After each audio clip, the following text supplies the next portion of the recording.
Lousy weather right across the whole sector. You can't let things drag on over there, Jack. Is it a murder? No, I don't believe so. Walter Jones was already in pretty bad shape. The heart and all the rest of it. So, just a routine, Jack, okay? It's a routine matter, all right? I want to hear death from natural causes, with no stories, you understand? I don't want a crime on my hands right now, seeing my bill of health, understand? You're the boss, Vic. Jack, Of course, I understand. you're really helping me out here, you know? Get well, Vic. See you soon.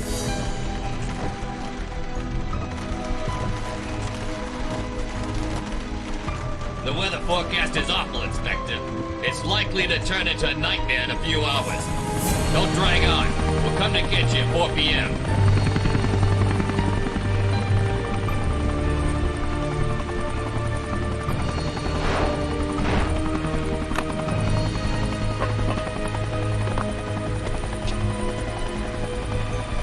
Okay for 4 p.m. I don't expect to be any later than necessary. Inspector Norm, welcome to Syberia. I'm Hubert Benoit, the attorney, Mr. Jones. Okay, Mr. Nolan, let's go. I don't have much time.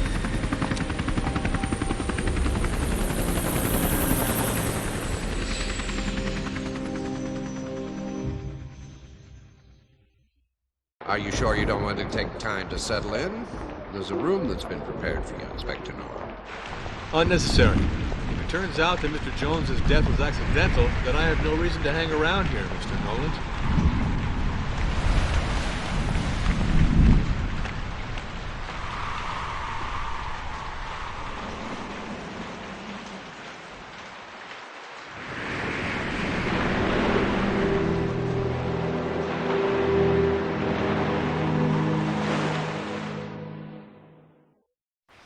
I beg you to pardon me for this somewhat acrobatic descent. I had to put this ladder here urgently this morning to access the corpse. Yesterday evening, when I tried to help, poor Walter was stuck higher up in the rocks close to the edge. The waves must have sent the poor man's body rolling toward the bottom during the night. We suffered a terrible storm, you know.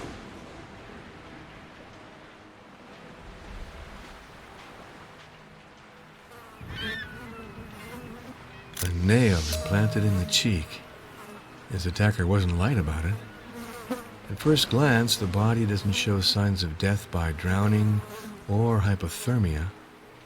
And this injury on the forehead seems too superficial to have caused the death.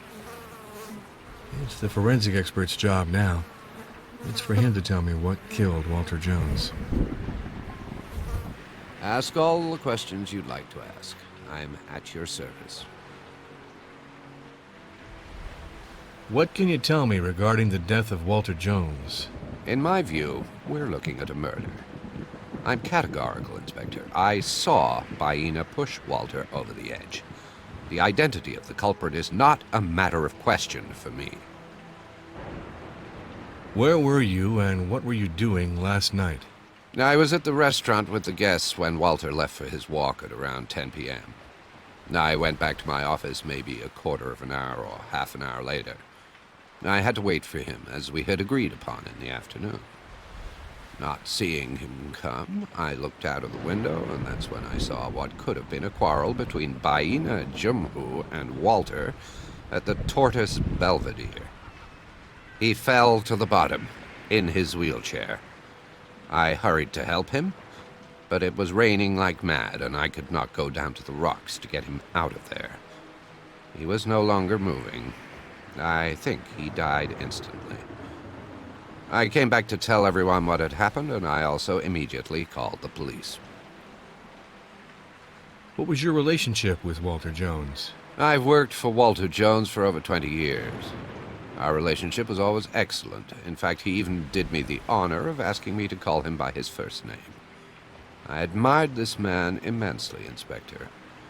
I would even say that I had affection for him, and that this was mutual. Tell me, did your boss have a suicidal temperament? Or was he in the habit of taking unreasonable risks? Or was he in fragile health? Could it be that following severe medical treatment he suffered from dizziness and fainting spells? What more can I say? You have to tell me everything, Mr. Nolan. No, Inspector. Physically and mentally, Walter Jones was as solid as a rock. He only suffered from a paralysis of the lower limbs, but nothing that could explain this mortal fall. I'll take note of it.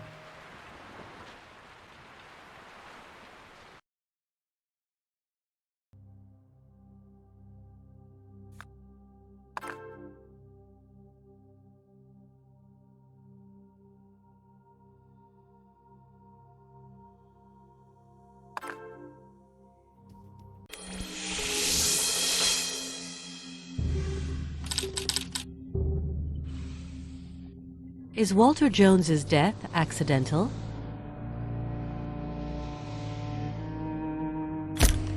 The death of Walter Jones seems to be criminal.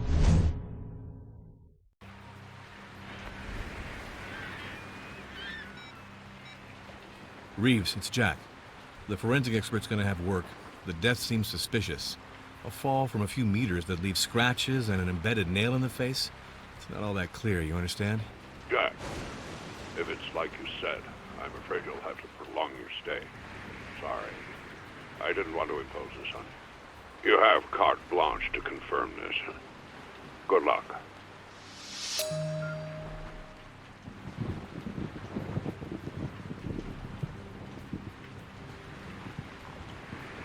What do you say about it, Inspector? Your boss was murdered. Well, I guess this list will be useful. It has the identities of all the people who currently reside on the island. And here's the key to your room. Because now I suppose you're going to be staying a while. I remain at your disposition, Inspector. Especially to give you a tour of the tower. It's huge, you know. Thanks. I think I can manage. Fine, I'll leave you then. See you later, Inspector. Ah, here we are. Something interesting. Seemingly, Walter Jones was not alone the moment he had his great fall. The wheelchair made a chaotic journey before falling off the cliff.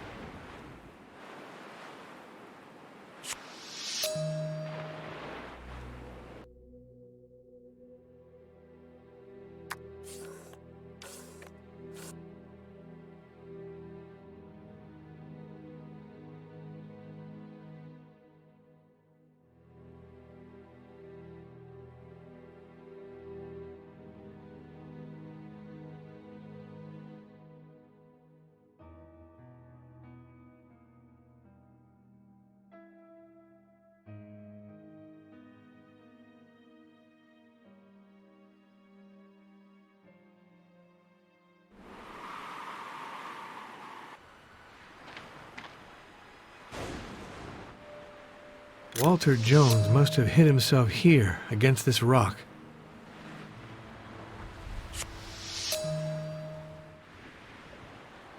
I need some graphite powder to take this print. The architect must have some drawing material. I could make myself some. There's a piece missing on the armrest.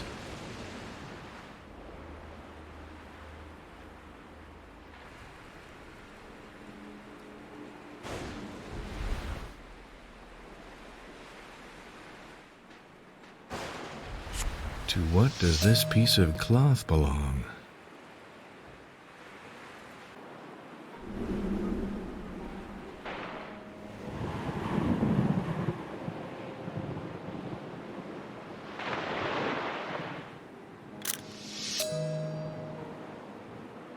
Even more footprints. There were 2 people following Jones that evening.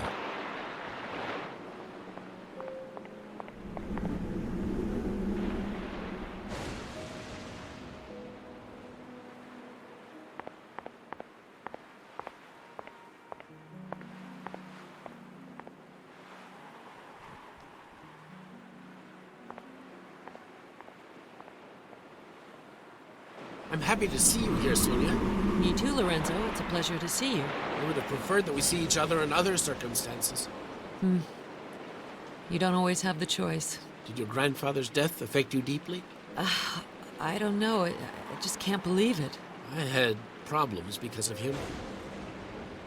But they all went away after his tragic death. In the end, Jones was a good man. Yes, certainly. I don't know what to think. Would you like to change the subject? No, not especially. I'm just a little off, that's all. The sky is melancholic. Like us, Sonia. It's true. Perfect weather for a burial.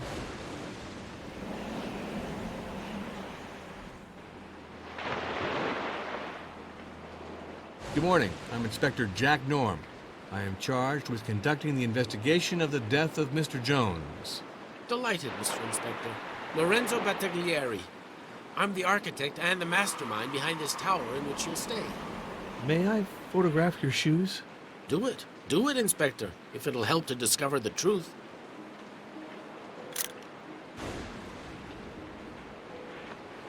Thanks.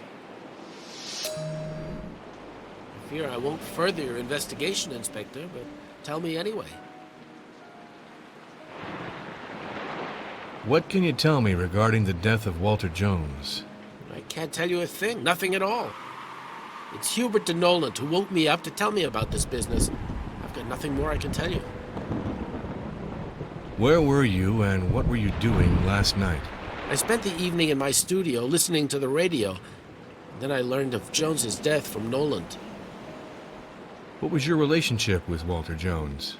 Our dealings, both professional and even more so personal, were never simple, Mr. Norm. But I appreciated that he was a character and a man who had talent. I must confess that I'm more affected by his death than I had thought. It's just the way it is, you know. My artistic temperament has always pushed me to be a little bit sentimental. To whom could this shred of cloth collected from the rocks of the Belvedere belong? I don't know. It's... No, I know nothing at all, really. Do these pearls mean anything to you? No, really, they don't mean anything to me. Who is the rightful owner of this piece of chain? It seems to me that Walter Jones wore a small chain like that. Who normally walks barefoot on the island? Well, all the women of the island usually do, Norm. These footprints near the tracks of the wheelchair lead me to think that there was an argument which got out of hand. Maybe. I'm not a policeman. I'm nothing but a poor architect. The wheelchairs seemed to be acting strangely before skidding and falling from the cliff. Could it have been malfunctioning? Could a false maneuver have been the reason for the fall? God, well, that's hard to say. You know, electronic technology is not always immune to human error. I'm wondering whose shoe prints these are. I don't know, Norm. Sorry. Did Walter Jones die following the first impact on hitting the rocks? Or from what happened to him when he fell further down? How should I know, Norm? I'm no forensics expert. What do you think of the attorney, Hubert de Noland? Noland is a crafty and slick man. I don't trust him, Inspector. Did you see anyone at the Tortoise Belvedere last evening, or did anything at all catch your attention? I can't answer your question, Norm. I wasn't there. Do you know anything about medicine? No, of course not. What a question. Too bad. I really need some medical advice.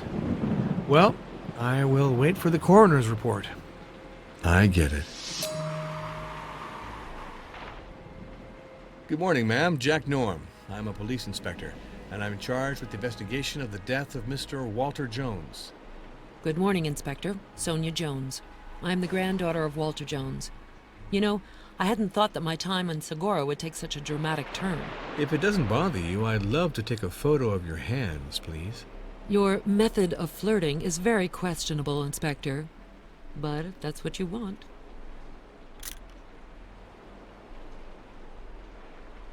Thanks. I'm collecting footprints, and I'd like to add yours. Go on. I imagine this is part of the game.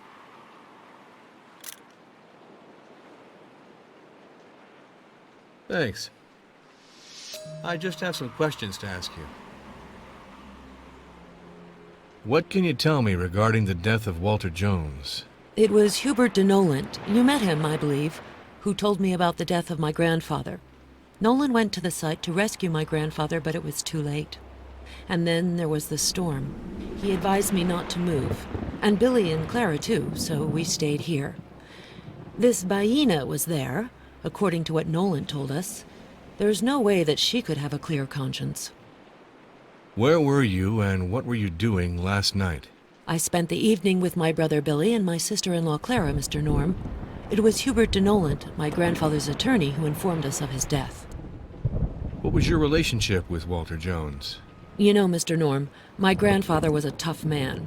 He wasn't the sort of grandpa who spoiled my two brothers and me. I didn't feel at ease with him, and our relationship has been tense for a long time. When he made the first move to invite us here, I was surprised. He was really proud, and that touched me.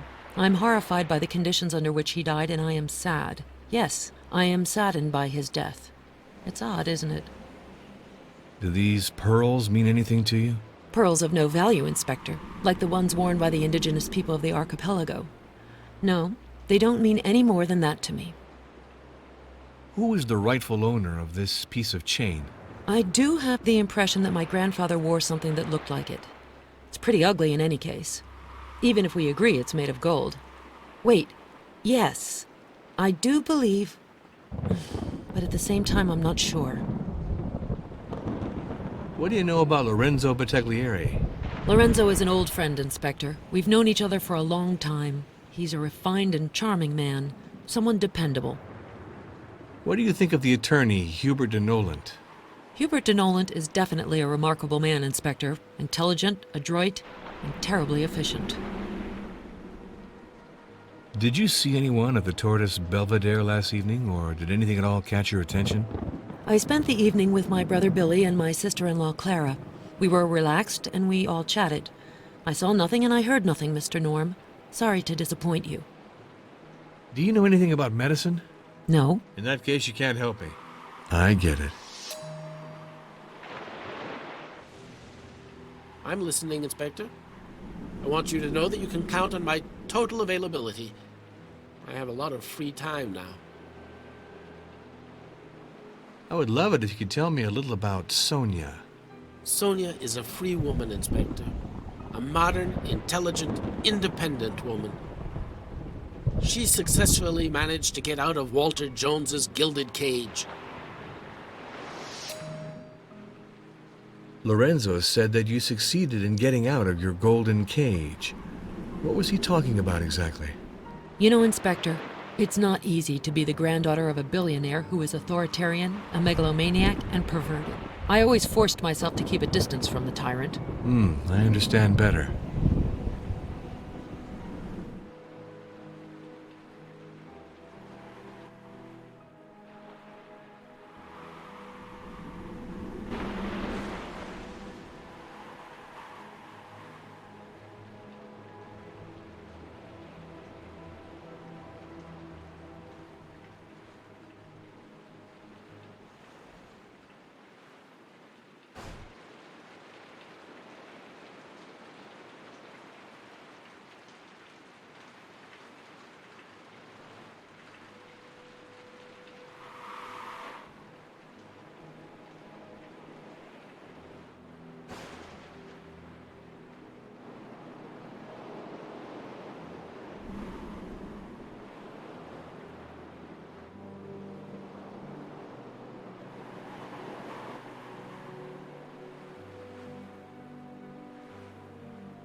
Good morning, miss. I'm Jack Norm.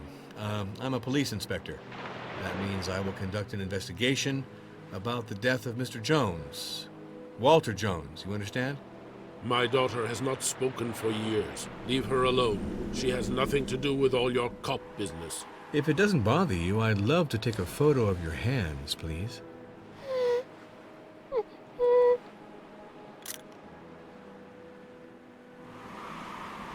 Thanks. This finger with a broken nail makes me strangely think of the tip of the nail that was left embedded in old Jones's face. I'm collecting footprints, and I'd like to add yours.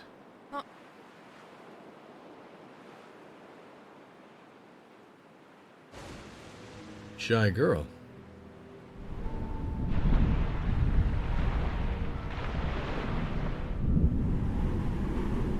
here are the footprints of the young Baina.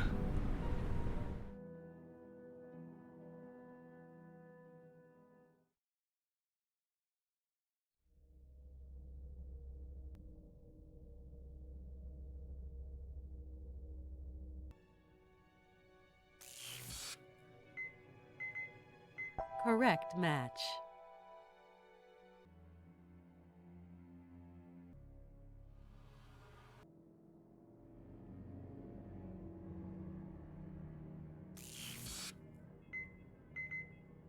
Correct match.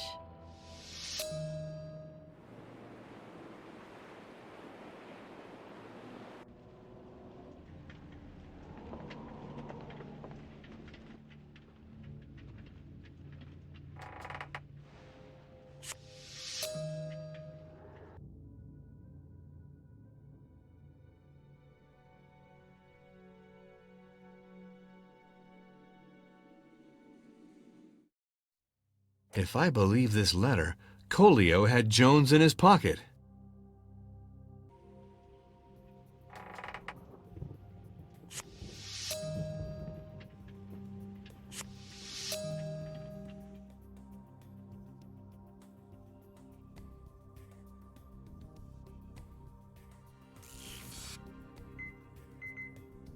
Correct match.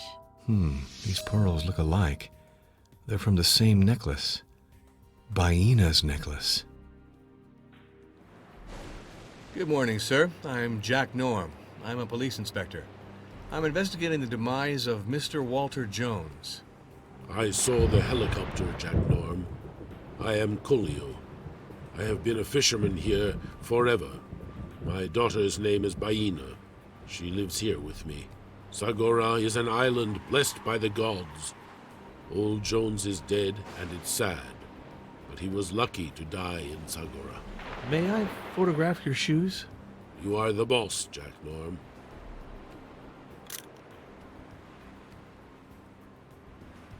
Thanks.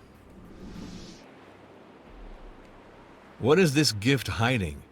Why did Jones try so hard to secure you and your daughter's future? Jones was in love with my daughter, Baina. I agreed to give him my daughter, but he wanted to have her before marriage. He called spirits of shame over me. Jones told me he wanted to give Baina all his wealth after his death. Even so, I told him one had to wait so that the evil spirits could pass far from here. What can you tell me regarding the death of Walter Jones? Old Jones was a bad guy, that is for sure. So he had enemies. That is how it is. This man was asking for trouble. Where were you and what were you doing last night? I was in the cabin with my daughter Baina. What was your relationship with Walter Jones? Sometimes we had hatred. Sometimes we liked each other. But we did not know each other well. I do not know if I am sad or not. I would have liked to say goodbye to him, to Walter Jones. That's all. Walter Jones gave this to Baina, didn't he? What were the bonds that connected them? Old Jones gave it to my daughter. Baina can never speak again because of him, so he gave her gifts like this. Can you tell me more about the circumstances of this accident, please? Baina had climbed with Jones to the top of Hawita, and they fell. I don't know how it happened. Jones never wanted to answer my questions, and Baina, since that day, no longer speaks. To whom could this shred of cloth collected from the rocks of the Belvedere belong? It is the sea that snags all this in the rocks, I tell you, Jack Norm. It comes from another part. According to you, how could Baina have lost pearls from her necklace? Baina walks often. Baina lost her necklace, that is all. Who is the rightful owner of this piece of chain? It comes from the sea. One finds many things in the rocks. It seems that Baina accompanied Walter Jones to the Tortoise Belvedere, but she would have been careful not to leave her footprints if she had deliberately planned to kill Jones. You should not say things like this, Jack Norm. Baina did not kill old Jones. Baina is innocent. For what reason could Baina and Walter Jones have quarreled? Lorenzo can speak about that. I do not feel like it. The wheelchairs seemed to be acting strangely before skidding and falling from the cliff. Could it have been malfunctioning? Could a false maneuver have been the reason for the fall? I don't know, but it is possible. Did Walter Jones die following the first impact on hitting the rocks, or from what happened to him when he fell further down? I was not there to see it, Jack Norm. Do you know how Baina broke one of her fingernails? Baina works with her hands, Jack Norm. I would love it if you could tell me a little about Sonia. No one can control Sonia. Sonia is a strong and free woman, like Sagora. What do you know about Lorenzo Battaglieri? Lorenzo is a good man, Jack Norm. Lorenzo helped Baina after the terrible accident. Lorenzo has always been obliging and good with Baina and Colio. What can you tell me about your daughter? Baina is Colio's son. And Colio is willing to break Jack Norm's head if Jack Norm says bad things about Baina. What do you think of the attorney, Hubert de Noland? I do not like judges and lawyers who are like gods, Jack Norm. Gods alone should be gods. And I like policemen worse still than judges and lawyers, Jack Norm. Did you see anyone at the Tortoise Belvedere last evening, or did anything at all catch your attention? I don't know. I spent the evening in the cabin with Baina. Do you know anything about medicine? No. In that case, you can't help me. I understand. What can you tell me regarding the death of Walter Jones? Where were you and what were you doing last night? What was your relationship with Walter Jones?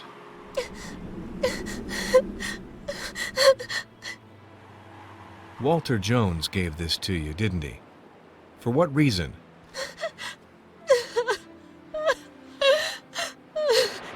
Not very talkative. How did you lose your pearls close to the place where Walter Jones fell? Opportunistic mutinous, isn't it? Baina, had you argued with Walter Jones yesterday evening?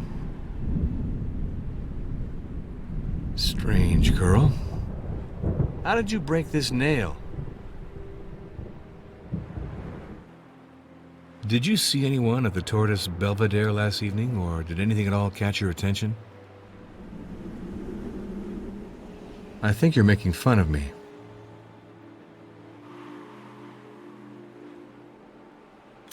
Strange construction.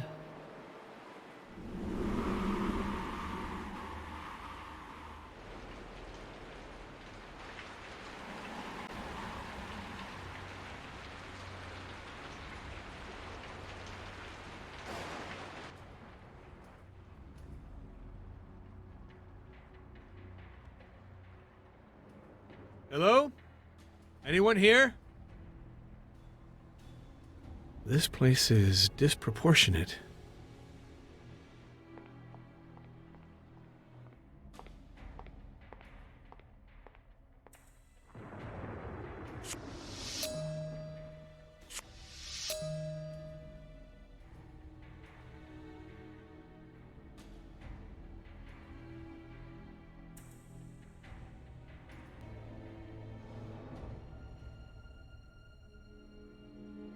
Jones really wanted to make this tower into a super luxury hotel.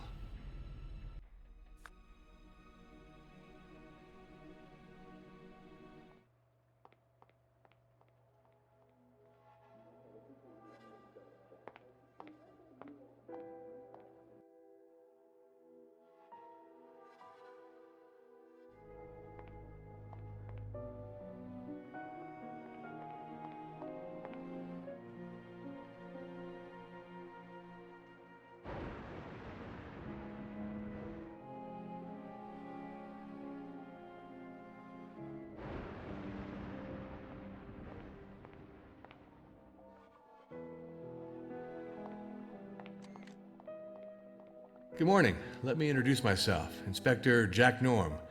I'm here to conduct the investigation on the death of Mr. Jones. Inspector Norm. Very good. Very good. I am Martin Abruzzi, the husband of Sonia Jones, the granddaughter of the deceased. May I photograph your shoes? If this will be of use to you, Inspector, go ahead.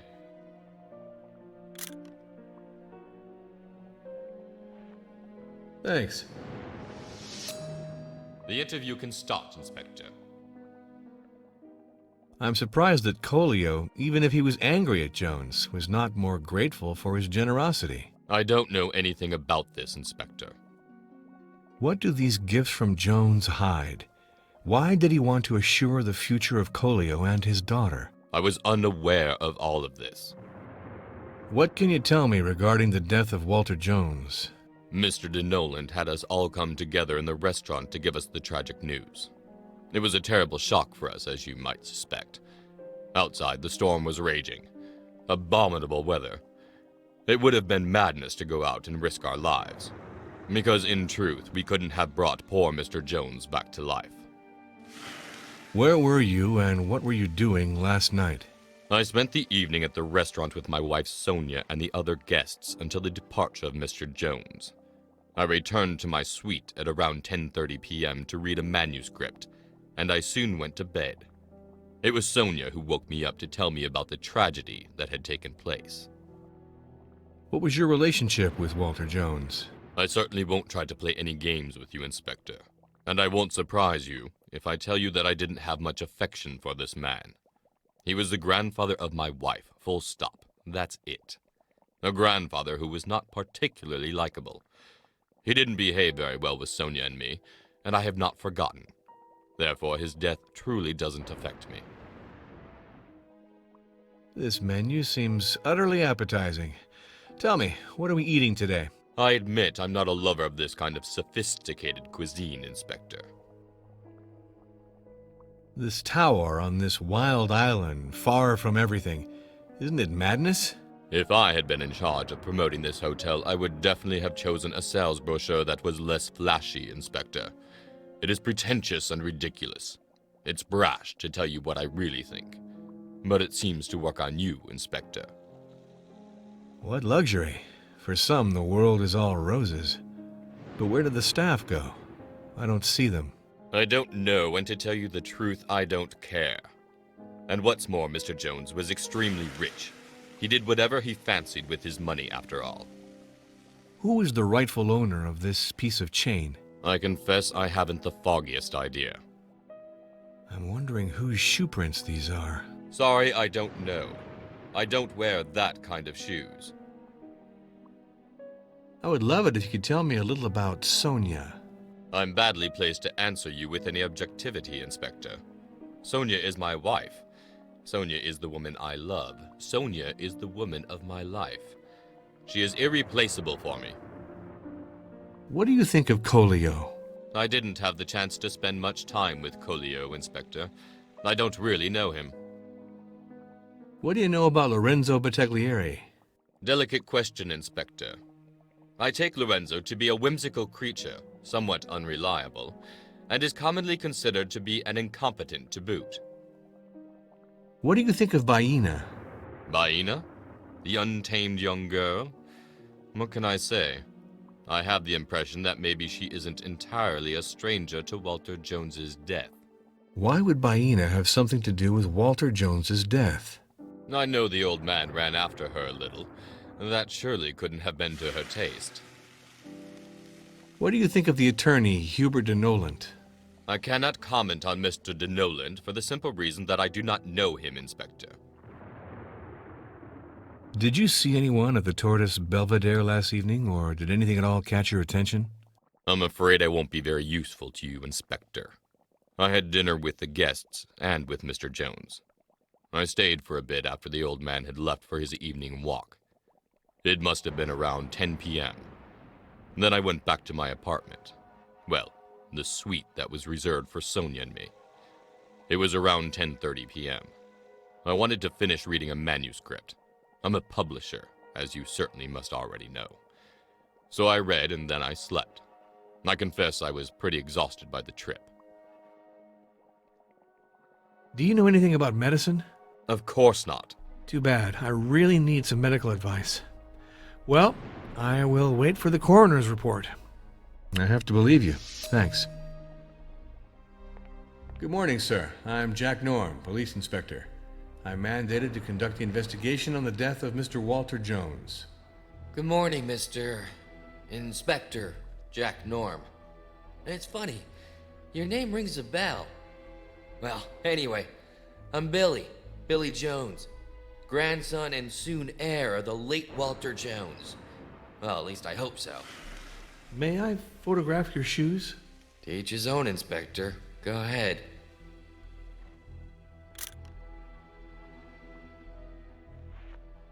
Thanks. Good morning, miss. I'm Jack Norm, police inspector. I'm charged with routine investigation of the death of Mr. Jones. Good morning, Mrs. Jones, Clara Jones. I'm Billy Jones's wife. Walter Jones was his grandfather, but I didn't really know him. So I will be direct with you. I'm not really in an awful state about his death. I'm collecting footprints, and I'd like to add yours. My feet? It seems they are marvelous. You are amazing, Inspector. Go on.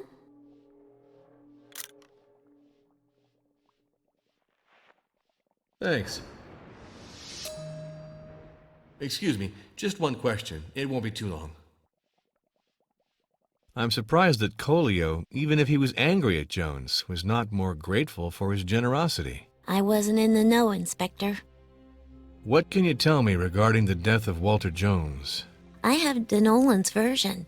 He said that he went to the Tortoise Belvedere where Walter Jones had fallen from the top of the cliff in his wheelchair.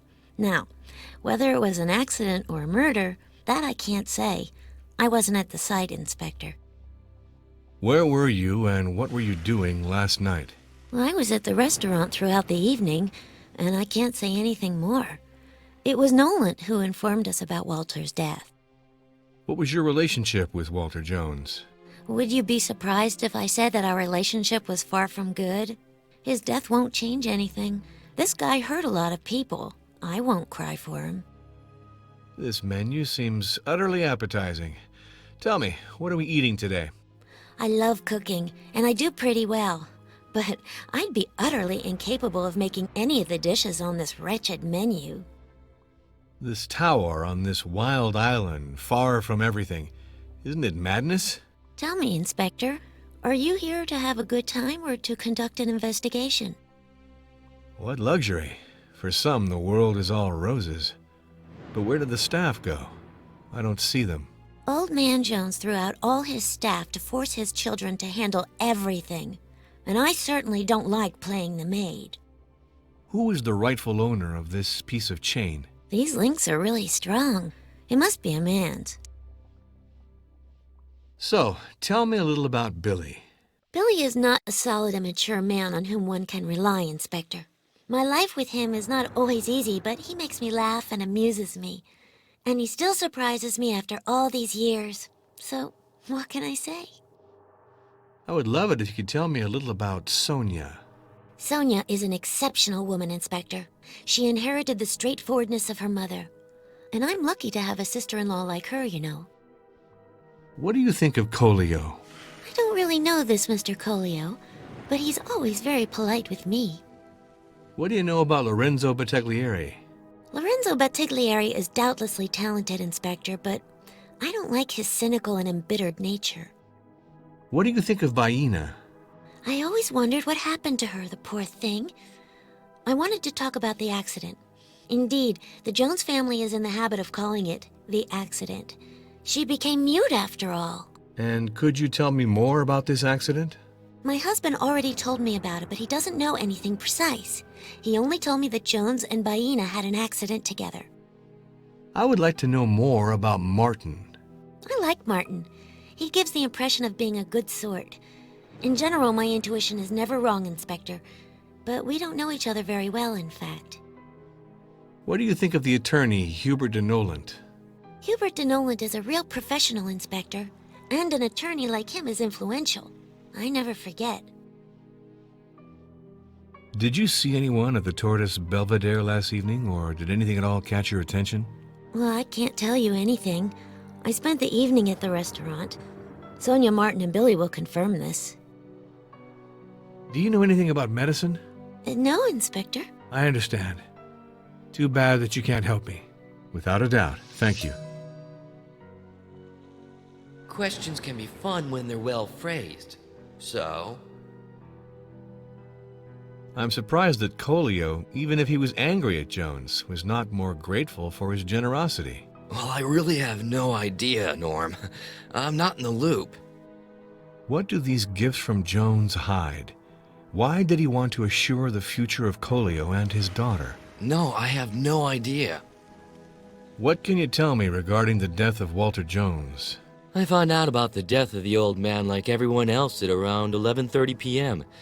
It was Nolan, his right-hand man, who informed us. This guy risked his life to save the old miser.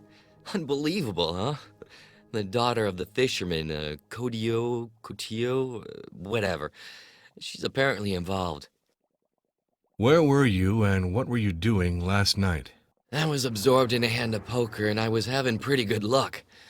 With Sonia and Martin for partners, and Nolan, the attorney of my grandfather, came to inform us of the death. What was your relationship with Walter Jones? Yeah, I don't really want to tell you stories about my family. What I can tell you is that I had 1,000 reasons to detest the old man. But I immediately reassure you, Norm, the death of my grandfather took me completely by surprise. Tell me more about your reasons for hating your grandfather, please. Principally to do with money, Inspector. I've got a fair bit of debt and my super-rich grandfather never wanted to lend me a cent. But if you want to go there, I would never kill anyone for money. Or anything else for that matter. This menu seems utterly appetizing. Tell me, what are we eating today? I'm not a fan of this stuff, Norm. Moreover, the chef was given the boot, we're told. The old man told us to cope by ourselves. This tower on this wild island, far from everything, isn't it madness? It's all bullshit, this tower. There's not even a game room here. Not one, Inspector. Can you believe that? What luxury. For some, the world is all roses. But where did the staff go? I don't see them. All I can tell you is that my grandfather was a genius at throwing money out the window, and at never letting his relatives benefit. You know, deep down, it doesn't surprise me that things happen this way. Walter Jones gave this to Baina, didn't he? What were the bonds that connected them? Listen, man, I'm not a saint and I have my faults, but I think that the old man was really revolting to want to fuck this girl. Who is the rightful owner of this piece of chain? Sorry, but I don't know anything about this, Norm. I'm wondering whose shoe prints these are. How am I supposed to know, Inspector? I'm not a shoemaker. I'm told that an accident left Baina mute. What is that about? A dark family story, Jack. My grandfather never wanted to tell us what happened between him and Baina that day. What is sure is that both of them fell from the top of the rocks. Since then, the old man was in a wheelchair, and the island bird didn't say another word. In my opinion, it was a love story that turned bitter. I would love it if you could tell me a little about Sonia. Sonia's my sibling, dude. She's an awesome, intelligent, and generous woman, always attentive to the needs of others. In short, she's a super sister. What do you think of Colio? Sorry, man, I don't know him. What do you know about Lorenzo Battaglieri? Lorenzo has talent, and those who tell you otherwise are lying and probably jealous. He's my friend, and I find it disgusting that he was put aside by Nolan and my grandfather. Lorenzo was in a way their scapegoat, you know? What do you think of Baina? Ah, Baina. That natural young, beautiful, and mute girl who makes men's heads turn. Well, except mine, of course. I would like to know more about Martin. Martin? Yeah, great guy. One shouldn't tease him too much, you know. He's rather susceptible, but otherwise okay. What do you think of the attorney, Hubert de Noland? Ha! Noland. He's a real poet, huh? If I could earn a tenth of what he does thanks to his shrewdness at robbing the IRS, then I can tell you I'd be rich. What can you tell me about Clara? Without Clara, I'd be utterly lost. Clara's a saint, dude. And the truth is that I don't deserve her. In fact, this girl is too good for me. Did you see anyone at the Tortoise Belvedere last evening, or did anything at all catch your attention? I didn't see anything of what was happening outside. I was absorbed in a hand of poker with Sonia and Martin. Do you know anything about medicine? No. Sorry, man. In that case, you can't help me. Thank you for the information.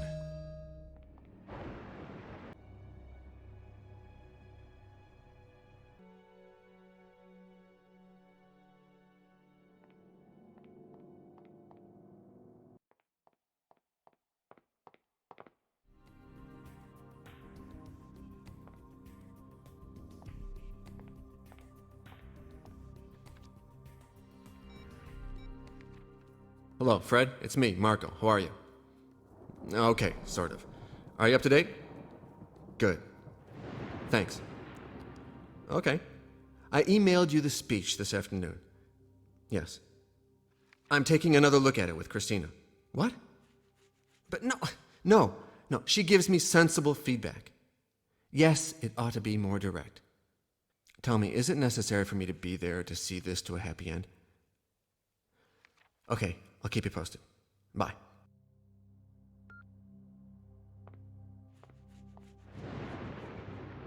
Good morning, Inspector Jack Norm. I'm the one charged with investigating the death of Mr. Jones. Ah, it's you who will be investigating. Very good. Good morning, Inspector. I'm Marco Jones. Walter Jones was my grandfather. I would have preferred if you had been a tourist, because you have landed on the island of Segura for a sad reason. May I photograph your shoes? No problem. Do as you have to, Inspector. I'm surprised that Colio, even if he was angry at Jones, was not more grateful for his generosity. I have nothing to say about that, Inspector. I don't know what you're talking about. What do these gifts from Jones hide? Why did he want to assure the future of Colio and his daughter? I can say nothing on the subject, Inspector. What can you tell me regarding the death of Walter Jones? How I would have loved to have done something to save my grandfather, but it was too late and too dangerous. It was Noland who gave me the news. He suspects the daughter of the fisherman, but it's you who is the inspector, not me. Where were you and what were you doing last night? I spent the evening in my room, in Christina's company. It was Sonia who told me around 11:30 p.m. about what had happened. It was difficult to believe it. My grandfather was a real force of nature, despite his handicap. What was your relationship with Walter Jones? I greatly appreciated my grandfather. Walter was a great man, Inspector. I admired his rise to success. He did it all alone. We were very close in spite of all the old stories which my brother and my sister must have endlessly told you about. Which stories are you talking about? Old family quarrels. We are divided on our opinion about my grandfather, you see. My brother and my sister maybe hope to involve you. As far as it concerns me, I've nothing to add. This tower on this wild island, far from everything, isn't it madness? Alas, my grandfather will not have the time to successfully finish the magnificent project, of which this brochure gives you only a small taste. What luxury. For some, the world is all roses. But where did the staff go? I don't see them. Indeed, Noland told me that my grandfather had to part with his staff, but for a reason that I don't know, Inspector. Walter Jones gave this to Baina, didn't he? What were the bonds that connected them? Really, Inspector, I didn't know. It's not the kind of thing my grandfather would do. Who is the rightful owner of this piece of chain? Sorry, Inspector Norm, but I'm afraid I won't be useful to you. I'm wondering whose shoe prints these are. I can't be useful. I can just tell those are not mine, Inspector. I'm told that an accident left Baina mute. What is that about? My grandfather was always very discreet about that. I know that he and Baina fell off the cliff right here on this island, and that it cost him the use of his limbs. As for Baina, she remained mute from the time of the tragic event.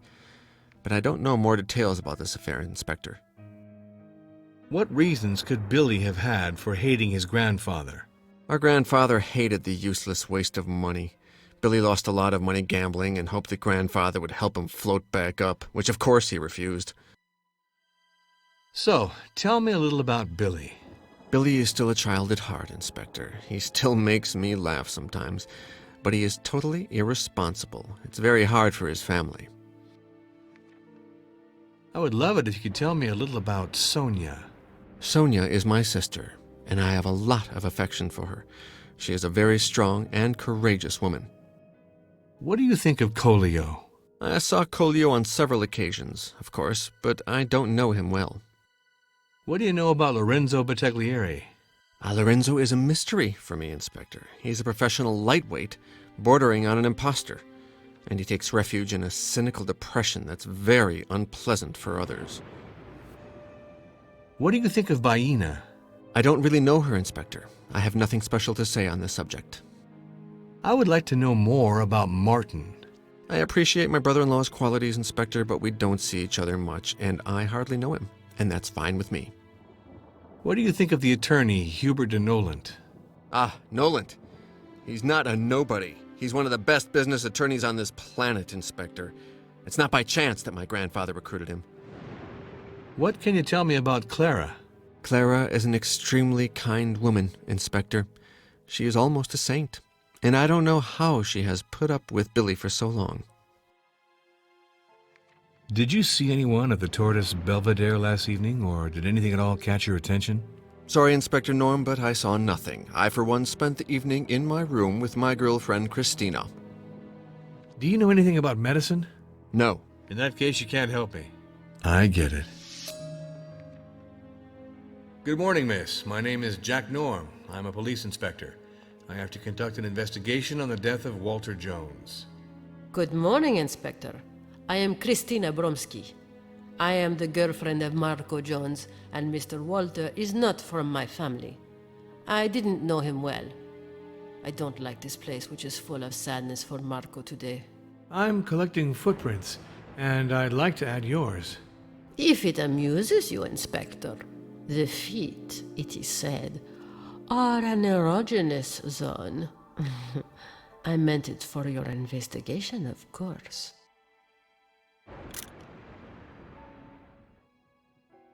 I'm surprised that Colio, even if he was angry at Jones, was not more grateful for his generosity. In any case, it's not to me that Mr. Jones would have made a gift.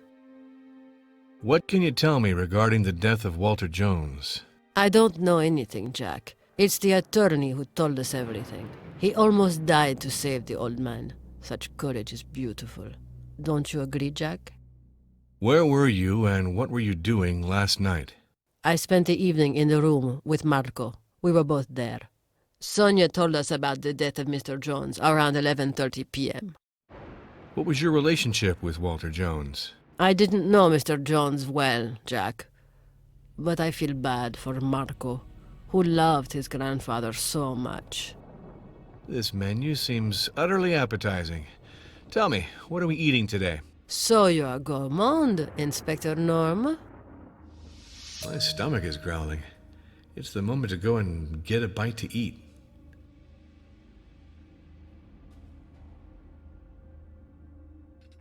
Here we go, an efficient meal. Excuse me, just one question. It won't be too long. This tower on this wild island, far from everything, isn't it madness? The photos are more beautiful than real life, Jack. The island doesn't enjoy good weather, and it's deadly boring. Good thing that you came to liven up the place. What luxury. For some, the world is all roses. But where did the staff go? I don't see them.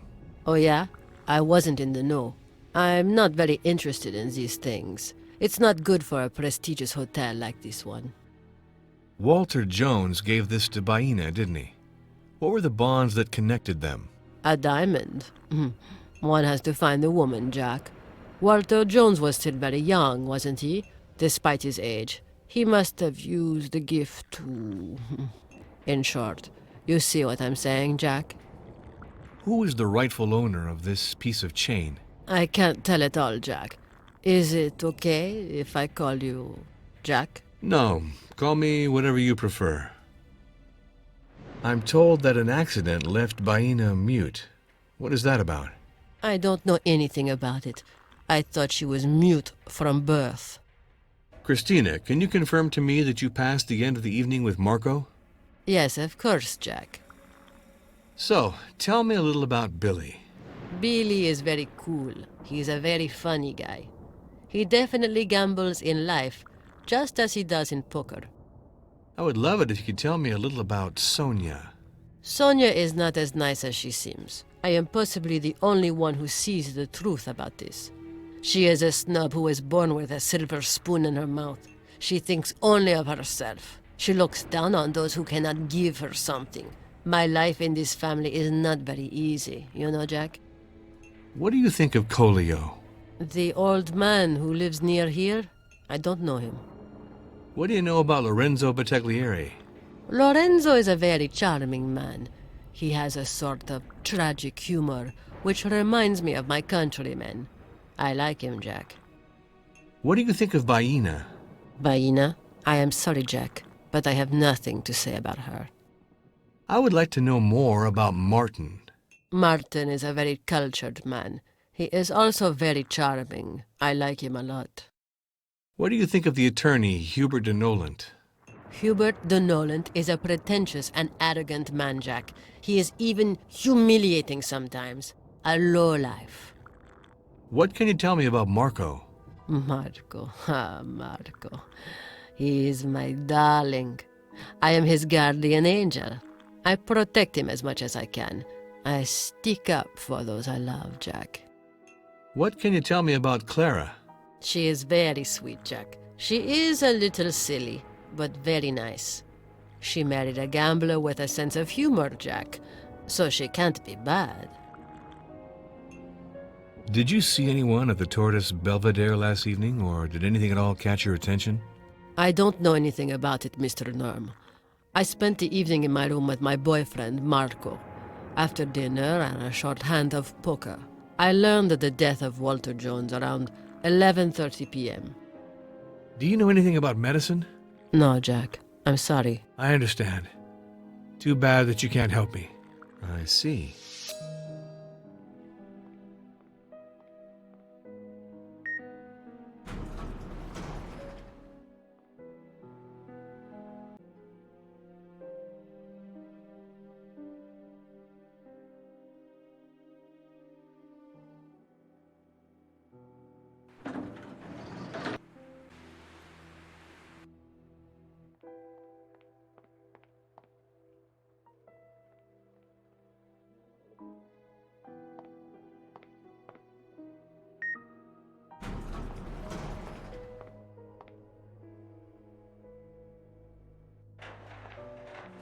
Lorenzo Battaglieri's office.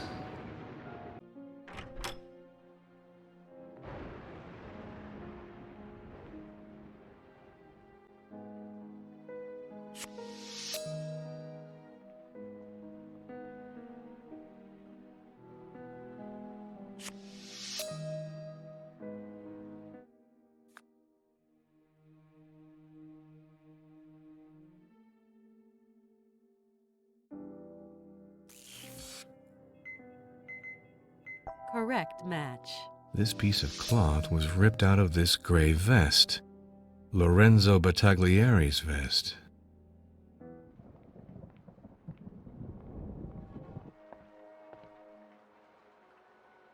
I have to ask Lorenzo what this machine is used for.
I need a key.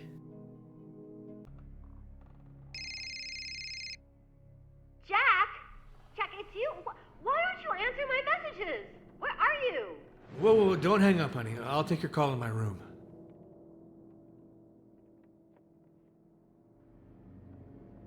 Sorry, I was very busy all day, darling. How are you? You told me you'd be back this evening, Jack. No, I can't. I really don't have a choice. I have a murder on my hands here, my sweetheart. It's a complicated case, and I don't think I'll be able to solve it quickly. I'm on an island, you see, and there are a few possible suspects. So as soon as I can, I'll hop on a plane and meet you again in Malibu. Okay, my beautiful? Yeah, me too. I love you.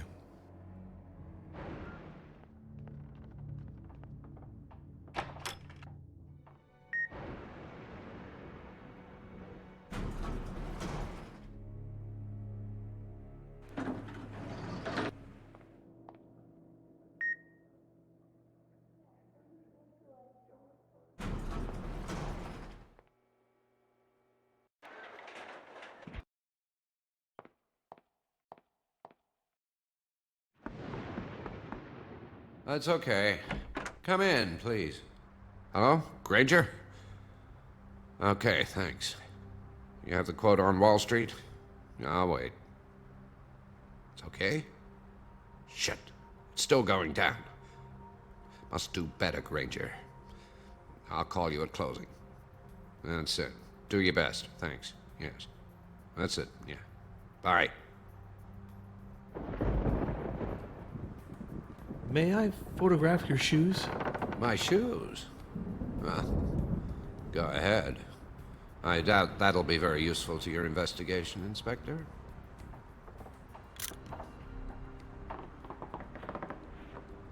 Thanks. I need you to enlighten me on a point. I'm surprised that Colio, even if he was angry at Jones, was not more grateful for his generosity. I don't know anything about this. I can't tell you anything. What do these gifts from Jones hide? Why did he want to assure the future of Colio and his daughter? I don't know anything about this. I'm sorry. Well, this is very impressive. But tell me, what sort of relations did Lorenzo maintain with Jones? Walter had a lot of respect for Mr. Battaglieri when they first met. Lorenzo Battaglieri has talent, and Walter knew how to recognize and reward talented people. What did Lorenzo do after having received orders to continue the construction from Jones? Well, Mr. Battaglieri has an artistic temperament and is slightly whimsical. But he is also a servile and obedient man. He never dared to question an order from Walter Jones. I wonder what Lorenzo did after receiving new orders from Walter Jones asking him to stop the construction. Lorenzo never questioned an order from Walter Jones. I can confirm that, Inspector. Sorry, but I understand nothing about architecture. I would like to have some things in this sketchbook explained. I believe you should ask that question to the interested party, Inspector. In this document, a trial against Mahdiva Company is evoked. What is it all about exactly? Well, it's a bit too complex to explain. Take this, read it. You'll waste less time this way. This menu seems utterly appetizing. Tell me, what are we eating today? I don't know anything. To my deep regret, the chief French cook left us. What a rare pearl. An artist. This tower on this wild island, far from everything. Isn't it madness? That's true, but this brochure was useless.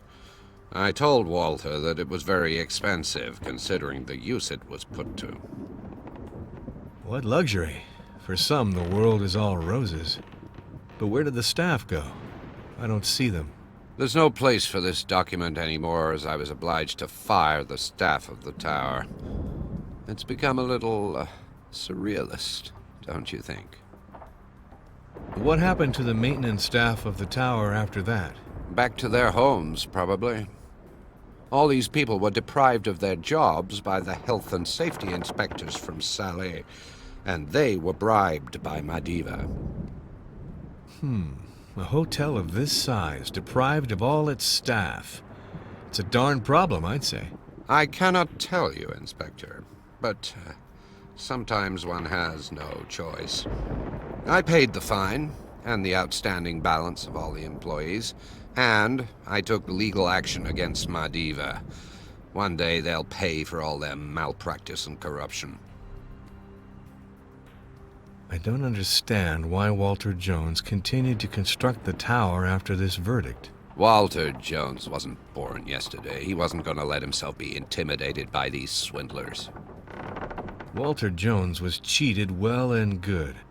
But did he appeal this judgment? It was me who handled this case. I can prove that the judge held a share in the Madiva agency, and that the verdict he gave is medieval. That's why we filed an appeal at the International High Court of Justice, and we assure victory. Jones was not the type to take a verdict like this lying down. What's the status of the appeal? Judge Erickson, who presides over the Fifth Chamber of the Court of Justice, is an old friend and an eminent jurist. He will certainly return a verdict in our favor. Walter Jones gave this to Baina, didn't he? What were the bonds that connected them? I knew that he wanted to give the diamond to Baina Jumhu. She hated him deeply since the accident. She came out of it shaken and mute. But like everyone else, she was attracted by the charismatic personality of Walter Jones. Can you tell me more about the circumstances of this accident, please? It was a little less than 3 years ago. Walter Jones was with Baina walking around in the rocks. They must have fallen several meters.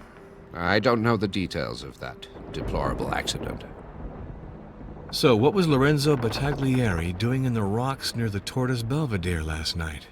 I don't know what Battaglieri was doing there, but I can verify that I first saw him take the restaurant elevator with Walter when he left just after dinner. When I was working in my office, I saw Lorenzo Battaglieri hurriedly leave the Belvedere and come back to the tower after Walter's fall.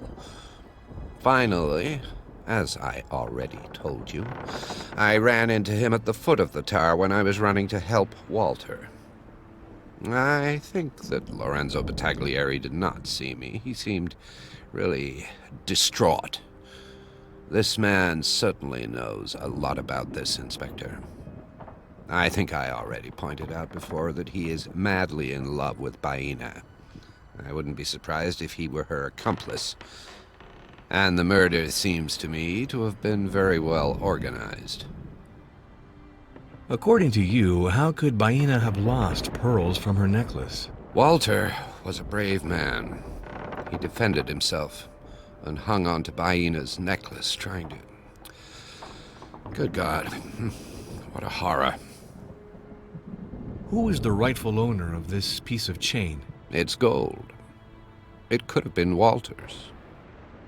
It seems that Baina accompanied Walter Jones to the Tortoise Belvedere, but she would have been careful not to leave her footprints if she had deliberately planned to kill Jones. She's really untamed, with a limited and primitive mind. She could not have thought of everything. I wouldn't be surprised that Baina didn't know about the existence of fingerprints. For what reason could Baina and Walter Jones have quarreled? I believe that Baina wanted to get rid of Walter. She had planned it well. The wheelchairs seemed to be acting strangely before skidding and falling from the cliff. Could it have been malfunctioning? Could a false maneuver have been the reason for the fall? I'm afraid I can't help you, Inspector. Walter had the most sophisticated and costly wheelchair in the world. A technological marvel to avoid this kind of trouble. I'm wondering whose shoe prints these are. Aren't these the prints of Lorenzo Battaglieri's shoes? I saw him standing near this place. Did Walter Jones die following the first impact on hitting the rocks, or from what happened to him when he fell further down? It's strange indeed. The storm was violent that night. The wind must have made the body roll further down.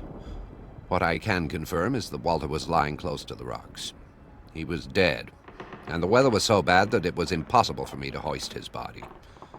I could do nothing more for poor Walter. Do you know how Baina broke one of her fingernails? I never hung out in boarding schools for girls, Inspector. I suggest you ask her father. That old savage will certainly know a lot on this subject. What is this pyramid, then? It's an old local monument called Hawita. It's the place of the accident where Baina, Jumhu, and Walter both fell. A tragic accident that mutilated both of them.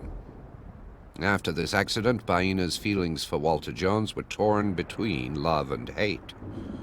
She came to see him every evening to accompany him on his daily walk on the paths of the island, but with everything that has just happened, I wonder if she'd not been preparing to revenge herself. Lorenzo doesn't have faith in you. Lorenzo is no doubt frustrated to see himself removed from his responsibilities. Christina said that you were not a commendable person. She must have sensed that I don't particularly care for wallet chasers like her. So, tell me a little about Billy. Billy's a complex and tortured creature, Inspector. He's a pathological gambler. He drinks too much, for sure, but he's intelligent and spirited. What do you think of Christina?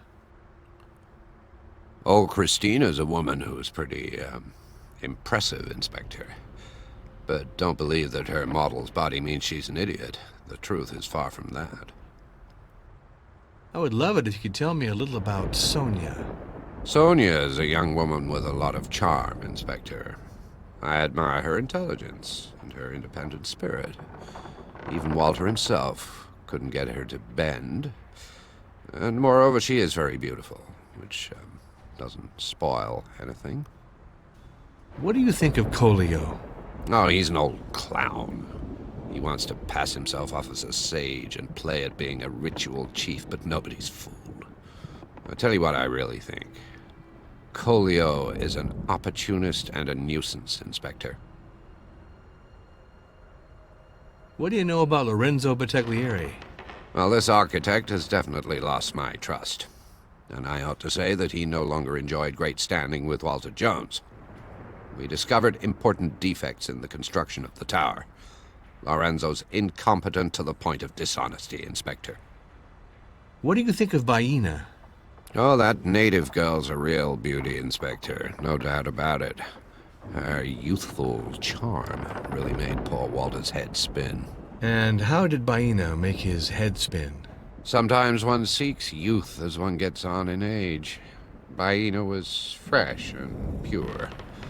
And Walter Jones was in the habit of getting everything he wanted from life. I would like to know more about Martin. Martin Abruzzi is the kind of publisher they don't make anymore, Inspector. I love his editorial choices, and I'm a personal fan of the works he publishes. And, I might add, at a personal level, he's a delightful and charming man. What can you tell me about Marco? Marco Jones is an ambitious man who's already made a name in politics, Inspector. I'm sure he'll have a brilliant future. What can you tell me about Clara? I hold Claire in great esteem, Inspector. It's amazing, but she always makes me think of Anna Jones, the deceased wife of Walter. The same kindness, the same finesse.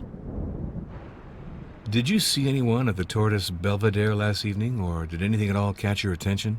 Yes, I was returning to the tower to settle an urgent case that Walter had given me when I saw Baina from afar. She's a young native who pretends to be an idiot. I also saw Lorenzo, who has an unrequited love for her. This woman is a devil. She's made him lose his head. Do you know anything about medicine?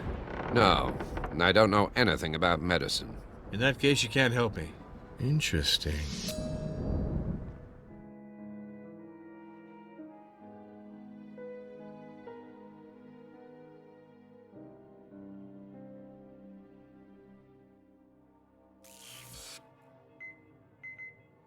Correct match.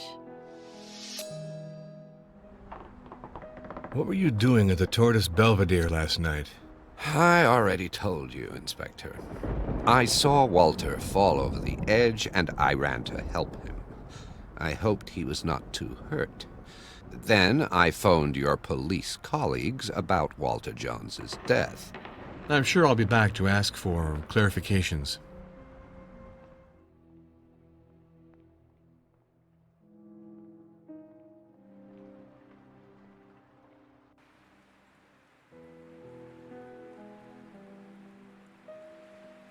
A question is buzzing in my head. Sorry, but I understand nothing about architecture. I would like to have some things in this sketchbook explained. I am a man of letters, Inspector.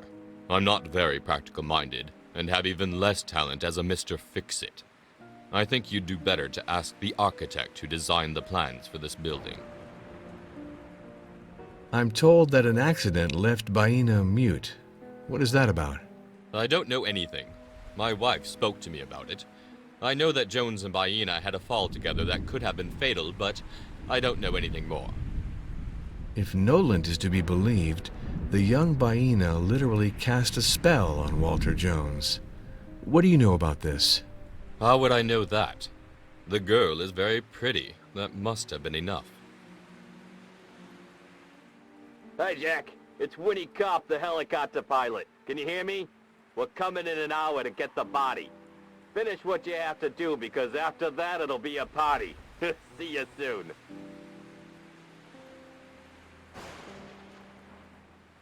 Excuse me, just one question. It won't be too long. So, tell me a little about Billy.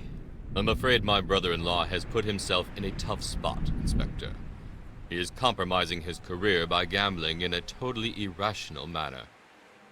What do you think of Christina? Christina? A Russian model lost here in Segura. Quite a picture, isn't it? I don't really know her, Inspector. Except, of course, what everyone can see. What can you tell me about Marco? I hardly know my brother-in-law, Inspector, but what I do know of him is very positive. I appreciate him a lot. He is someone to reckon with, as they say. What can you tell me about Clara? I appreciate Billy's wife. She is charming, even if her conversations are rather limited, one has to admit.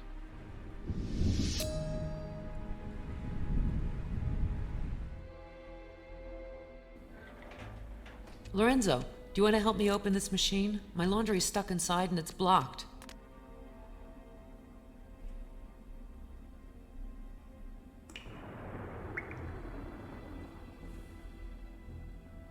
I need you to enlighten me on a point. I'm surprised that Colio, even if he was angry at Jones, was not more grateful for his generosity. I wasn't aware that my grandfather gave gifts to this man. Sorry, but I understand nothing about architecture. I would like to have some things in this sketchbook explained. You'd better ask Lorenzo for this, Inspector Norm. This menu seems utterly appetizing. Tell me, what are we eating today? Don't get your hopes up, Inspector. Wasn't the chef recently laid off? This tower on this wild island, far from everything.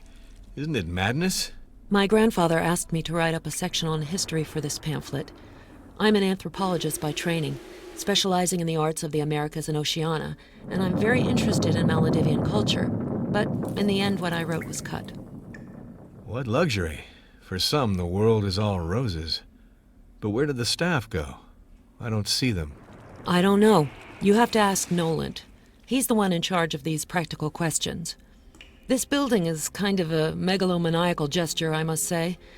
So big in such a small and wretched place. Still, I'm sorry that the exercise rooms with pool, sauna, and natural thermal baths were not constructed. That would really have been awesome, don't you think? Walter Jones gave this to Baena, didn't he? What were the bonds that connected them? I never took to this girl. She plays people to make herself interesting and to attract men. She's a schemer interested in money. That's what I think. It seems that Baena accompanied Walter Jones to the Tortoise Belvedere, but she would have been careful not to leave her footprints if she had deliberately planned to kill Jones. This Baena probably counted on the fact that she would be taken for an idiot, the beautiful bird of the islands without any brains. You see the type, Mr. Norm. No need to draw you a picture. What is this pyramid, then? Ah, Mr. Norm, here you've come to the right person. It's a Malediven pyramid that the locals of the archipelago call Hawita. It's a sacred place for them, and some anthropologists see it as a ritual site for the first Hittite colonies in the Indian Ocean. I'm told that an accident left Baina mute. What is that about? I only know that my grandfather fell with Baina from a place on the island, and that they both came out of it rather badly. I don't know the reasons and circumstances, and I prefer not to know. What reasons could Billy have had for hating his grandfather? For hating him? Plenty. For killing him? If that's where you want to go, none. Walter Jones never liked the side of him that was irresponsible and gambled, and he told him more than once. Billy is sometimes in dire financial straits, and our grandfather never helped him. That's why they didn't get along. But I'll tell you again, my brother is a peach, and would never hurt a soul. If Noland is to be believed, the young Baina literally cast a spell on Walter Jones. What do you know about this? Mr. Norm, I don't have any illusions about my grandfather's morality, and Baina is far from being stupid. She knows that Walter Jones is a very rich man, and I believe she's very capable of using her charms with some talent. So, tell me a little about Billy. I love my brother, Inspector, but he worries me sometimes. He loves to gamble too much, and I'm afraid that he's throwing his career to the wind because of this. What do you think of Christina? Christina's body is an asset. I suppose it hasn't escaped you, Inspector. And she knows perfectly well how to make the most of what nature has given her. She seduces with the same ease with which others breathe. What do you think of Kolio? Kolio Jumhu?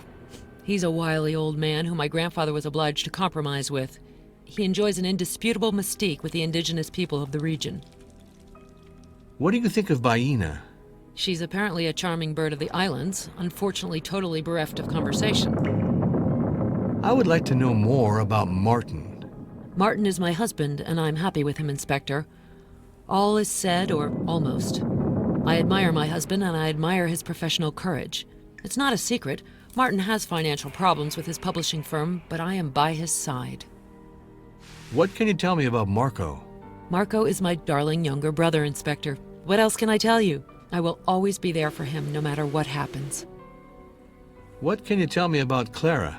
I like my sister-in-law very much, Inspector. Clara reminds me of my grandmother, Anna Jones. The same kindness. Sure, I see. I'm listening, Inspector. I want you to know that you can count on my total availability. I have a lot of free time now. I'm surprised that Kolio, even if he was angry at Jones, was not more grateful for his generosity. Jones was a very practical man, you see, and I really doubt that his gifts to Kolio were sincere. What do these gifts from Jones hide? Why did he want to assure the future of Kolio and his daughter? Listen, Norm, I don't know what Jones wanted to do for Baina and Kolio, and also I don't want to know. Sorry, but I understand nothing about architecture. I would like to have some things in this sketchbook explained. The tower was designed according to all the rules of the art, and with respect for anti-seismic norms, according to its initial dimensions. It wasn't designed for Walter Jones's newest whims, you understand? Jones wanted to add 10 new floors to the tower. He asked me to do a study to reinforce the foundation with this unexpected additional burden, but I knew it was impossible. It was totally impossible. Today, the risk of it sinking is real. What relations did you maintain with Jones? Our points of view diverged, and our relationship became tense, to say the least. And today, I find myself trapped in this position as a manager. Oh, I've no doubt that I shouldn't have accepted the job, Norm. What did you do after having received the orders to continue the construction from Jones? I wasn't very reassured by the opinion of the experts, who didn't even take the trouble to come to Sagora, but I agreed to resume the construction anyway. And then, to strengthen the tower in order to save it, despite Jones's raving megalomania, well, I was the only one who could do it. The tower, you see, it's my life's work, you understand? Lorenzo, what did you do after receiving the new orders from Walter Jones, asking you to stop the construction? I was patient, Norm. I waited for Jones to come back to his senses and to finally understand my predictions about the instability of the tower. That came with this letter. Even if I don't like unfinished work, it was a reasonable decision. This menu seems utterly appetizing. Tell me, what are we eating today? The French chef was recently dismissed. So we're all counting on Clara's talent to elaborate a recipe for sunny-side-up eggs. This tower on this wild island, far from everything. Isn't it madness? This pamphlet's nothing but hogwash. You're right to doubt it, Norm. What luxury. For some, the world is all roses. But where did the staff go? I don't see them. Well, all the staff of the tower was recently fired. And as much as I can, I'm obliged to ensure the continuity of all the functions while we await the passing of power. Why did I find this in your things, Lorenzo? I expect to find this kind of paper in Nolan's office. Nolan put me in charge of firing the employees. He just gave me the file that comes with it. For what reason was the hotel staff fired? Mr. Jones had hired these Maledivians to please Collio, and he thereby hoped to have him abandon the lawsuit he'd filed against Jones to drive him out of Segura. After that, he was quick to be rid of them. That's how Mr. Jones treated people. And now I'm faced with the maintenance of the tower on my shoulders alone. What happened to the maintenance staff of the tower after that? I don't know anything, Norm. All I know is that Collio's friends were fired like dirt. It's now been 15 days.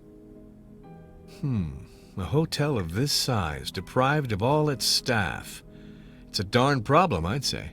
Tell me about it, Norm. I think the way the friends of Old Man Collio were fired from here is utterly scandalous. And so, all the dirty work has fallen on me.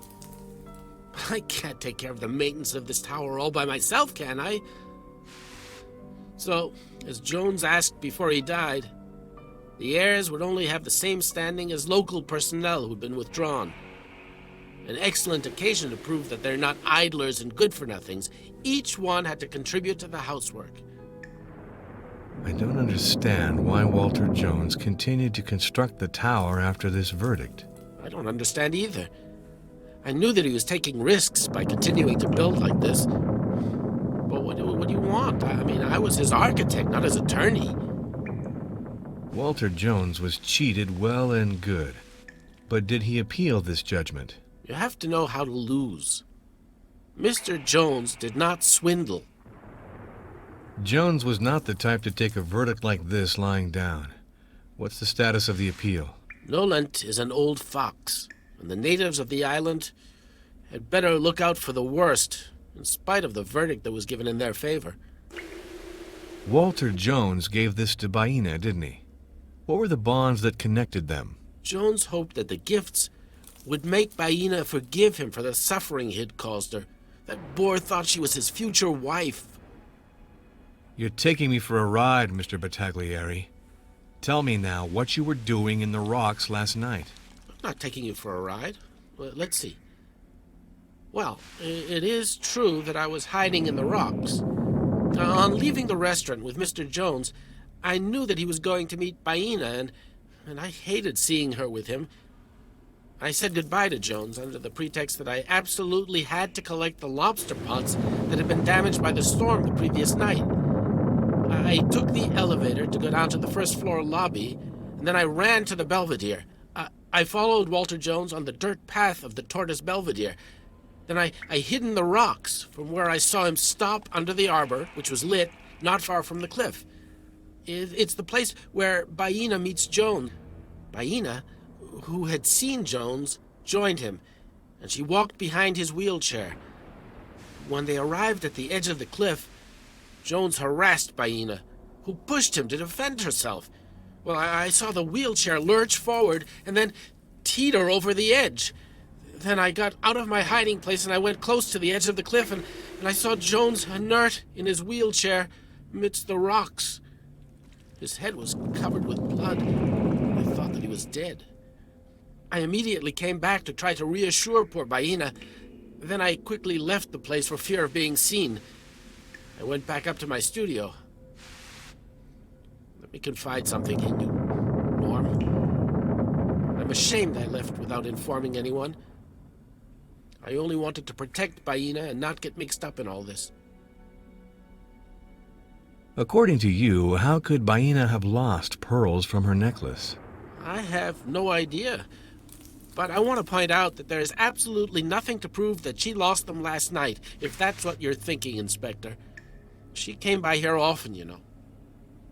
It seems that Baina accompanied Walter Jones to the Tortoise Belvedere, but she would have been careful not to leave her footprints if she had deliberately planned to kill Jones.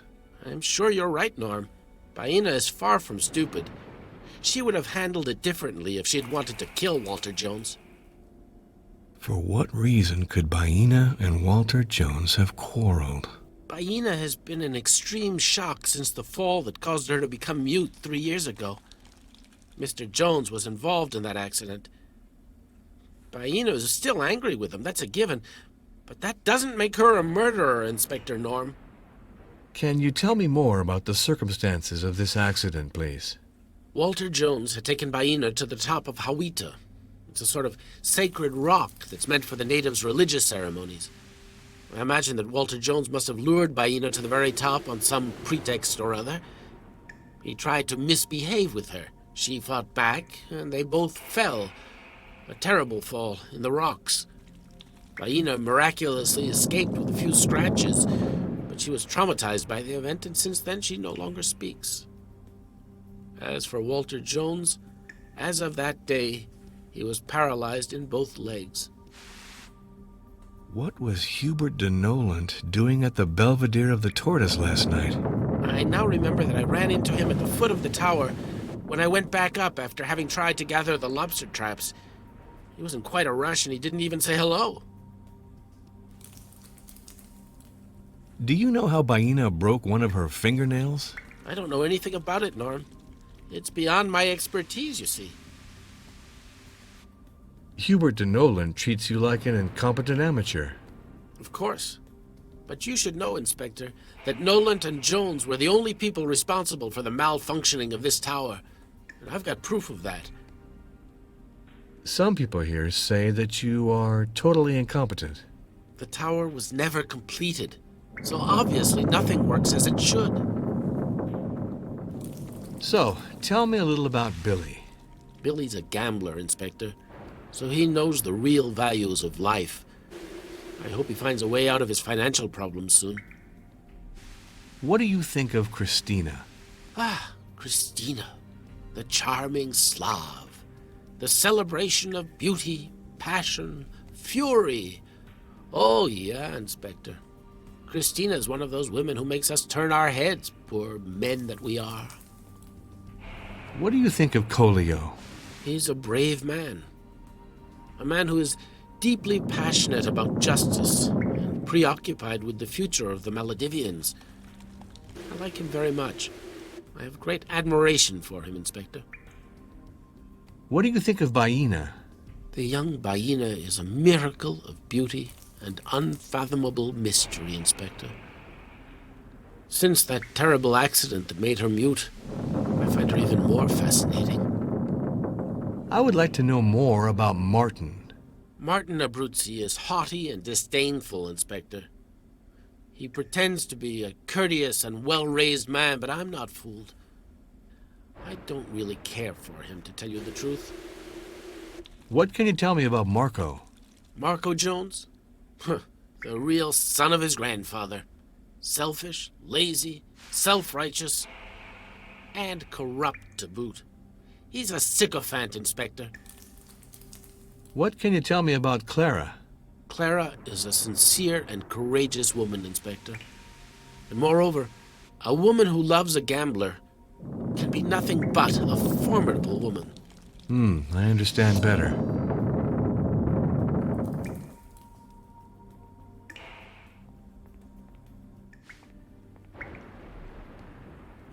This could be useful. This could be useful. This could be useful.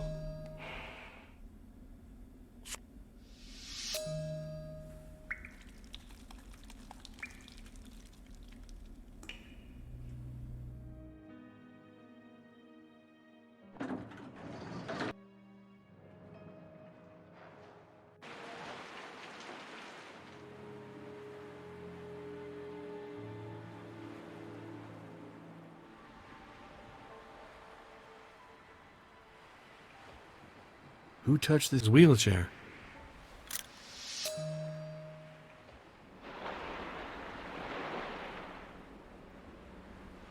I must take your fingerprints for the investigation.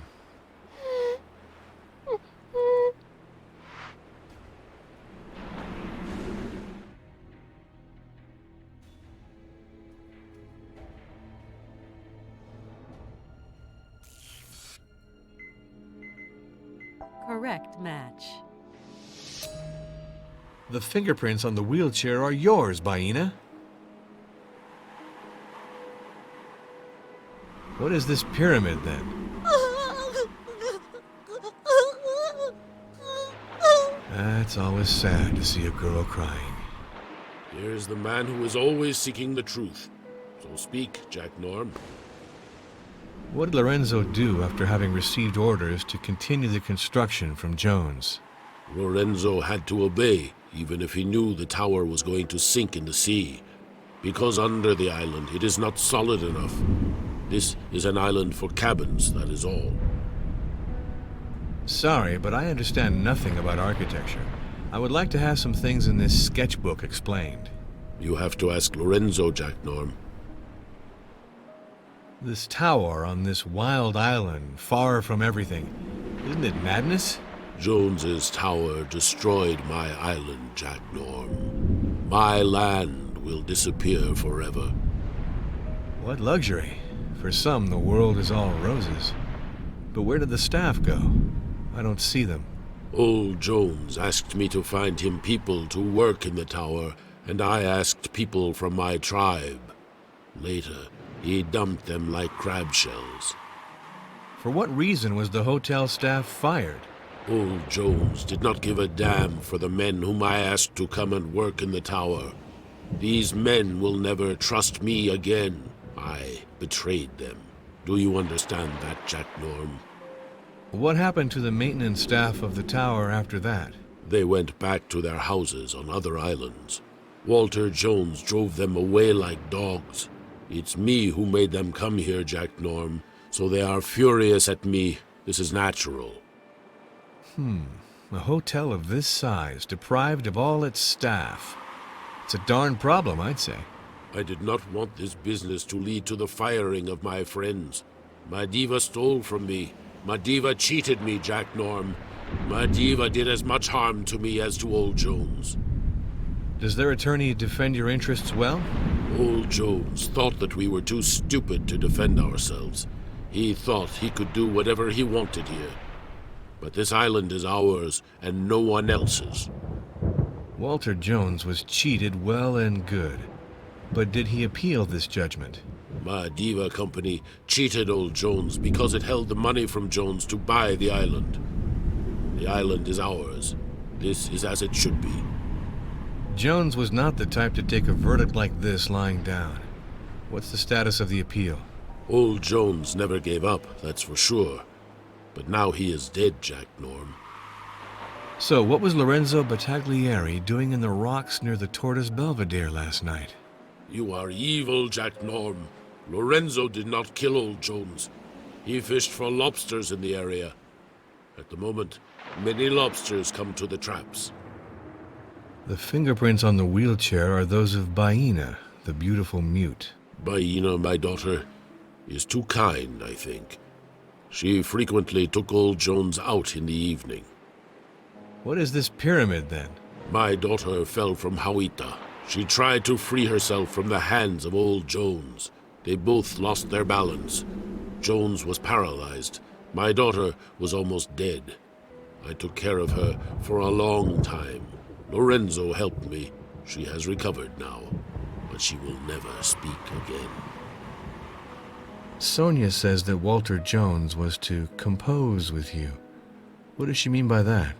He made a huge tower on my island, and in exchange, I got nothing. So I said that it wasn't fair. If Noland is to be believed, the young Baina literally cast a spell on Walter Jones. What do you know about this? My daughter is pure. If Walter Jones wanted her, it was Walter Jones's problem and not Baina's. Hubert de Noland says that you are an opportunist and a nuisance. I don't know. I spent the evening in the cabin with Baina. So, tell me a little about Billy. Billy Jones is bizarre, Jack Norm. When Billy makes jokes, Billy laughs a lot. And Colio does not understand why. Colio does not understand Billy's jokes. What do you think of Christina? Christina is a very beautiful woman, Jack Norm. Christina is tall, strong, vigorous, and supple as a creeper. I would like to know more about Martin. Martin? The husband of Sonia Jones. I do not know Martin. What can you tell me about Marco? Old Jones had the blessing of the gods with Marco. Marco is the grandson of Old Jones, and the name of the Jones family is honored by Marco, Jack Norm. What can you tell me about Clara? I like Clara very much. Clara says hello to Colio. Clara smiles at Colio. Clara is a good woman. Well, if that's all you have to say.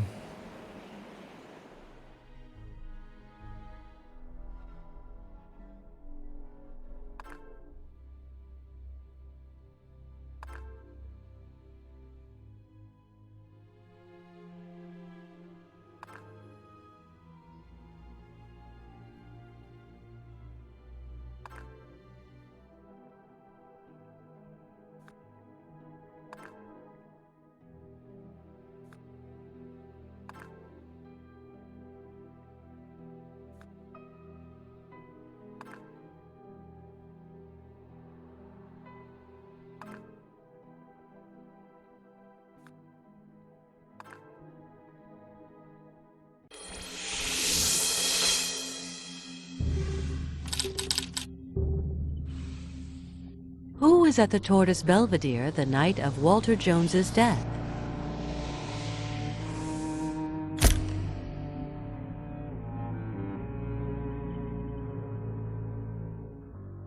Lorenzo, Baina, and Nolan were at the Tortoise Belvedere the previous night.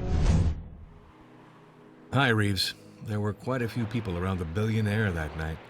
But above all, it's a young woman of the island called Baina who seems the most suspicious to me in this story. The problem is that she's not very talkative.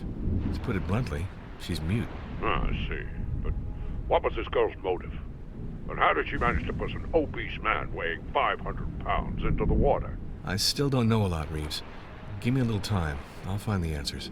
Talk to you soon. We're loading the body, Jack. It's going to the forensic expert immediately. If you still wanted to see things, it's too late. No problem, Winnie. I saw everything there is to see. Take care of him. Talk to you later, Winnie.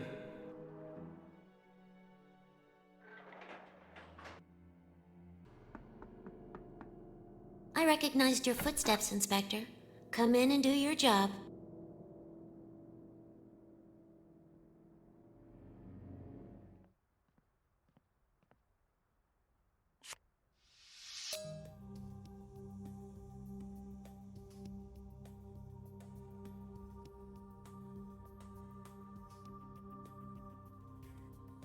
Well, all this is very touching. Mr. Inspector, charged with the investigation? I'm all ears. Sorry, but I understand nothing about architecture. I would like to have some things in this sketchbook explained. I don't know anything about it, Inspector. Ask the architect. In my view, he's the only one who can enlighten you. What did Walter Jones tell you regarding his estate? Walter Jones completely changed his attitude with his grandchildren. He wanted to bequeath them all his money. Well, so much the better. But after all the terrible things he did to them, it's a little late. Why do some people here compare you to Anna Jones, Walter Jones's deceased wife? To tell you the truth, I didn't know her, but it seems that she was a very gentle woman. How opposites attract. I say this, but I didn't know Walter Jones before he lost his wife. Maybe he was more hospitable back then. If Noland is to be believed, the young Baina literally cast a spell on Walter Jones. What do you know about this? I swear that, strictly speaking, I know nothing, Inspector. How could I? What reasons could Billy have had for hating his grandfather? How can you love someone who never helped you even when he had the power? I know my Billy sometimes abuses money, but Walter Jones was really heartless. He never lifted even his little finger to get Billy out of his problems. What do you think of Christina? I like my brother-in-law, but between us, Inspector, don't you think it's a little strange that Marco would be with this woman? It's an indiscreet relationship. What can you tell me about Marco? I like Marco, and I respect his choices. If he's happy with Christina after all, it's good. Thank you.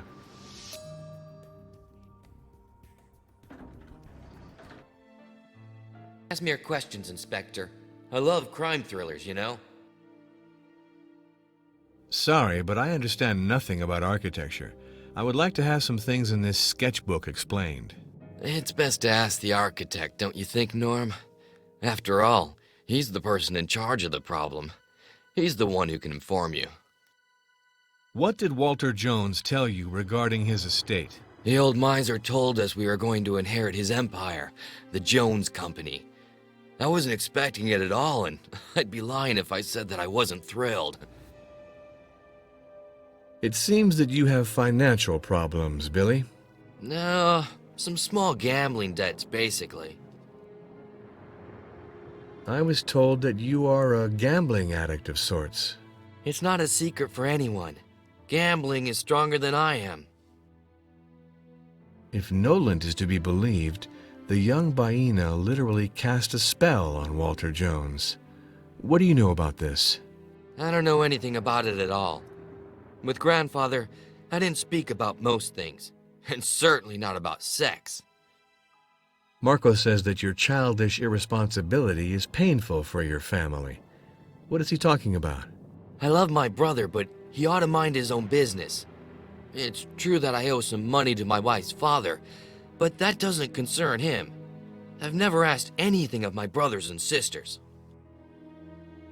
What do you think of Christina? I don't know Christina well, but when this woman walks into a room, you can feel the general level of adrenaline rise, that's for sure. What can you tell me about Marco? Marco, he was always Grandfather's pet. Even when we were children, he was the favorite. And the old man helped him hugely in his political success. Okay.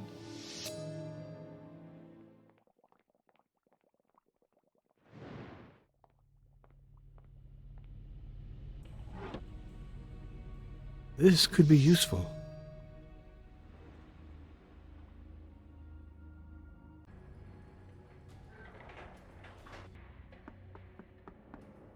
Don't stand on formalities. Come in. Mr. Poliviev, it's Billy Jones. No, I haven't got the money together yet. Wait, you know Walter Jones? Yeah, the billionaire. Well, he's my grandfather. He just died, and of course, I'll inherit. Yeah. I'll have the money as soon as the inheritance is settled. You don't want to believe me? Read the newspapers and you'll know. No, please. Give me a week to handle this. 3 days? Okay. 3 days.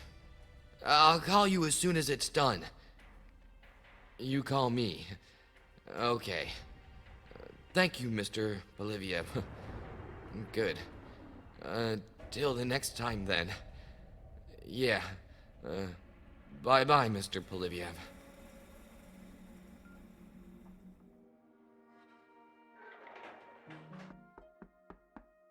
Yes, make yourself at home.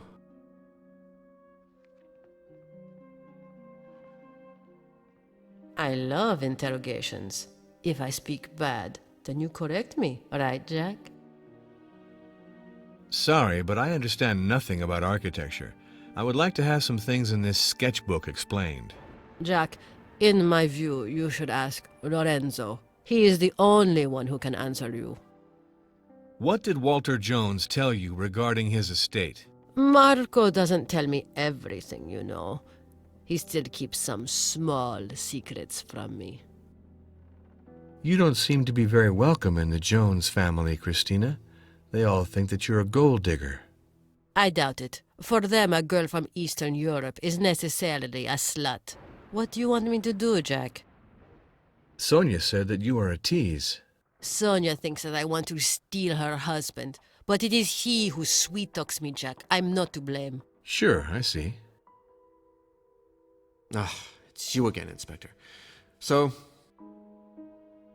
Sorry, but I understand nothing about architecture. I would like to have some things in this sketchbook explained.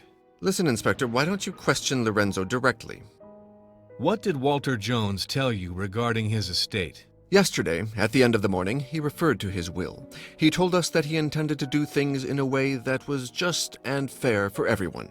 I have nothing more to say on this subject, Inspector. Why does Clara speak about having to dutifully respect your choice of living with Christina? Clara is very nice, but maybe a little narrow-minded. My sister-in-law has the usual prejudices against girls from Eastern Europe. Nevertheless, between Christina and me, it's true love. Lorenzo told me that you are as venal and tyrannical as your grandfather. Lorenzo doesn't like anything that is contrary to his creative ravings, Inspector. That's all. According to Billy, Walter Jones did a lot for your political career. I admit, Inspector, my grandfather was very interested in politics and generously financed my campaigns. I understand this could have made Billy jealous, but after all, isn't it normal that a grandfather helps his grandson in an enterprise that is certainly more laudable than a hand of poker? If Noland is to be believed, the young Baina literally cast a spell on Walter Jones. What do you know about this? My grandfather was a rich and powerful man. In his life, he had all the women he wanted, and I doubt that a young island girl caused him to lose his reason. What do you think of Christina? Meeting Christina was one of the most important events in my life, Inspector. She is my soulmate, my feminine other. We are in total harmony on all counts. Okay.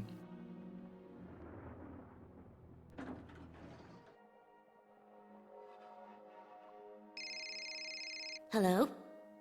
Yes, I'll wait. Hello? Dr. Terry? Yes? Thank you. So, how is my father? Yes? I can't hear you very well. In intensive care? My God! No.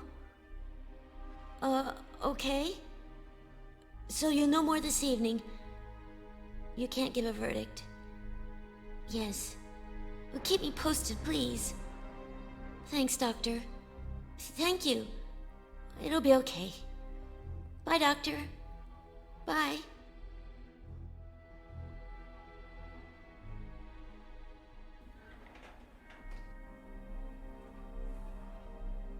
I need you to enlighten me on a point. What did Walter Jones tell you regarding his estate? My grandfather brought us together to tell us about his will. He told us that we, my brothers and I, were his heirs. It might be true, but it doesn't change my feelings for him in any way. You can't buy me, Mr. Norm. I thank you for your help. A question is buzzing in my head. What did Walter Jones tell you regarding his estate? I wasn't sleeping with Walter Jones, and I was no longer his confidant. So go look for your clues in the minds of the heirs, Norm. You'll find something to feed your curiosity. Are you aware of what happened between Jones and Miss Baina Jumhu last night? I saw them both together. Baina was harassed by Mr. Jones once more, and the poor girl had to push him away violently to defend herself. Sure, I see.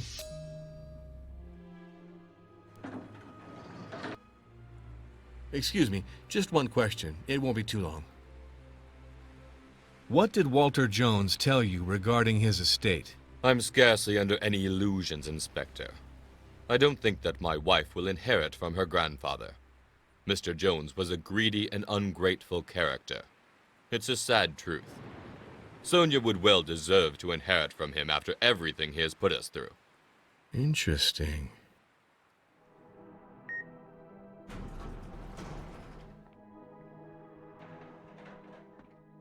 Come in, Inspector, please. Ask all the questions you'd like to ask. I'm at your service. What did Walter Jones tell you regarding his estate? Walter Jones led me to believe that he wanted to make up with his grandchildren.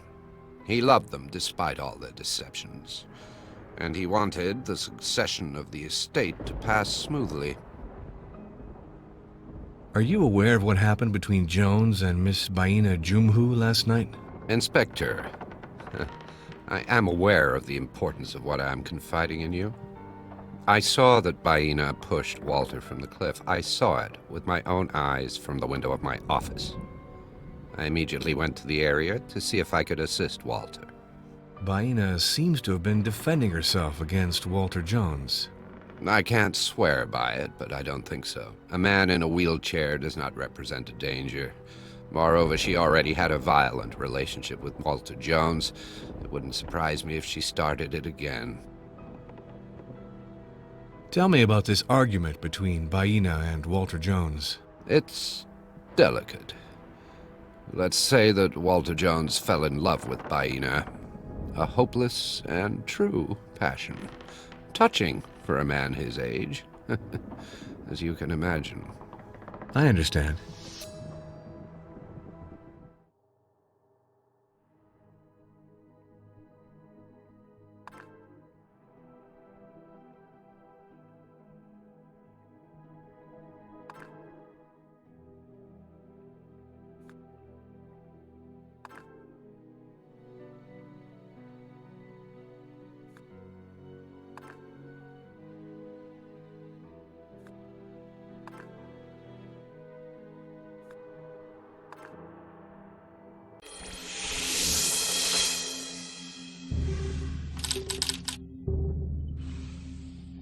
What happened between Walter Jones and Baina at the Tortoise Belvedere?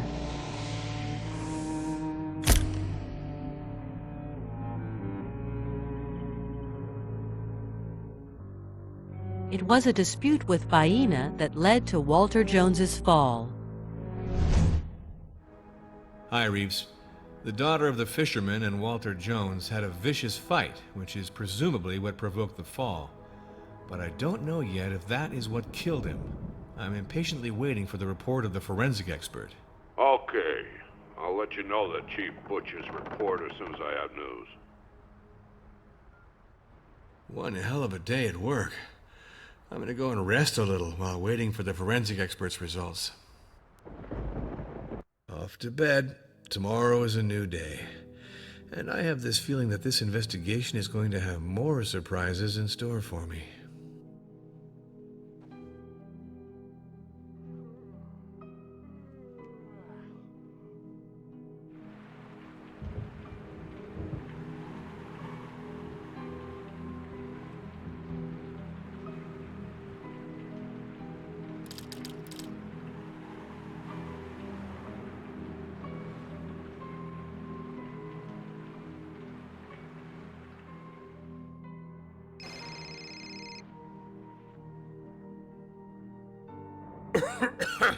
Hi, Vic.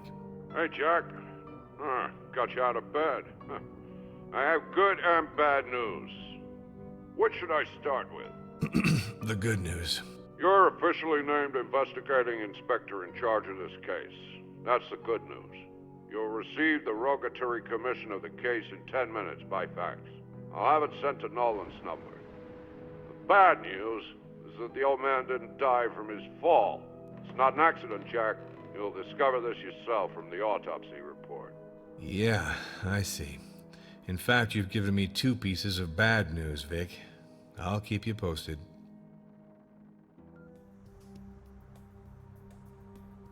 I just got a fax for you.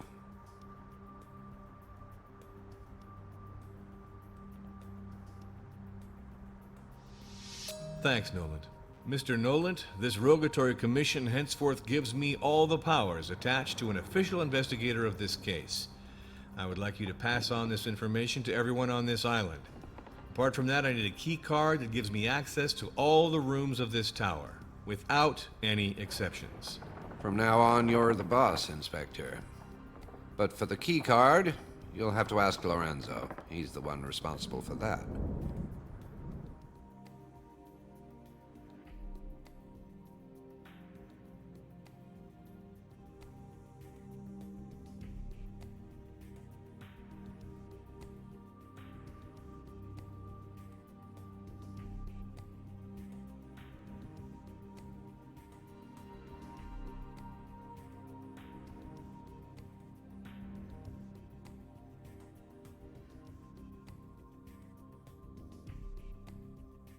Walter Jones was certainly murdered.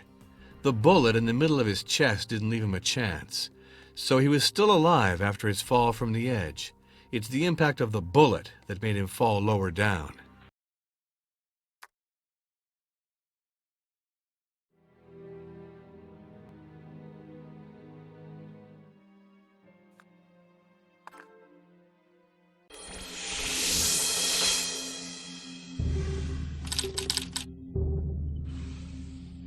What are the causes of Walter Jones's death?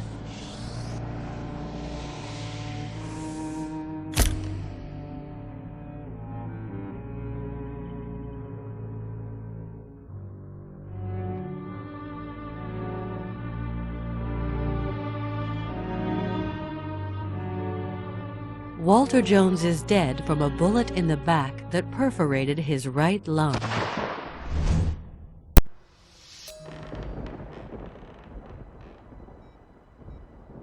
Hi, Reeves. The case is clear.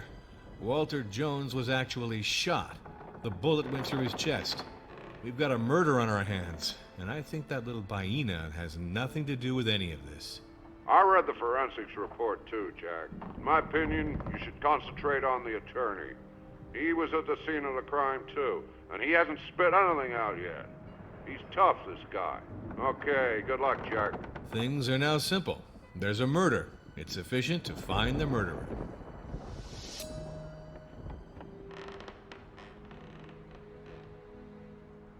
The ocean has covered the whole island.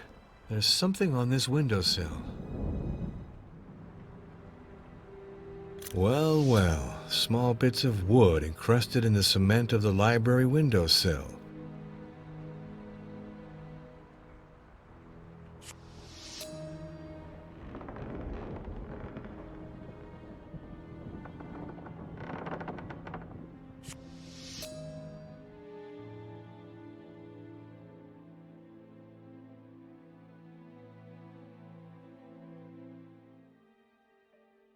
They made some sort of arrangement, that's certain.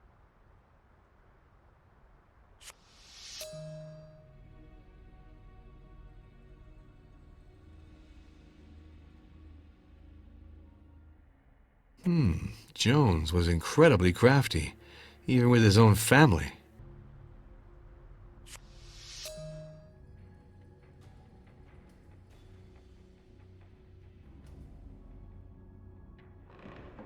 I warn you, the rules have changed. I am the inspector officially in charge of the investigation of the murder of Walter Jones, and I therefore have all powers at my disposal to bring this investigation to a close. The autopsy is categorical. Walter Jones died from a bullet wound in his back, and not as a result of his fall from the Tortoise Belvedere. With all the doubts stemming from the circumstances, Baina has nothing to do with the death. Nevertheless, I would love to have your point of view on this. I'm extremely surprised by what you're telling me, Inspector. This means Baina couldn't have killed him by throwing him down from the top of the cliff. But you will admit, nothing proves that she didn't finish off poor Walter with a shot. And her father, old Colio, could very well have helped her. What were you doing at the hour of the crime, around 11 p.m.? With all due respect, Inspector, let me remind you that I have already explained myself to you. Noland, I know now that you were doing some smooth talking by letting me believe that you knew nothing about Walter Jones' plans for his estate. I don't like your making fun of me, Noland. I acknowledge that I didn't tell you everything that I knew about Walter's feelings for his grandchildren, or for his plans for his estate. But you should know that I never advised Walter to go in this direction. I have a certain sense of family, Inspector. This letter dates back a while. Walter was still confiding in me at that time. If the heirs had thought of inheriting, it seems they're off to a rather rocky start. What do you think? I'll be frank with you, Inspector. Walter Jones was a man I esteemed and respected. But that Walter Jones of whom I speak disappeared long before his death. The truth is that he lost all sense of reality after his terrible accident. The fact of having become handicapped and nailed to his wheelchair made him paranoid and subject to monstrous bouts of rage. Walter Jones became a predator, obsessed by the idea that his own heirs wanted to deprive him of his fortune. He turned into an ogre toward his own descendants. He did all the dirty things one can imagine. He stopped short of nothing to hurt them. And his last act was to manipulate them, to stop them from putting him legally under psychiatric care, by making them believe that they'd inherit from him. I knew that no will existed in their favor, but what could I have done? You should know, Inspector, that Jones considered Sonia and Billy to be a pair of good-for-nothings. And if he believed briefly in Marco, in the end he concluded that the latter was a failure too, because he refused to break off with Christina, whom Walter believed to be an unscrupulous gold digger. Do you know if Walter Jones was wearing something around his neck on the night of his death? That evening, I have to admit I didn't pay attention, Inspector. But he usually wore a sort of chain around his neck. Are there firearms somewhere in this tower? I recommend that you return to the office of Walter Jones, Inspector. Walter loved guns. In his youth, he was a passionate hunter, doubling as a crack shot. Did you hear a gunshot around 11 p.m.? I already told you that the storm was really violent at that time, an incredible racket. I don't see how I could have heard a gunshot. Sure, I see.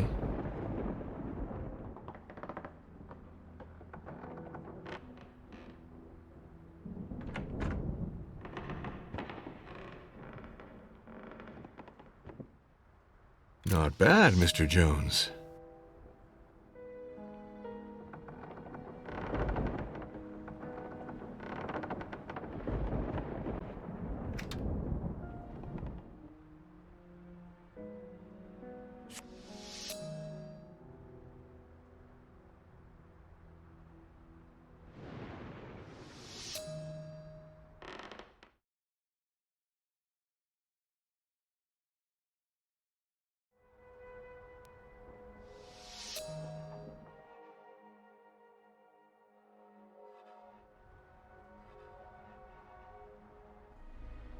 The caliber of this ammunition is not the same as that of the bullet that was found in Walter Jones's body.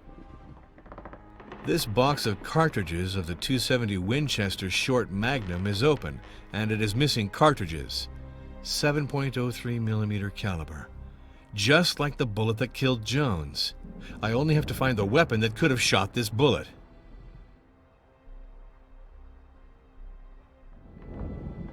Ah, a .270 caliber Winchester short magnum. Here, one more .270 Winchester. It's getting complicated. No trace. This rifle was bolted and is the only weapon of the right caliber which still has traces of powder.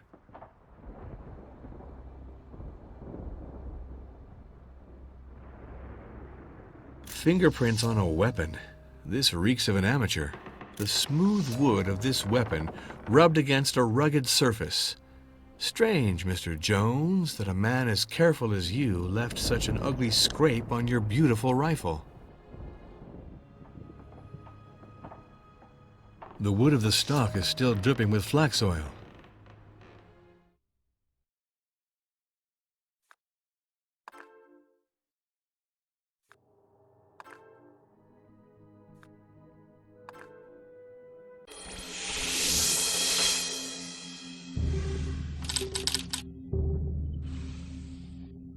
What was the weapon of the crime?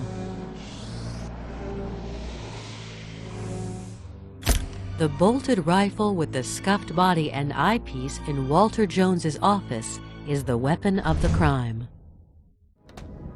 Killed by one of his own weapons. How ironic.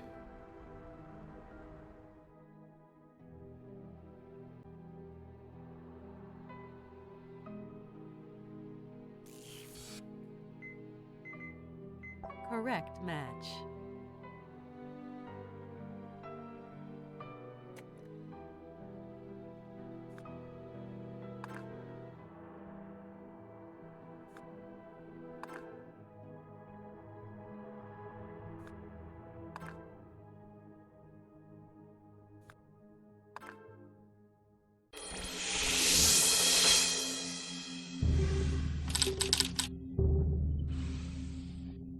From where was the shot fired?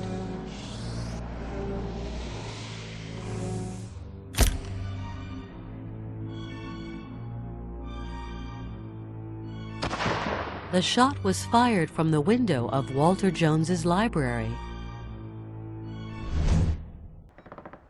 The shot was fired from the window of Walter Jones's library. Hey, I'm proud of you. Very good work, Jack. From 200 meters in the middle of a storm? Your murderer has to be a top-class shot to succeed with a shot like that. That's for sure. It's a real distance in the middle of the night, even if there was lightning. He's a master shot.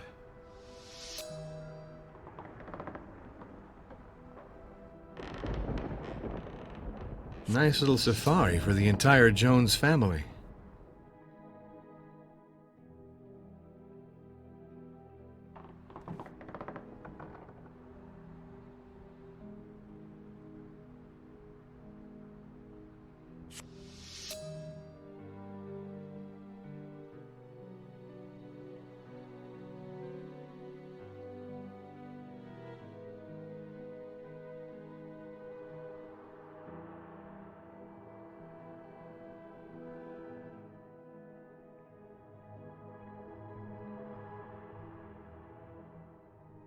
Charming, these relationships between various members of the Jones family. Strange, these drawers are closed and there's no obvious keyhole.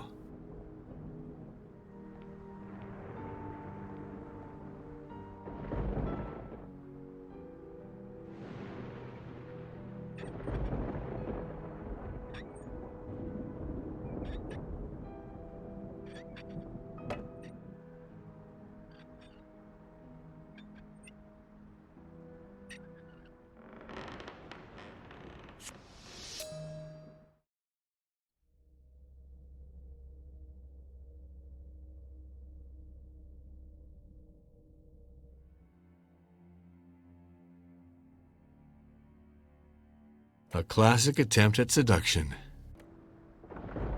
This drawer is stuck.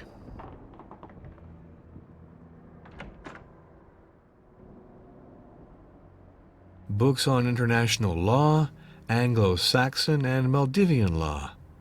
Walter Jones left nothing to chance. Books on very different subjects. In English, in German, in French. There's a Spanish one here. It's strange for someone as organized as Walter Jones.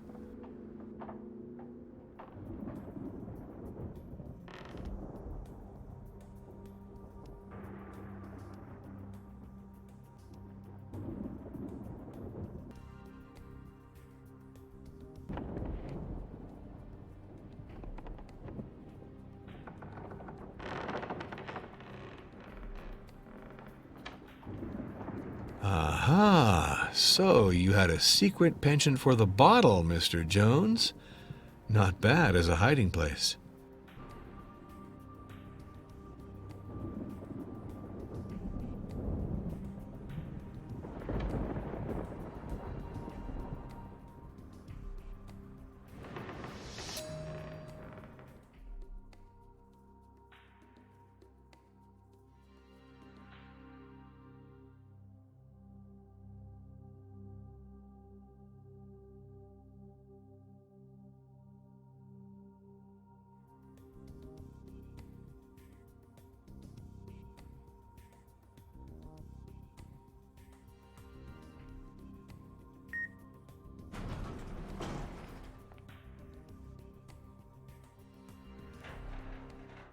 Lorenzo, I got the Rogatory Commission along with all the powers that go with it.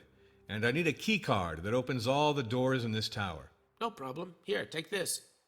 It belongs to an employee who had access to all the rooms in the tower. And then, find the guilty party as fast as you can, Inspector. Thanks, Lorenzo. I must take your fingerprints for the investigation. You're a cop, you're taking fingerprints. What could be more normal? Thanks. Walter Jones was murdered. So we stop joking and respond correctly to my questions. Everyone got that? This document seems to incriminate Noland. I'm wondering if you know something that is liable to contradict it?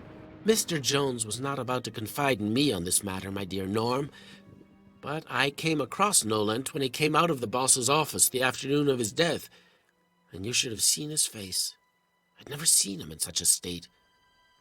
What you tell me doesn't surprise me. I can tell you that Noland is a real SOB. That he embezzled money from the pension funds of Jones's cement factory doesn't surprise me in the least. The autopsy is categorical. Walter Jones died from a bullet wound in his back, and not as a result of his fall from the Tortoise Belvedere. With all the doubts stemming from the circumstances, Baena has nothing to do with the death. Nevertheless, I would love to have your point of view on this. Oh, that's great news. Baena's cleared of all suspicion. It's fully to your credit that you recognized your mistake, Norm. I imagine that you weren't at all aware of the arm that was used in the crime, Inspector. What were you doing at the hour of the crime, around 11 p.m.? But I already told you, Norm. I hated Mr. Jones for what he did to Baena. But despite everything, I'm sorry for the death of the old man, believe me. I remember being surprised by Baena's violence. Even if I could understand that she was taking revenge for Jones's beastly brutality. After his fall, I came out of my hiding place to reassure Baena. I promised her that I would protect her. I was ready to give evidence that the old satyr had assaulted her again. But Baena pushed me away and fled to take refuge in her father's cabin. At that moment, I confess, I was convinced that she'd intentionally pushed him, that she'd ruminated over taking revenge against Jones, and that if she'd agreed to accompany her torturer on his stroll, it wasn't totally innocent. In fact, I thought maybe she was waiting for a chance to revenge herself. And now, Inspector, you're telling me that Baena is innocent. Oh, now I am sure that she must detest me for having thought her guilty. This man was a damn maniac. He seemed to fuss over these weapons with great diligence. Mr. Jones was a long-time hunter, Norm. And like all self-respecting hunters, he took great care of his guns. Tell me, you have an impressive sports record, Mr. Battaglieri. You haven't completely lost your touch, I suppose. I don't like your question, Inspector. I can see what you're getting at, you know.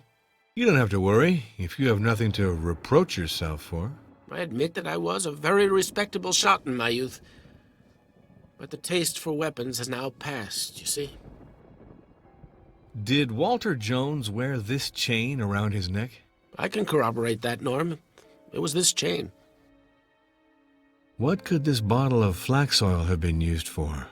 This flax oil is used to take care of the stocks of the luxurious rifles belonging to my boss, Inspector. It's an absolutely sensational product for bringing out the veins in precious woods.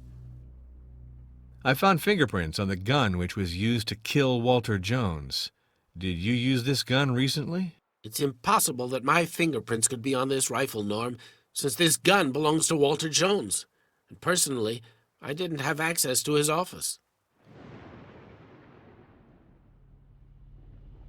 Do you know if Walter Jones was wearing something around his neck on the night of his death? I remember very well that Mr. Jones always wore his chain around his neck. Why would he have taken it off? It had the key to his room and to his safe hung from it. Do you know who in this tower knows how to use a gun? Apart from Walter Jones, I don't really know. Did you see anyone in the library the evening of the murder? You know perfectly well that I was not there, Norm. On the other hand, the computer ought to be able to tell us. All you have to do is ask it. But I have to know Mr. Jones's secret code. You understand, my boss didn't want cards assigned giving access to his office and his library without his consent. Do you have the code, Inspector? Sorry, but I don't have it. What a nuisance. Oh, but wait. I know that Jones hid the code in his desk. Unfortunately, I don't know precisely where. I'll take note of it.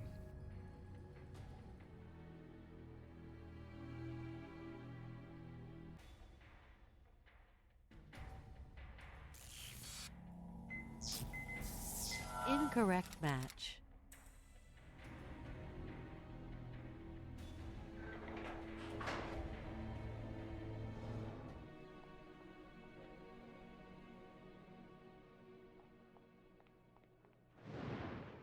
I must take your fingerprints for the investigation. But of course, do your job, Inspector. The resale price of your shares to your boss seems pretty ridiculous, Nolan.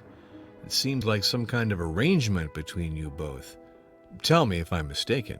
The truth is that I am very indebted to Walter Jones in many spheres.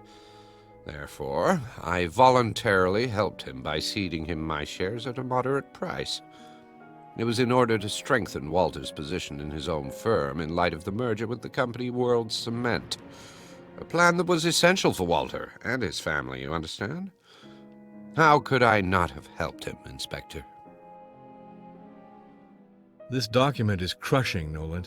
What do you have to say in your defense? Crushing? You're going too far, Inspector. I'm not going to pretend to be a professor of financial economics, but I do know that the CWPF received very handsome dividends, whereas my company suffered terrible setbacks in the financial markets. And I'll add that if the Construction Workers' Pension Fund had really wanted to secure its investments, it ought to have invested in Treasury bonds. The fund couldn't have been ignorant about that. The real victim is not the one we suspect, Inspector. These documents attest that you had an accomplice and that you personally benefited at the expense of the employees of World Cement by using the company High Placement, which you then got rid of. The collection of these proofs could be a very good motive for killing Walter Jones. Wait a second, Inspector. I willingly acknowledge that I helped my niece find a job. She's a brilliant young girl, and it was unacceptable that she was on unemployment. As for this so-called financial embezzlement, I only paid myself for the worth of my work and my expertise. That doesn't make me a murderer. Stop making fun of me, Nolan. I'm beginning to see clearly through your petty skullduggery. You're going to respond to all of this in front of the court. Be sure of that. I know the law well, and I know my rights, Inspector. I therefore refuse to continue this interrogation with you. I've nothing more to say to you in this regard.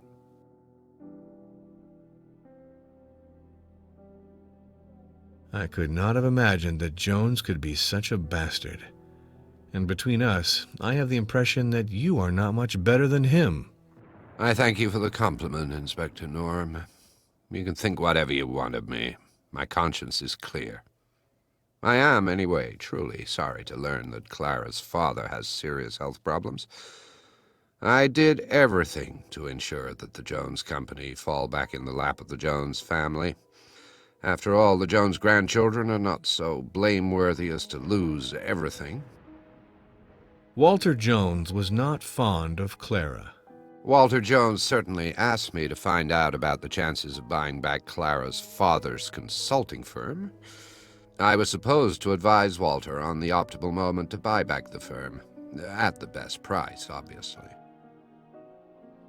I think that Walter Jones was unfair to Christina.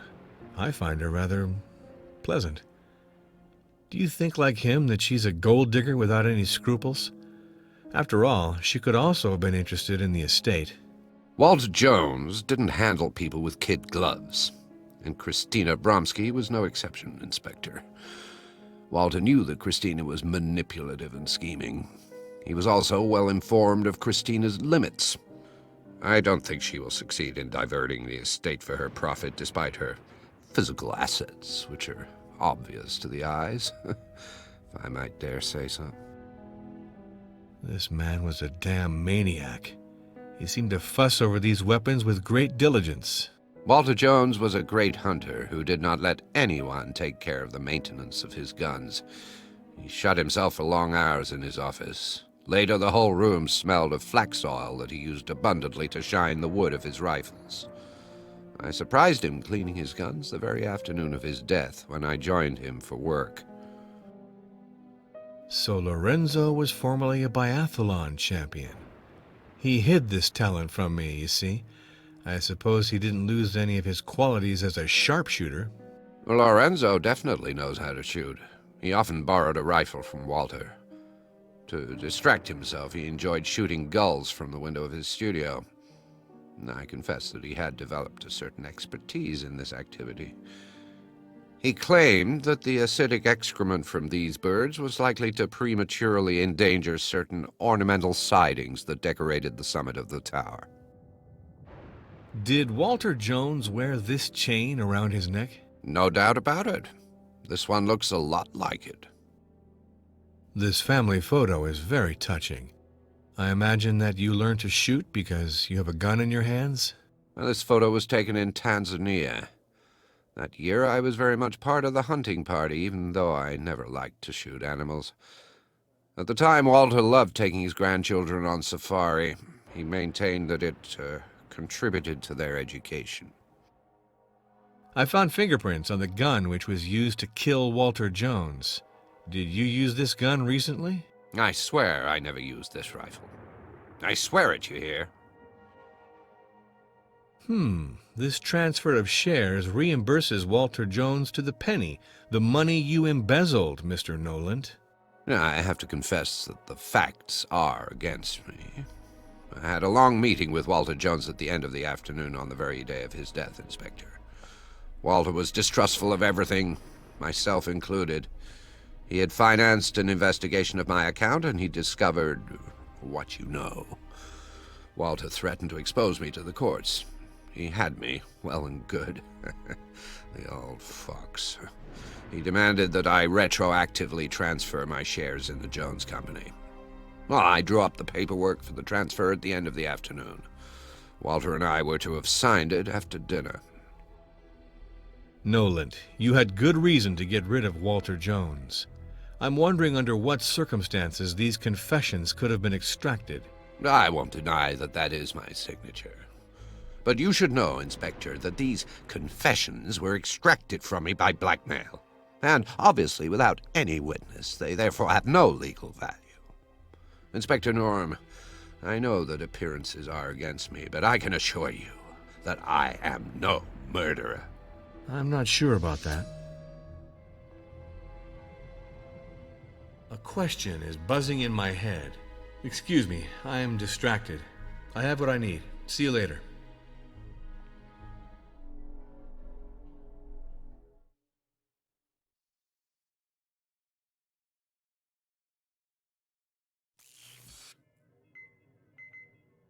Correct match. But why did you manipulate this rifle, Hubert de Noland? Explain to me why this gun has your fingerprints, Mr. Noland. I knew that I ought to have told you from the beginning, but I was afraid that you would suspect I was the murderer. When I saw that something was turning out badly between Baina and Walter, I took this rifle and I removed the eyepiece to observe what was going on. I was more than 200 meters away, and it was thanks to this rifle scope that I could distinguish Baina, who was pushing Walter over the edge. But the idea of shooting at Walter never crossed my mind. Why would I have killed him? He who made my career and generously remunerated me for my services. You already lied to me. Now you want me to believe that you did not make use of this gun? How do you want me to believe you again, Noland? Okay, and supposing I believe you used the rifle as binoculars and not as a weapon, who could have taken the rifle after you and shot Walter Jones? I didn't run into anyone when I left my office. I'm the only one left in the tower who has a key card to enter this office. I don't understand how Walter Jones could have been killed by this rifle. Please, believe me.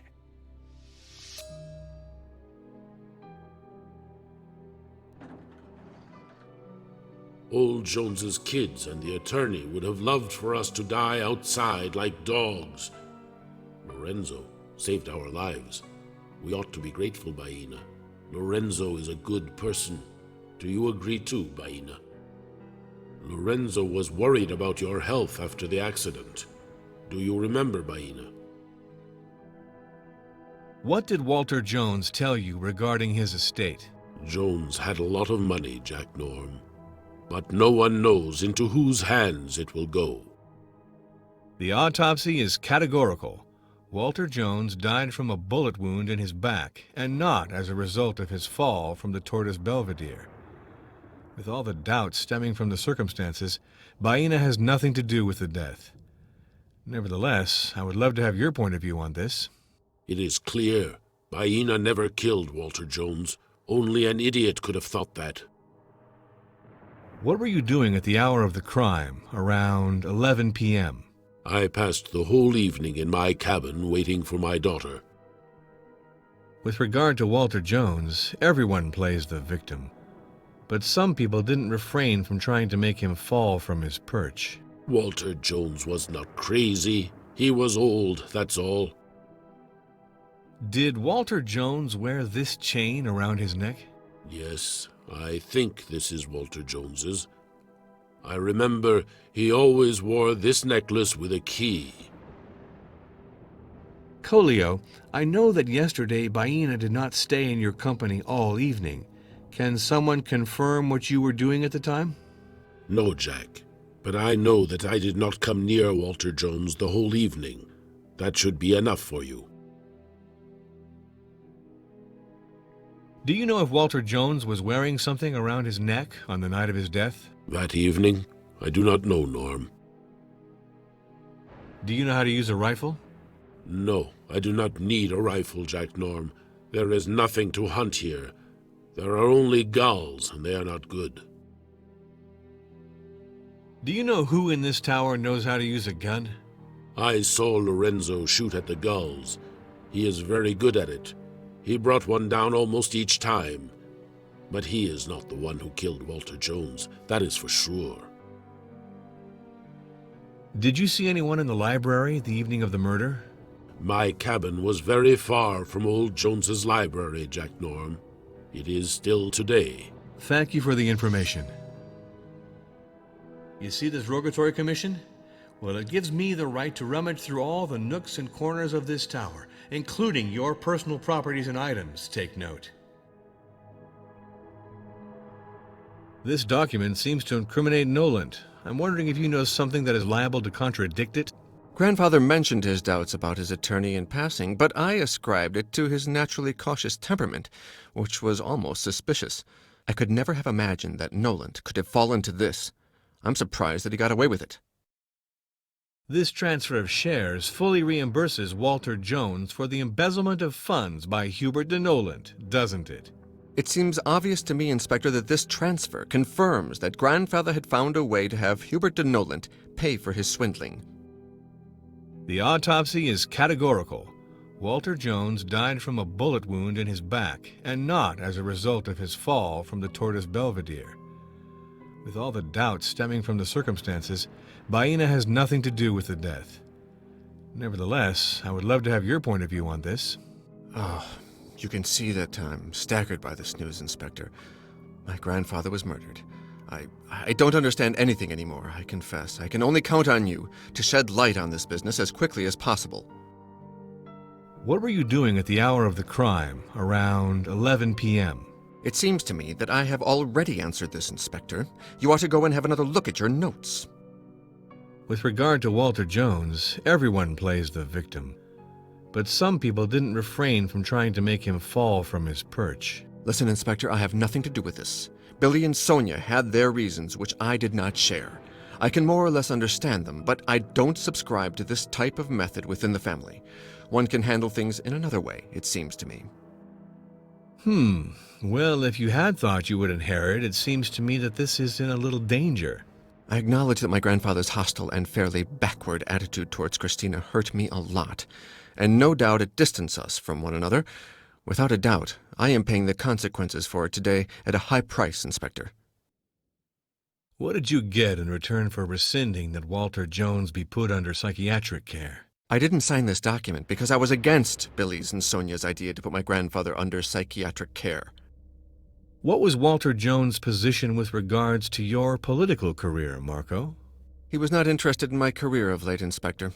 Grandfather thought Christina was a schemer who was bad for my electoral campaign, that she was, in a way, badly cast for the role, politically incorrect. He wanted me to break up with Christina. I could not bring myself to do this, Inspector. My girlfriend runs my career with verve and intelligence. We're a darned good team together, and it's out of the question that I leave her. You know, last month Christina was subject to a terrible attack, but I refuse to believe that Walter Jones could be behind it. I think that your grandfather was pretty unfair to your girlfriend. Christina seems to be very nice. My grandfather didn't like Christina. For him, all girls from Eastern Europe were unscrupulous gold diggers. Unfortunately, it's no longer possible for me today to get him to change his mind, Inspector. Do you think Walter Jones's fears about Christina were justified? I owe a lot of things to my grandfather, and in the past he was an excellent advisor, but his mistrust of Christina was unfounded. You know, Inspector, even my electors are charmed by her. That said, if one day I had to choose between her and politics, you could be sure I would choose her. This page from Jones's diary about Christina's aggression seems totally like a confession to me. Yes. Of course, I had doubted the facts at times. I asked my grandfather for an account, but he always denied having ordered the aggression. I thank you, Inspector, for furnishing me with this proof. Walter Jones is dead. Peace be with him. But at least this sad affair has been brought to light. Why did Walter Jones talk about Sonia's desire for revenge? I remember Sonia's courage in defending our father, who had been humiliated by Walter Jones. I admire her enormously for having had the courage. My father, Edward Jones, was not a man of stature, you understand. For a long time, I admired my grandfather and despised my father. You seem to me to have great skill as a marksman. Do you continue to practice this discipline, Marco? This article is very flattering. I ought to know, Inspector. It's the press kit for my election campaign. It was written up by a very obliging journalist. I add that my drill sergeant liked me. He exaggerates my slight talent as a marksman. Today, I've certainly lost the touch. I've not fired a shot in a long time. Did Walter Jones wear this chain around his neck? I think so, Inspector. What could this bottle of flax oil have been used for? I haven't any idea, Inspector, and I would ask you from now on to stop bothering me for every little thing. This family photo is very touching. I imagine that you learned to shoot because you have a gun in your hands? This photo reminds me of the most beautiful moments with my grandfather. I remember that he gave us small camp rifles and took us to the foot of the acacia trees to shoot at little green monkeys that were stealing our provisions. It was a little barbaric as a form of entertainment, I give you that. Do you know if Walter Jones was wearing something around his neck on the night of his death? I didn't pay a lot of attention, but I seem to remember that my grandfather indeed wore a small chain. Do you know who in this tower knows how to use a gun? The architect, for sure. I was able to watch him once. From the window of his studio, Lorenzo Battaglieri was shooting down gulls that were in mid-flight, and I can confirm, Inspector, that he was a top-class shot. Did you see anyone in the library the evening of the murder? No, I am unaware of what happens around me when I'm asleep, Inspector. I understand.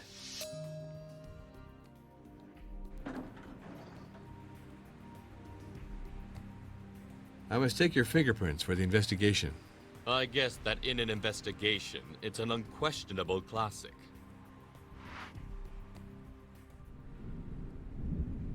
The autopsy is categorical.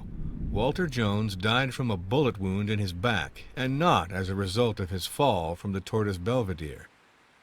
With all the doubts stemming from the circumstances, Baena has nothing to do with the death. Nevertheless, I would love to have your point of view on this. Killed by bullets? That's really very disturbing, Inspector. I don't know who could have an interest in killing my wife's grandfather. I'm having a hard time believing that one of the heirs of Mr. Jones could be mixed up with this business. Really. He was, after all, their grandfather. The guilty party is without doubt a native of the island. These people are still roughnecks. What were you doing at the hour of the crime, around 11 p.m.?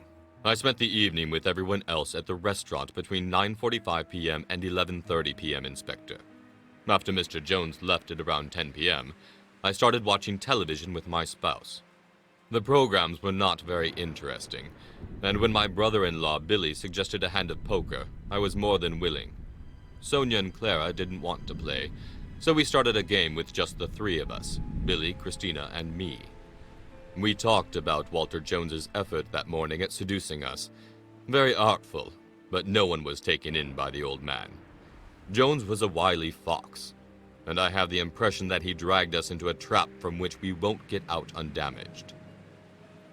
My wife, who had left for a short while, rejoined us. I remember that she was very irritated to find us talking about the issue of the inheritance of her grandfather's estate. I was tired, and the mood had become strained, so I vanished into my room. Sonia came and joined me a little later. With regard to Walter Jones, everyone plays the victim. But some people didn't refrain from trying to make him fall from his perch. Listen, Inspector. It was publicly known that Walter Jones was no longer the same man after he had his accident. The procedure that we initiated to have him put under psychiatric care was perfectly logical. The old man was no longer of sound mind, and he wasn't even able to understand that he ought to pass on responsibility. If the heirs had thought of inheriting, it seems they're off to a rather rocky start. What do you think? Old Man Jones manipulated us all. I truly regret not having taken the procedure of putting him under psychiatric care to its conclusion.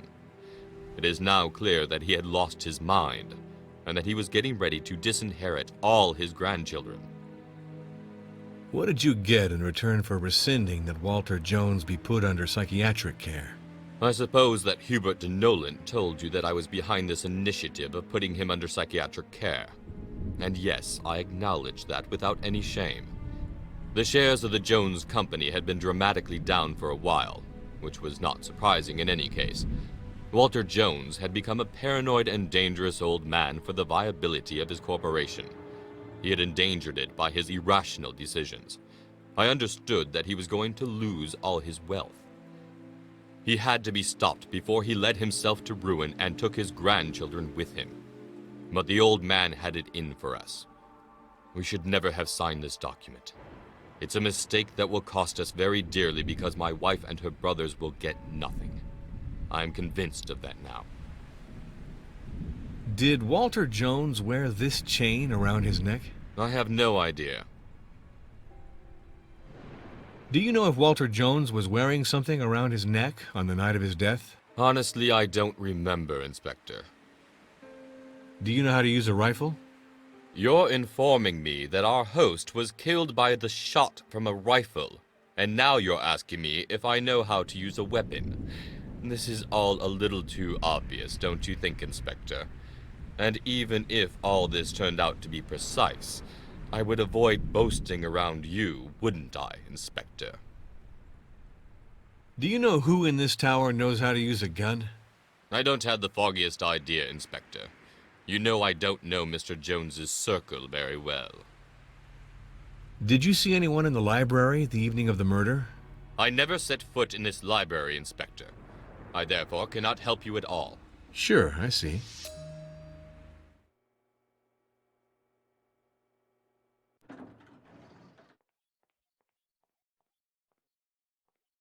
The ocean has covered the whole island. I must take your fingerprints for the investigation. Good. Well done, man. What do you want me to say? This document seems to incriminate Noland. I'm wondering if you know something that is liable to contradict it? I never liked this Nolan fellow, but now it's for a good reason. It seems pretty damning, Inspector. This transfer of shares fully reimburses Walter Jones for the embezzlement of funds by Hubert de Noland, doesn't it? Wow, Norm. If you ask me, with this, Mr. Hubert de Noland seems pretty much in hot water. The autopsy is categorical. Walter Jones died from a bullet wound in his back, and not as a result of his fall from the Tortoise Belvedere.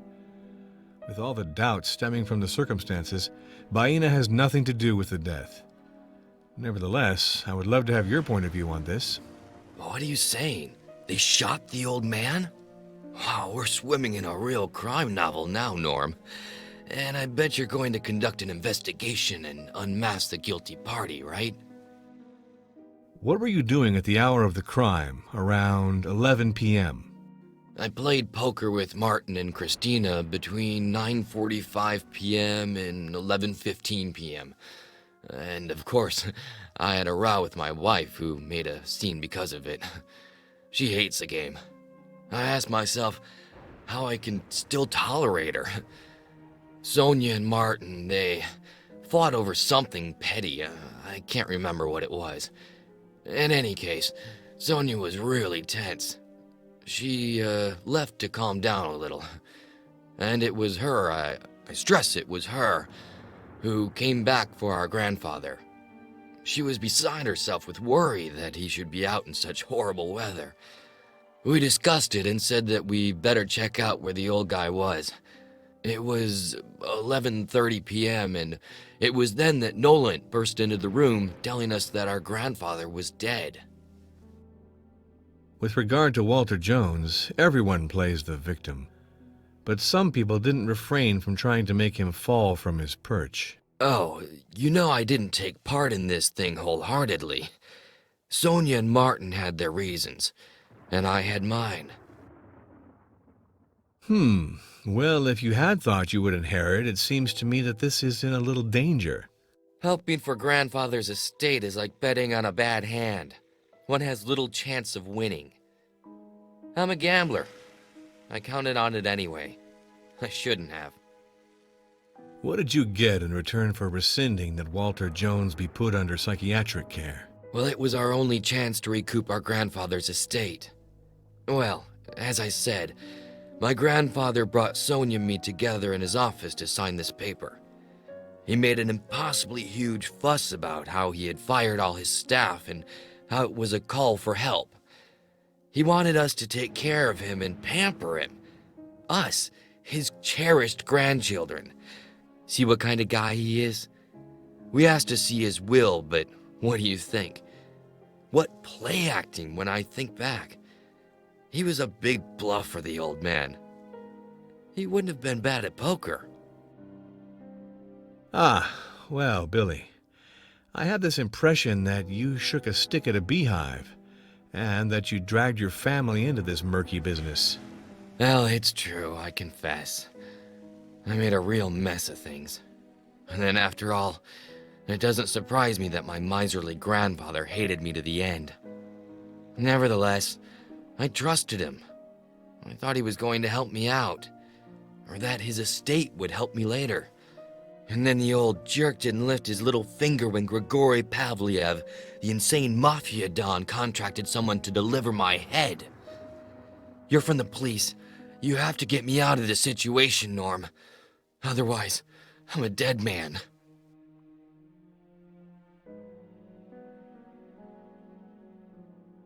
Walter Jones was not fond of Clara. I dragged a lot of people I love into hot water.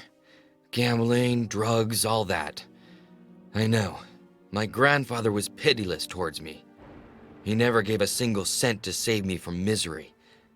But still, he could have spared my wife and my father-in-law. But that's the way it is. I'm a good-for-nothing, and Walter Jones was the worst of sharks. I didn't think Jones was such a jerk. And his accomplice, Nolan, doesn't seem to be much better. Inspector, I know that my father-in-law has some major health issue, and that it's all my fault. My wife is angry at me. It's to be expected. But Walter Jones could have arranged everything just by lifting his little finger. He preferred to take advantage of the situation by preying on my father-in-law's business.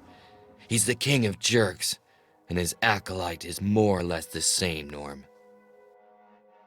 Why did Walter Jones talk about Sonia's desire for revenge? The truth is that Sonia is the bravest of us all. She really has courage, if you see what I'm trying to say. The grandfather always knew this. He was afraid of her and respected her. Sonia didn't fall for it. She was the only one who fought back. You understand? Did Walter Jones wear this chain around his neck? Well done, Inspector. That's the chain. This family photo is very touching. I imagine that you learned to shoot because you have a gun in your hands? Oh yeah, I remember. Sometimes it was really fun. I was a kid, and the lions and the elephants and all that, it suited me fine. But hunting? No. Really not my thing. You had to walk for hours and hours to finally come face to face with a beast that wanted nothing to do with you. My grandfather took me for a moron because I was no good at it. Do you know if Walter Jones was wearing something around his neck on the night of his death? I didn't pay a lot of attention, but I remember that my grandfather always wore a small chain. Ever since he built this tower, I always saw him wearing a chain. Of that, I'm sure. Do you know who in this tower knows how to use a gun? On that point, Inspector, I haven't got the foggiest. Did you see anyone in the library the evening of the murder? Listen, I already told you everything about this. In the end, Inspector, your questions are exhausting. I understand.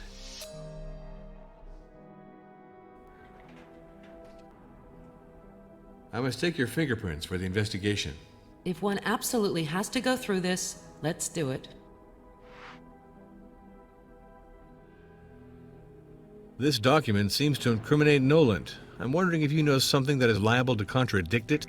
I don't know anything about this business, and I wonder if it's not yet another of my grandfather's dirty tricks.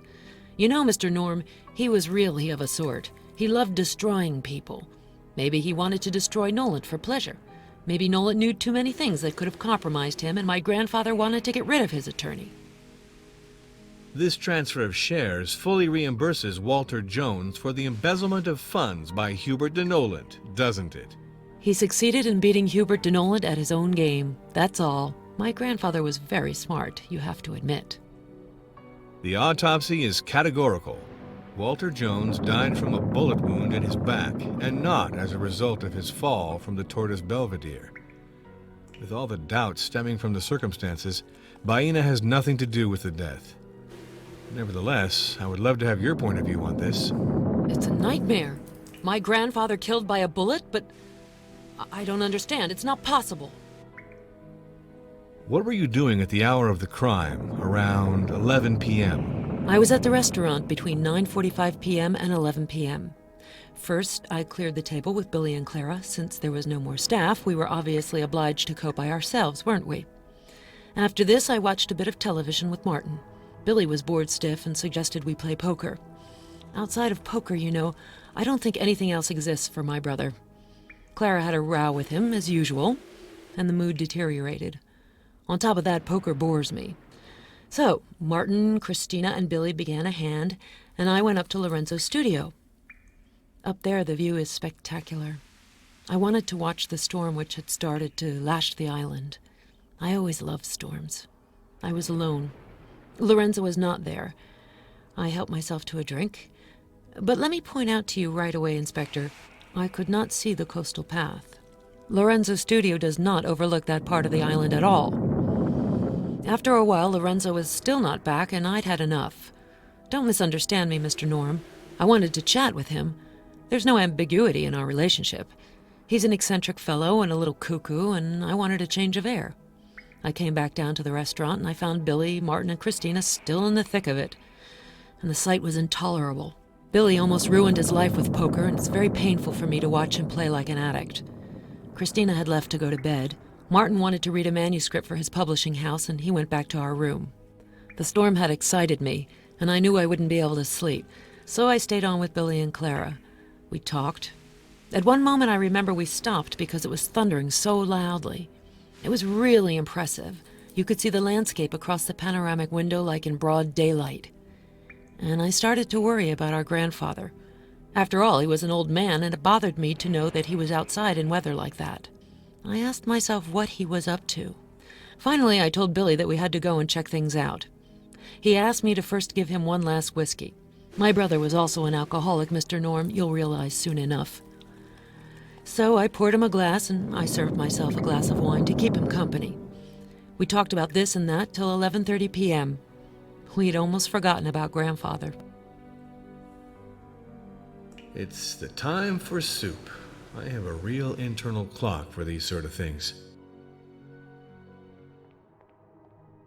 I wonder what the heirs are talking about.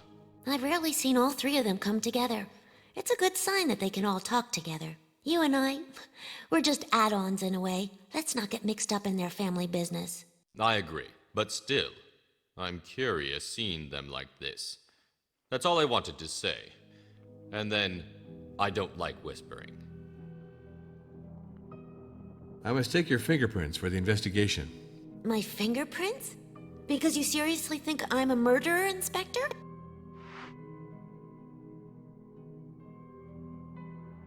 The autopsy is categorical.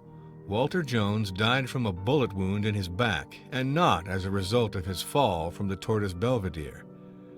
With all the doubts stemming from the circumstances, Baena has nothing to do with the death. Nevertheless, I would love to have your point of view on this. I don't know, Baena, but I have a good instinct about these people. And frankly, I don't see her scheming something so horrific. But I am a little lost with all this, Inspector. What were you doing at the hour of the crime, around 11 p.m.? I was at the restaurant from 9:45 p.m. to 11 p.m. I cleared the table with Sonia, I washed the dishes, and cleaned up. If you must know, I'm fed up with being their maid. I had a fight with Billy because he was playing poker. It's crazy. He keeps on playing as if he didn't kick up enough trouble in my life and in my father's, too, with his gambling debts. It drives me nuts, but he just doesn't listen. After that, the maid prepared food for the next day. That was my evening, Inspector. With regard to Walter Jones, everyone plays the victim. But some people didn't refrain from trying to make him fall from his perch. I won't pretend to be indignant with you, Inspector. Jones did everything he could to push his grandchildren down this route. He deserved it, that old shark. Believe me. What did you get in return for rescinding that Walter Jones be put under psychiatric care? You ought to speak to Billy, Inspector. I don't get mixed up with the family affairs of my husband. What is the connection between Walter Jones and your father's consulting firm? You're certainly well informed, Inspector. Walter Jones is responsible for the collapse of my father's consulting firm. The jerk didn't want to help Billy, who was in danger of being finished off by the Russian mafia because of some gambling debts. The old man wouldn't lift a finger, and it was my father who absorbed Billy's debts. He did it for me, of course, but he counted on Billy repaying him in the shortest possible time. Well, obviously, Billy wasn't able to reimburse him. That put my father's business in difficulty. The poor man had a heart attack, and in fact, he almost died, you know. He's still not out of that mess. And guess what? The Jones Company is in line to buy my father's firm. I dreamed of strangling Jones, Inspector. Yes, I really dreamed it. I get the impression that Walter Jones was not very affectionate with you. Walter Jones knew that my father's health was poor after the payment of his consulting office was stopped, and he didn't do anything about it. Even though he was a self-made man just like my father, he could have tried to understand that for my father all would be lost, especially because this was all because of Billy, Inspector. Yes, Jones was a monster, a cruel and heartless man. All this seems to indicate that Billy got himself in a real soup, and his family with him. What do you think? It is, above all, Walter Jones who got us into that soup, Inspector. That old jackal was in no position to give lessons in morality, believe me. It was he who never wanted to absorb the debts of my husband. Walter Jones, one of the richest men in the world, didn't let go of a cent for his grandson. I didn't think Jones was such a jerk, and his accomplice Nolan doesn't seem to be much better. As far as I'm concerned, Walter Jones can burn in hell, Inspector, and Nolan deserves no better. He's the one who advised his boss to let my father's consulting firm collapse to pieces so that they could buy it at a throwaway price. Did Walter Jones wear this chain around his neck? This is a man's chain. It reminds me of something, but I really don't know what. Do you know if Walter Jones was wearing something around his neck on the night of his death? I don't remember at all, Inspector. Do you know how to use a rifle? No, I don't know how to use a weapon. I don't even know how it works, you understand? It's not my thing, Inspector, that's all. Do you know who in this tower knows how to use a gun? No idea. Certainly not Billy. He doesn't know how to do anything with his 10 fingers. You can believe me on that, Inspector. Did you see anyone in the library the evening of the murder? I certainly must have already told you that I was playing at being a maid in the kitchen at that time. I get it.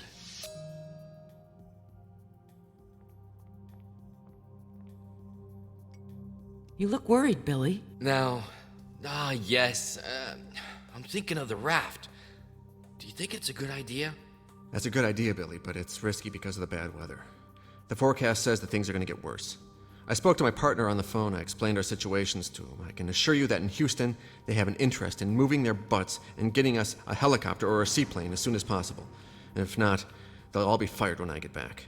Bravo, my dear little brother.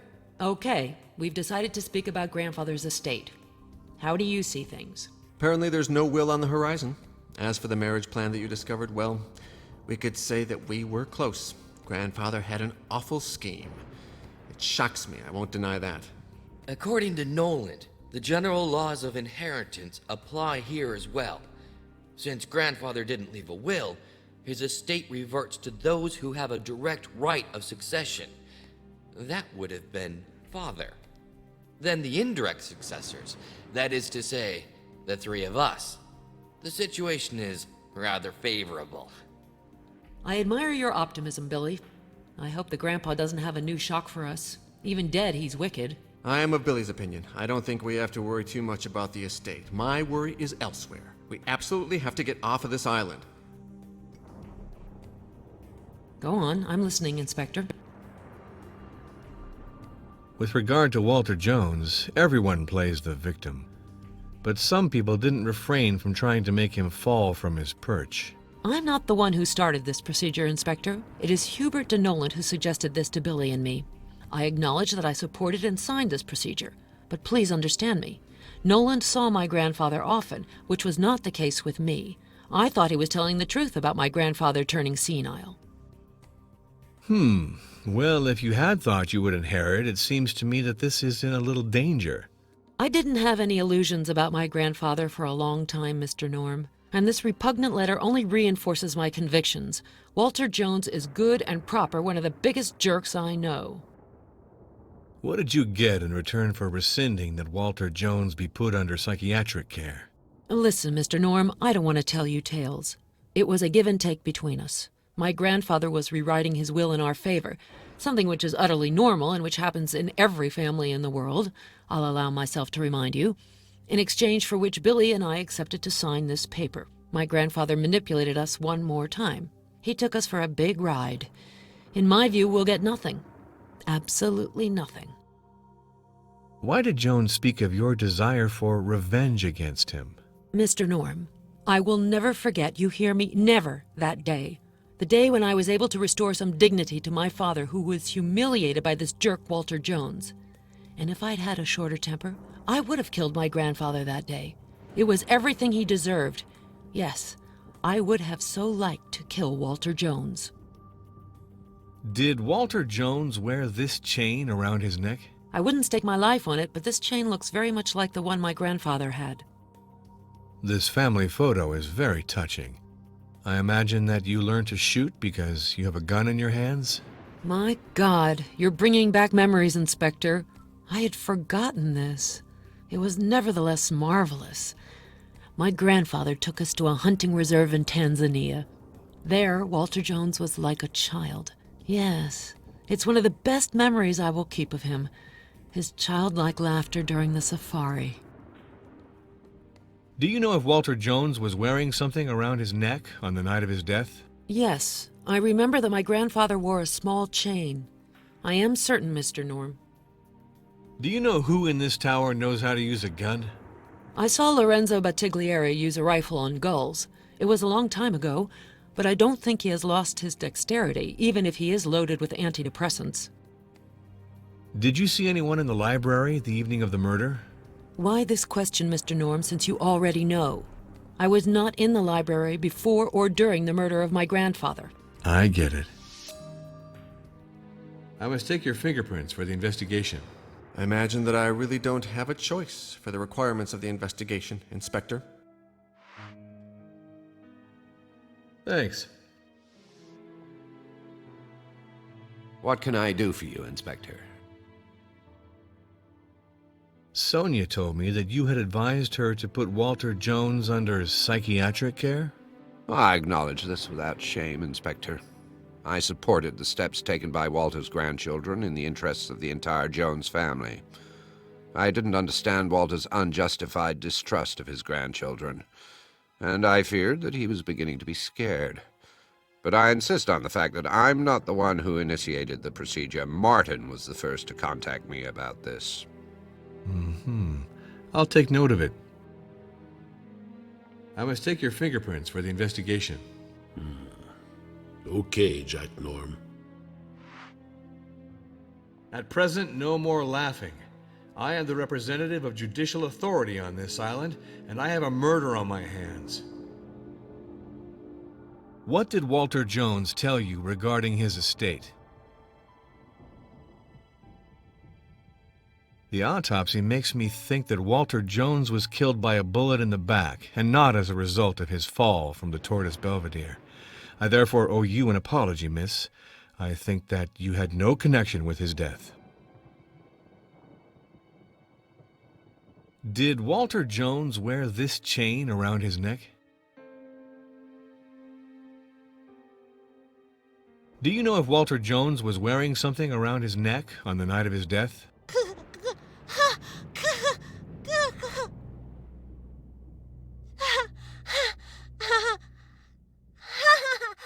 I thank you for your help.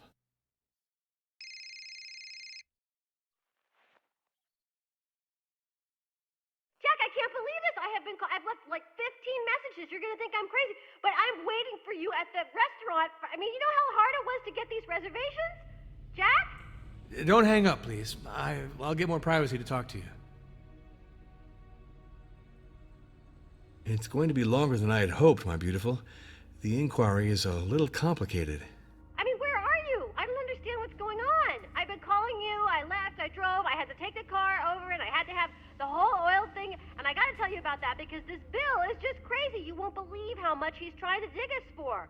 Listen, the fellow was killed by a bullet, and as a result, I've got almost 10 suspects on my hands. I'm doing my best and my quickest, my beautiful. Yes, I promise you, I'm thinking of you. Of course, I love you.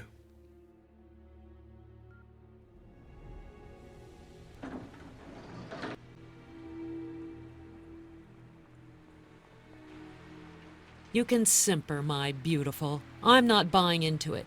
I know very well that you can speak. You're playing mute to soften up Lorenzo, but I'm not blind. I see that you're running after him, my poor girl. But Lorenzo only feels pity for you. Do you understand that?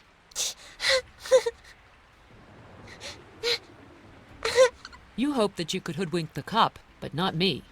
I know very well that you're the murderer, because it wasn't enough for you to push an old man in a wheelchair into the void. You had to finish him off by pulling the trigger.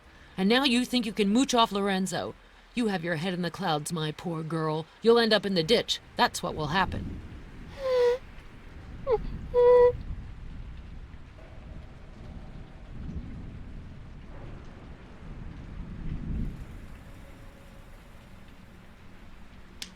Bitch, you'll pay me back for that.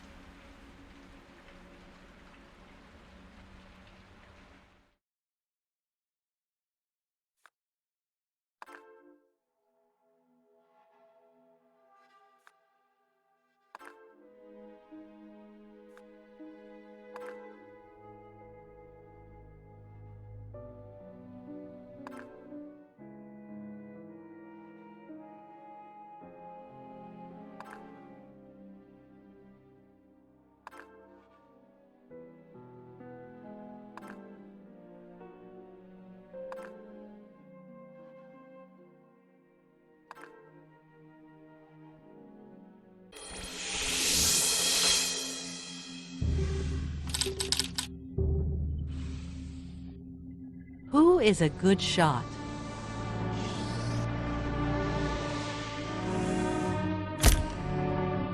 Lorenzo, Marco, Noland, Billy, and Sonia are good shots. Lorenzo and Noland are very good shots. As for the grandchildren, it's Grandpa Jones who educated them. A special mention for Marco, who even distinguished himself in the army thanks to his talents as a shot. Billy's the only one who couldn't be trigger happy. Anyway, that's what he says. Gives us a good handful of suspects at any rate. I'm delighted to see that things are moving well, Jack. Choose among your 3 suspects. You'll find a skillful gunslinger who used the weapon of the crime the evening that Walter Jones was sent to the kingdom of the dead.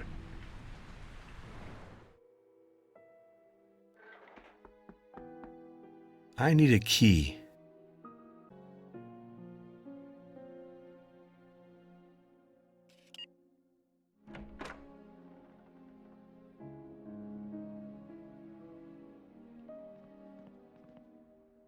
How do you feel, Christina? A little better. You can come closer. I'm not contagious. Your company will do me good, you know. I feel much better all of a sudden. I appreciate your company, Christina, but I don't mix up my work with the rest. I have to keep a cool head to think. You understand? I must take your fingerprints for the investigation. You want my fingerprints, Jack. It's amusing.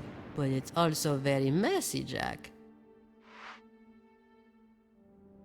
The autopsy is categorical. Walter Jones died from a bullet wound in his back, and not as a result of his fall from the Tortoise Belvedere. With all the doubts stemming from the circumstances, Baena has nothing to do with the death. Nevertheless, I would love to have your point of view on this. One way or another, Jones is dead, Jack. For me, it changes nothing. For little Baena, it's different, of course. She is less guilty than before. What were you doing at the hour of the crime, around 11 p.m.? I played poker with Billy and Martin all evening. Then I left to go to sleep and found Marco already asleep. It must have been between 10:30 p.m. and 11 p.m. Sonia was very hostile to me because she didn't like seeing me playing and chatting with Martin. At one point, she went out to calm down. If the heirs had thought of inheriting, it seems they're off to a rather rocky start. What do you think? This man detested me, Jack, and I didn't love him either. He wanted me to leave. Marco didn't want to leave me, so Walter Jones made him pay. There, you have it all. What did you get in return for rescinding that Walter Jones be put under psychiatric care? Ask Marco. He knows better than me. It's his family's affair. You understand. I get the impression that Walter Jones didn't particularly appreciate you. Am I mistaken? I'll tell you a story, Jack. One evening in Houston, as I was leaving the movie theater, I was attacked by a man. He hit me and slashed my face. It was one of Walter Jones's hitmen, I am sure of it. The guy said, "Go away, you dirty communist slut. Go back home to Russia. It's the last warning. You understand that, you bitch? Next time you'll be dead." And he stuck his knife into my cheek. Of course, it was the old goat Jones who wanted to intimidate me, to force me to leave Marco. He thought that it would injure his political career if I was seen around him. If I may permit myself, Christina, I believe that Jones was unfair to you. Do you believe that you can get your hands on at least a small piece of the estate now that he's dead? I am not an heir. And then, Marco and I, we are not yet married. If you know of a formula that will allow me to have this old jerk's money, then you have to let me know right away, Jack. Sorry, I don't know. Do you think Walter Jones's fears about you were justified, miss? Maybe. I don't know, Jack. There are people who like me and others who don't. But Marco was ready to leave politics because of his love for me. He told me this often. Christina, this page from Jones's diary about the assault on you seems totally like a confession to me. What do you think? Of course it doesn't surprise me. Walter Jones didn't have the courage to do the dirty work himself. I was beaten and given a death threat by a hired hand because the son of a bitch wanted to force me to leave Marco because he's a Republican candidate and I wasn't a woman suited to a future senator. Jack, life was not always easy for me. When I lived in Russia, it was sometimes really hard. So it doesn't really frighten me to have the blade of a knife pointed at me, understand? I would have loved to kill this pig of a Jones myself. Yes, I regret it. Did Walter Jones wear this chain around his neck? I don't know, Jack. Really. Do you know if Walter Jones was wearing something around his neck on the night of his death? I don't know, Jack. Did you see anyone in the library the evening of the murder? Oh, Jack. Marco and I were very busy. You understand what I'm trying to say, don't you? Our room doesn't have a view on the library, so in any case we would not have noticed anyone there. I get it.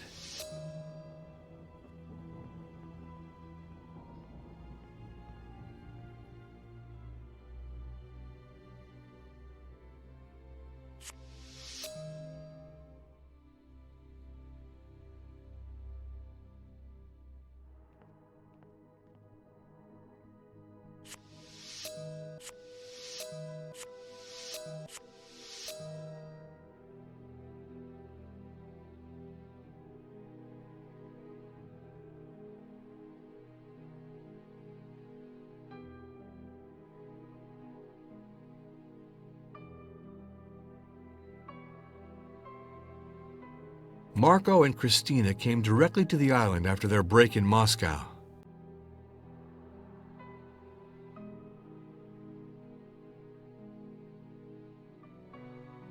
In our times, it's wise to go out with men who use precaution. Who is the last man who had the honor of using this prophylactic in the tower? It's my private life, Jack. And moreover, condoms are not a misdemeanor, I think. Quite to the contrary. I'm sure I'll be back to ask for clarifications.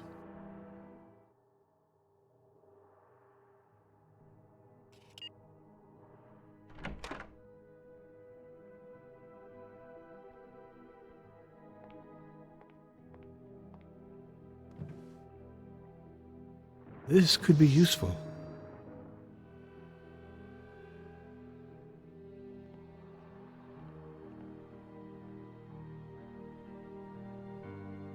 This suitcase is closed. Long live the old-fashioned methods.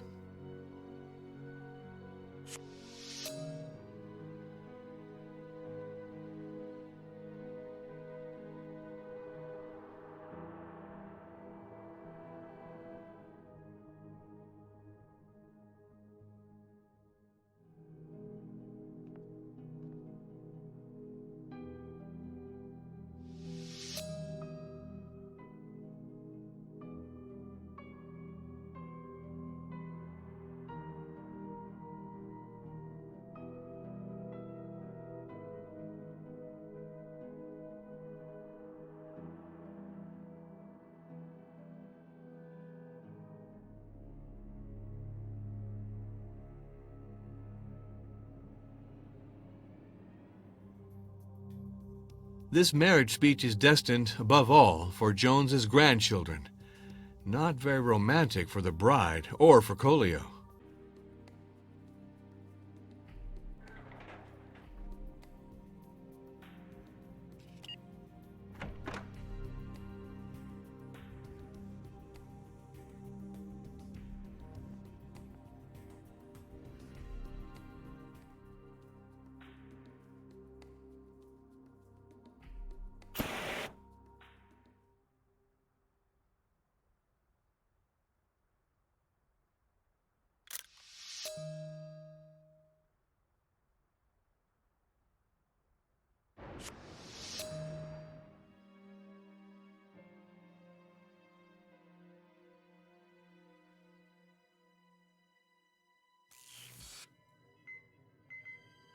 Correct match.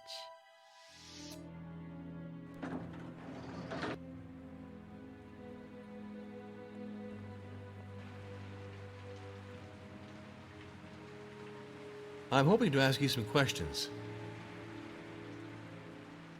Tell me what this object was doing in your suite. Okay, Mr. Norm, I'll tell you everything. Around 11:30 p.m., Billy and I went down to go in search of our grandfather. We headed toward the elevator, and who did we see coming looking appalling, dirty, and soaked from head to toe? Herbert de Nolant in person. He furtively took the elevator. The indicator light told us that he stopped at the floor where my grandfather's apartment was. I told Billy I found this odd. So we took the elevator and followed Nolant. When we got off, we followed his muddy tracks all the way to my grandfather's room, where we found the jerk rummaging through grandfather's safe. He was examining objects of the marriage ceremony that my batty grandfather had wanted to celebrate with that little slut of the island. Indeed, at that moment, I didn't yet know what Nolant had in his hands, but I pounced on him for an explanation, as you might suspect, Inspector. and he launched into smoky explanations while wriggling around like someone who was far from having a clean conscience. With all I saw, I didn't hesitate for a second, Mr. Norm. I tore the items that belonged to my grandfather from Nolan's hands, and I cleared out with Billy. Billy doesn't always have a clear head, especially after a certain point in the day, so I hid these items in my own things. I was sure that they would be safe there. The speech suggests the existence of a note explaining how access to the chapel was possible. You haven't put it aside by chance, have you? An explanatory note explaining how to access the chapel, really? I don't remember it. Don't look at me like that, Mr. Norm. Well, it's true that I found a vague drawing for opening the altar of the chapel. A drawing that I hastened to destroy, as you can well imagine. With such a document, Baina would have opened the altar. She would have recovered her repugnant marriage act which deprived us of our inheritance. That's all that could be missing, that I myself helped this little slut from the island to cheat us. I heard that there's a chapel somewhere. Do you know where it is? I have absolutely no idea. I know about its existence only since I read my grandfather's awful speech. What do these inscriptions mean? You're lucky, Mr. Norm. I have a doctorate in archaeology, and as it turns out, I'm pretty interested in this region and its culture. My grandfather suggested I study the dialect of the archipelago, and in particular the Maledivian of Segura. Let's see, Inspector. This tortoise that you are holding is a ritual object that recalls the customary law, and that holds wedding rings. The inscription that is marked is literally translated as, "The earth, the fruits, and all the island holds on its back belong to the first tribe and to all its children." This clearly shows that foreigners cannot possess anything on the island. This includes the house that they had intended to construct. Nothing can belong to them on this island. I will translate the remainder for you. To unite with a son or a daughter of the first tribe, the foreigner will give all that he or she possesses. That which is given to Segura is never taken back. This is very clear, Inspector. All the primitive matrimonial and patrimonial rights of the islands are summarized here. You undoubtedly noticed that my grandfather had another ritual inscription translated in his marriage speech. This inscription lays out what is legally entailed by a marriage between a foreigner and a native of the island. It's an incredible mechanism of exploitation. You give everything to the girl from the corner who you marry, and too bad for the heirs. This tribal skullduggery almost wiped out our most legitimate rights, Mr. Norm. All this is very instructive. I would like to ask you 2 or 3 questions. I heard that there's a chapel somewhere. Do you know where it is? I don't know anything about it. Like you, I knew of its existence from reading my grandfather's speech, but it didn't say where it could be found. According to your sister Sonia's declaration, you participated with her in the theft of some items that Hubert de Noland had just found in the safe. I have nothing to hide. It's Noland who stole the key to my grandfather's safe and all that the safe contained. I know this because I was there. Sonia and I had decided to go in search of the old man, and it was then that we saw Nolan come back to the tower. The guy was dripping wet. We were already puzzled, and even more so when we saw him take the elevator to my grandfather's floor. On the one hand, we were reassured because we were convinced that the old man was out of trouble in his apartment, and on the other hand, we were also puzzled by Nolan. What in the hell was he doing at such an unearthly hour at the old man's? So we decided to have a closer look. And that's how we discovered that the old man was not in, and that Nolan was busy burgling his safe. The attorney was checking out a box to be used for my grandfather's marriage with the young native of the island. We found him, and Nolan panicked. He mumbled some bullshit. Needless to say, we didn't believe it for a second. My sister reacted very swiftly, and she took back the items from Noland. If not, he would surely have swiped them. There you have the full story, Inspector. I simply accompanied my sister, Sonia. I thank you for your help. Excuse me, just one question. It won't be too long. I heard that there's a chapel somewhere. Do you know where it is? A chapel? I never heard any talk about it. Maybe Lorenzo knows something. It's he who built the tower, after all. Without a doubt. Thank you. I'd like to chat with you for a moment. I heard that there's a chapel somewhere. Do you know where it is? I am indeed aware of the existence of this chapel, but I've never set foot in it. It was Walter Jones's little secret, which he counted on revealing for his wedding. You left your fingerprints on the key that you stole from your boss. It's very serious. Come now, explain to me what purpose it served for you. Well, there are duties that we wish we never had to fulfill, Inspector Norm. I'm sure you understand me. I was the attorney and confidant of Walter Jones. We were agreed, he and I, that I was to protect his interests if anything ever happened to him. I therefore took this key to prevent those with the wrong intentions from getting in, and thus to assure myself that his last wishes were secure in the safe. Unfortunately, the safe was empty, and I'm afraid somebody had been there before me. You're mocking me, Noland. I believed you weren't able to approach poor Walter Jones because the waves were so high. You lied. You would have tried to save him, right? No. You're mistaken, Inspector. I promised that Walter was no longer moving when I got near him. His head was frighteningly bloodied. He had a ghastly and corpse-like face. It was dreadful to see. And Walter was a very ample man, more than 500 pounds in my view. How would I have hoisted him up? I could easily have fallen down with him.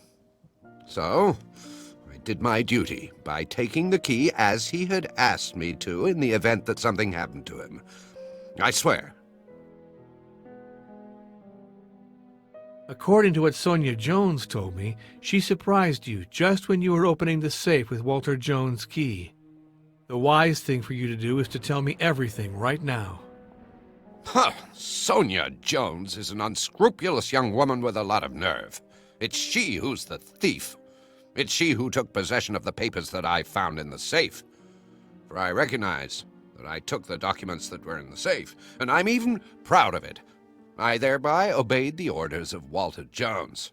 I had to make myself familiar with his testamentary dispositions to fulfill his last wishes. And between us, Inspector, I was more than surprised that Walter Jones had finally decided to disinherit his whole family. Yes, very surprised.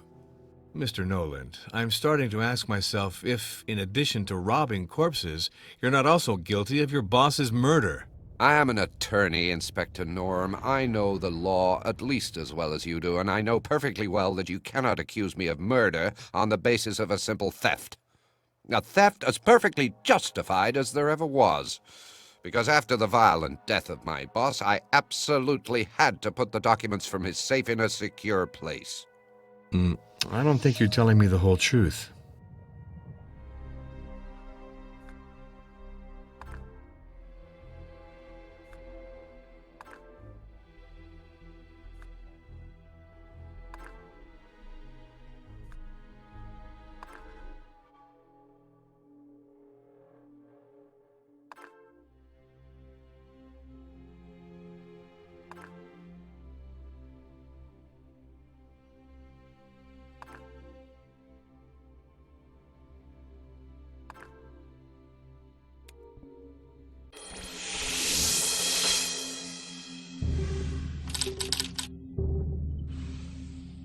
Who stole the chain from Walter Jones's neck?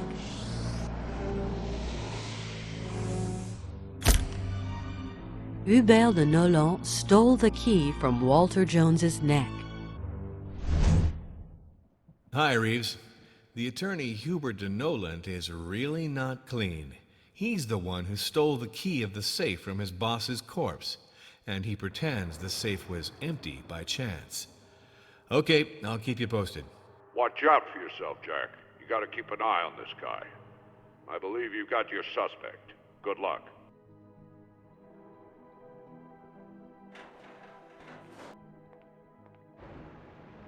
What are you doing here, Colio? Are you waiting for Walter Jones's ghost to open the door? Do not make fun of me, Jack Norm. Do you know how to enter? Yes, Colio, I have what it takes. If I understand correctly, you want to come in with me? What do you want to do in this apartment? Just like that, Jack Norm. I want to see the chambers of old Jones. I was told it is a beautiful place with a lot of riches, so I want to see it, that is all.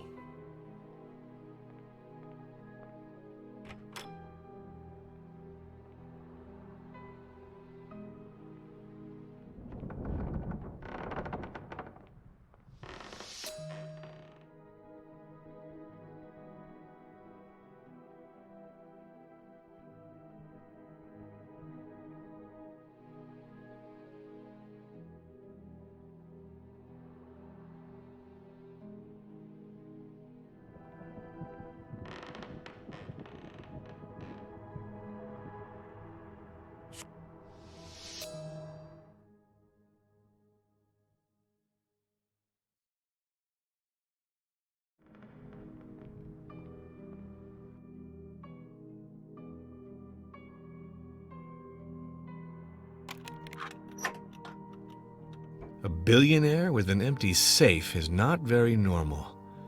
What could Jones have been hiding in his safe to the point of whetting appetites to this extent?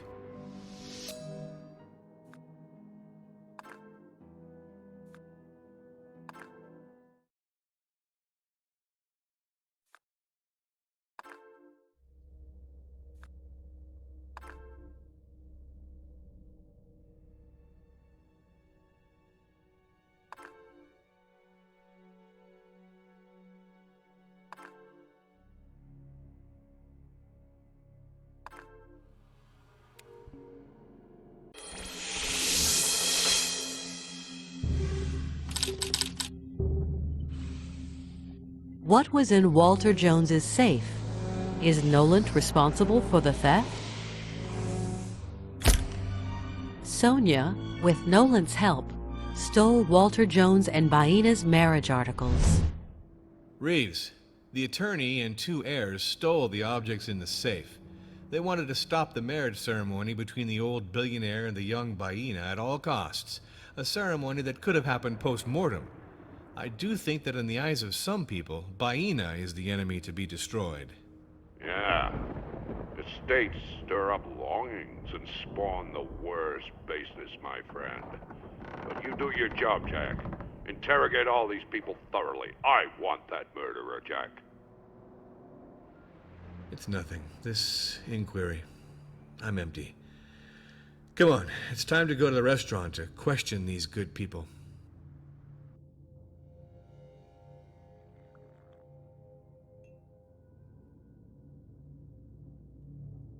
I'm asking for your attention, please.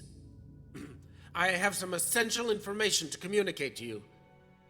You all know that the archipelago was hit by a hurricane last night.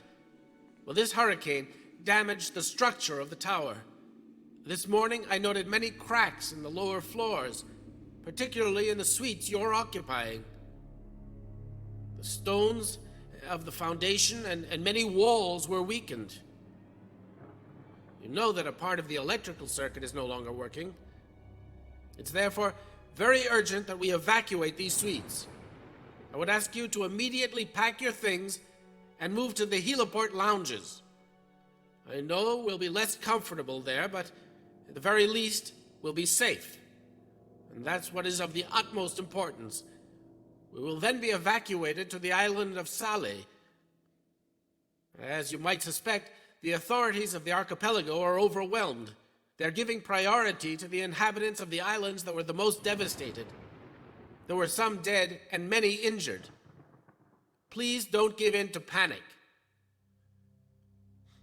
Let us all remember that in this catastrophe, we were lucky, very lucky.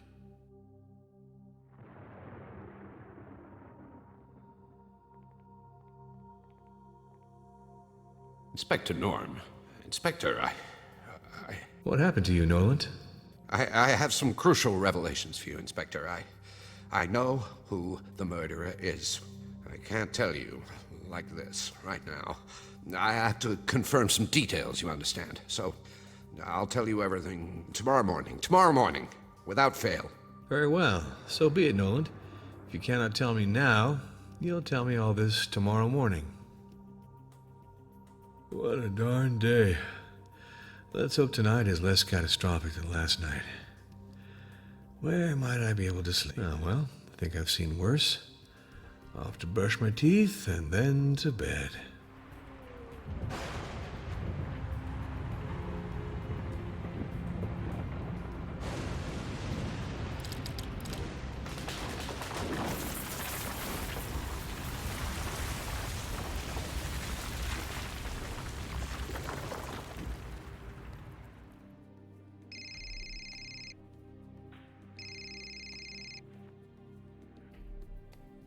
Hi, Jack. It's Reeves. You okay? You're asking me if I'm well?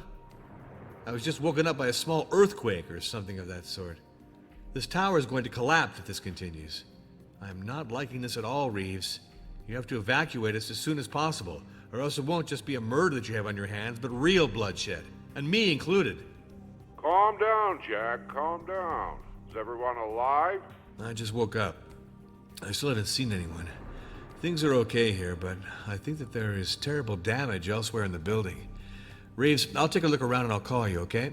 This storm has wreaked havoc in the entire archipelago, Norm. 11 dead on the island of Mahu, crushed by a shed that collapsed. I don't have a precise count yet of the injured. We had to evacuate from the other islands to the hospital in Salé, but there's a lot of them. And I'm not counting the 100 or so who are without shelter I have on my hands. The number of houses and huts that were destroyed is daunting. And we'll talk again soon, Jack. And all this mess, I forgot. How's your inquiry coming along? Don't worry about it, Reeves.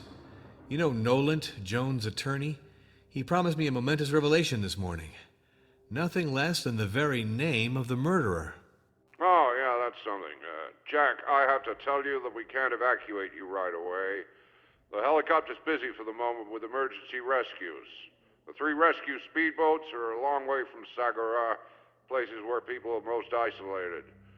We're organizing our missions, keeping in mind the people who are in maximum danger, you understand. But I'll call you as soon as I can do something for you all.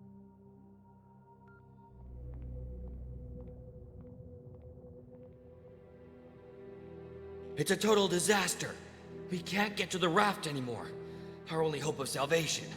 The elevators are broken, the stairwells of the suites, the lobby have collapsed. The raft was practically ready to sail toward calmer climes. What a mess. It is definitely no longer possible to leave the island by sea. And you can count the rescue team out, man.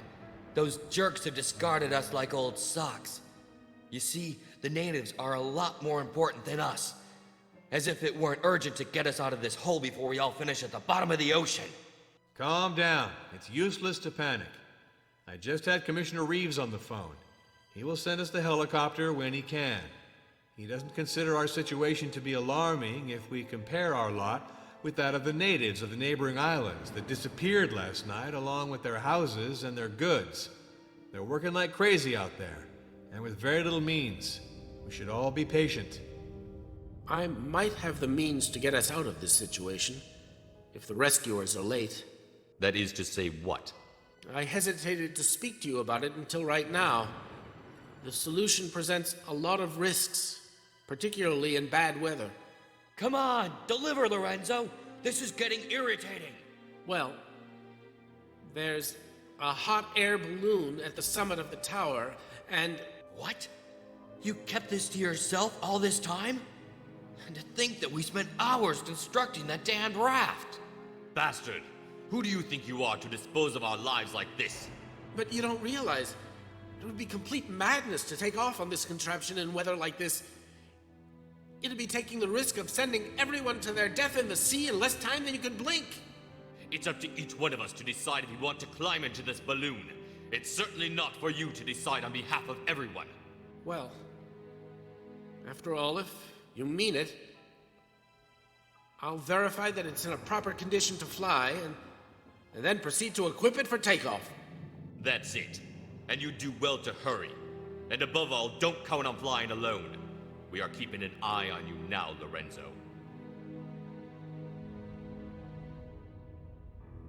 A hot air balloon. Figure that, ladies and gentlemen.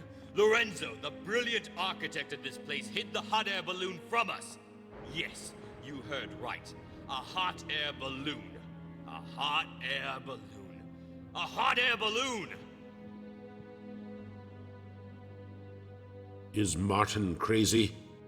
Stop your hysterics, Martin. It's not funny. A hot air balloon? Well, one learns every day. Well, what is this nutty story? Lorenzo Battaglieri wanted to abandon us all and escape alone in his hot air balloon.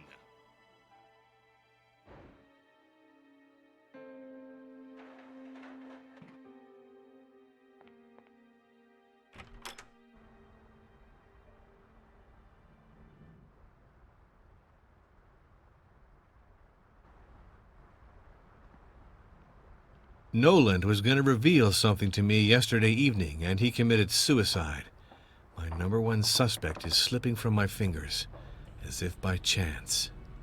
Hubert? It's me, Lorenzo. I absolutely have to speak to you. Hubert?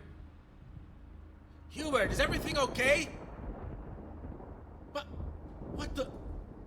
Oh my God. All this blood. Oh, how horrible.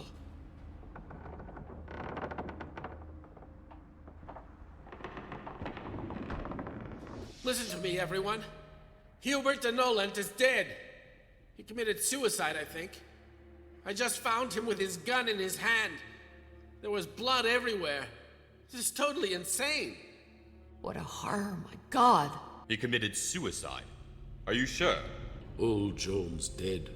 Noland dead. Madness has descended on the tower of Old Jones. What are you saying? Hubert de Noland? It's not possible.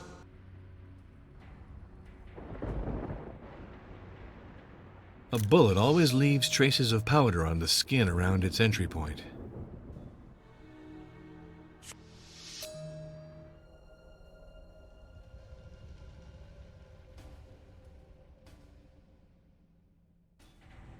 Rather perfunctory for a letter of confessions. And why would a man like Noland have written this on a small scrap of paper? It doesn't seem like him.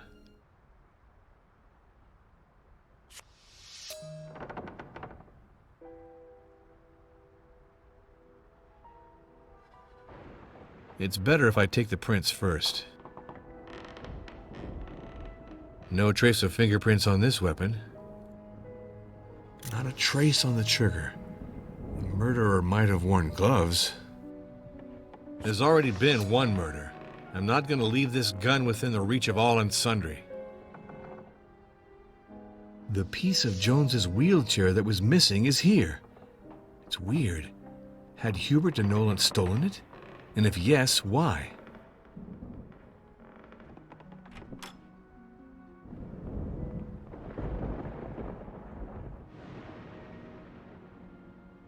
Jones really thought of everything.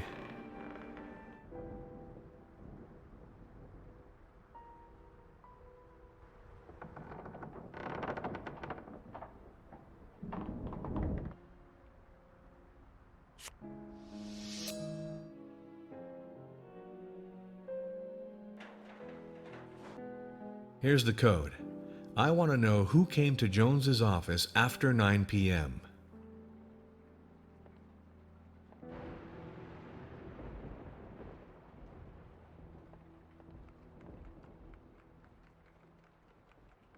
So here, what is this? That's strange. Simbi Lactar. Simbi Lactar had come to Jones's office the evening of the murder. But that's impossible. Totally impossible. He's a member of the staff that was fired 15 days ago. Well, look for yourself, Norm.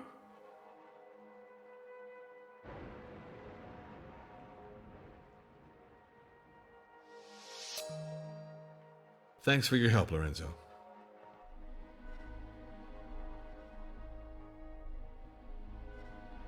Why didn't you talk to me about this hot air balloon earlier, Lorenzo? This hot air balloon has never flown, and the weather conditions are particularly bad. I didn't want to give false hopes. Oh, well, at the moment it seems we don't have any other choice than saving ourselves by air. The items deposited in Walter Jones' safe clearly indicate that had he not been murdered, the marriage with Baena would have taken place and the heirs would all have been deprived of the estate. Baena would have the queen's life that she so richly deserves. I understand better now why I could never totally hate this old fellow. He had a certain sense of justice, despite all his depravity. I heard that there's a chapel somewhere. Do you know where it is? Of course I know. I built it. You could find it in Walter Jones's bedroom.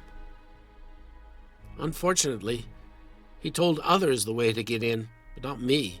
If you want to go there, I can't help you. Simbi Laktar. Does this name mean anything to you? I'd like to know if you saw him these last few days. In fact, I hardly knew him. Simbi Laktar was a housekeeper for Mr. Jones. He was fired with all the other staff 15 days ago. I don't think that he would have come back on the island. He would have been spotted. But I noticed the disappearance of his access card yesterday evening when I wanted to destroy all the cards. His was missing. Do you want me to see what Simbi Laktar did after that? Gladly.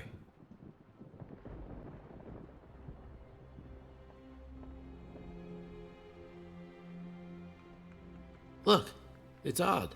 Simbi Laktar didn't move from the technical room after the evening of the murder.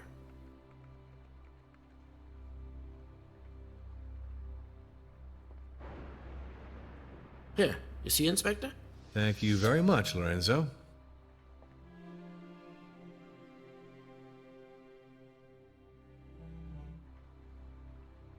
Excuse me, could someone help me decipher this user's manual?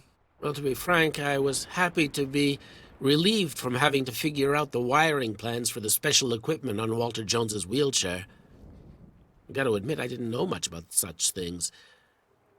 But I remember having entrusted the plan of the tower to the design office of the Herb Deckard Company. The building of it happened during my break 2 years ago, so I don't know anything more, but I'm sure that the package insert will provide you with all the information you need. Don't you find it a bit strange that the housekeeper, Simbi Laktar, could have been closed up in the technical room for 3 days without anyone noticing? Of course, Inspector. It makes no sense at all. Did Hubert de Noland have a suicidal temperament? An old shark like Noland dies of old age in his bed, Norm. He doesn't commit suicide. Very well, thank you.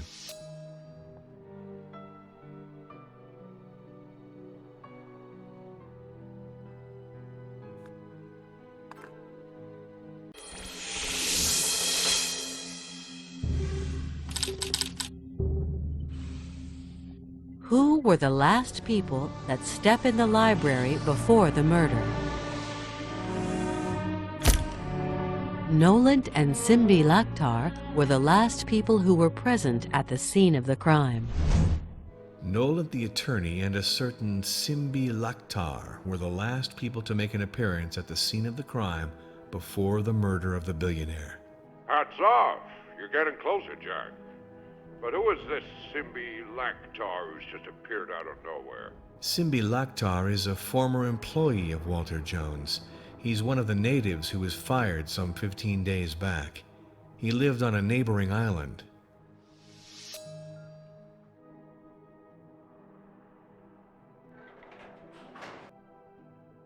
I did not like Noland, but for him, the problems are over.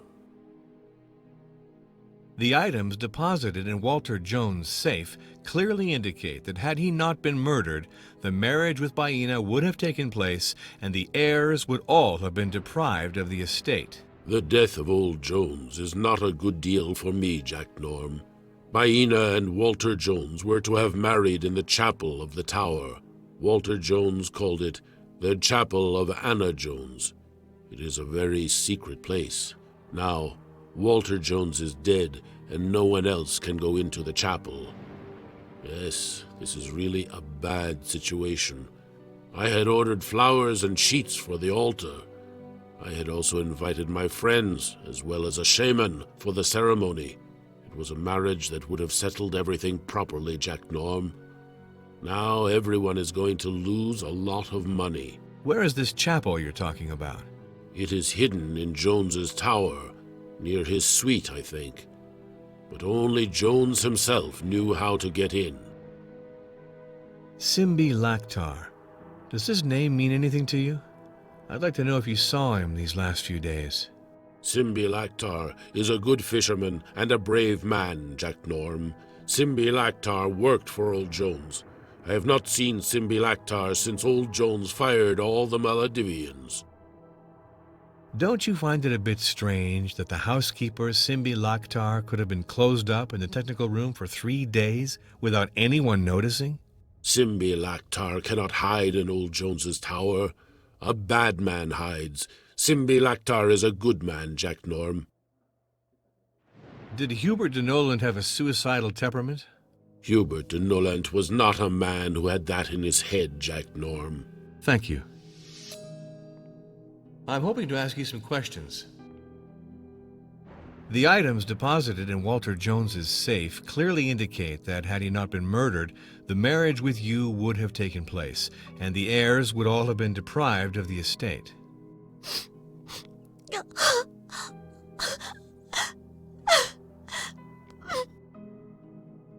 Don't you find it a bit strange that the housekeeper, Simbi Laktar, could have been closed up in the technical room for 3 days without anyone noticing?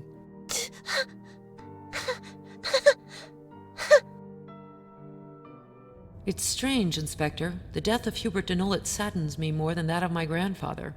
Poor man. The items deposited in Walter Jones' safe clearly indicate that had he not been murdered, the marriage with Baina would have taken place, and you would all have been disinherited. Oh, well, Mr. Norm. Don't we say that all unhappiness brings its share of happiness? My grandfather is dead, and it's surely sad. But if he weren't dead, I would not have found these items. Isn't that so? And this vicious little Baina would have helped herself to our estate. Noland had hastily written up evasive confessions on a piece of paper. Do you think that one has to look for an explanation of his suicide in them? Maybe he was a man who had a sense of honor after all. This letter signed by him seems authentic, doesn't it? In the end, it's your job, Mr. Norm. Simbi Laktar. Does this name mean anything to you? I'd like to know if you saw him these last few days. No, I don't know this individual, Mr. Norm. Don't you find it a bit strange that the housekeeper, Simbi Laktar, could have been closed up in the technical room for 3 days without anyone noticing? Mr. Norm, I don't know this man, but it seems impossible that... Did Hubert de Noland have a suicidal temperament? I didn't really know Hubert de Noland, but I have trouble believing that he was the sort of man who would commit suicide. Thank you. You don't seem to be doing very well, Christina. No, I'm hot. I'm cold. I don't know anymore. I have a terrible headache. My God, my darling. How you must be suffering. Get lost, Martin. I'll take care of her. It's okay. It's okay. I'm going. Thanks, Marco. Why is he always hovering around you, Christina? But forget poor Martin. You're creating a scene, Marco. I'm really exhausted. I'm exhausted too, Christina. Your lies are tiring me. I'm gonna go get some air. You're getting to me.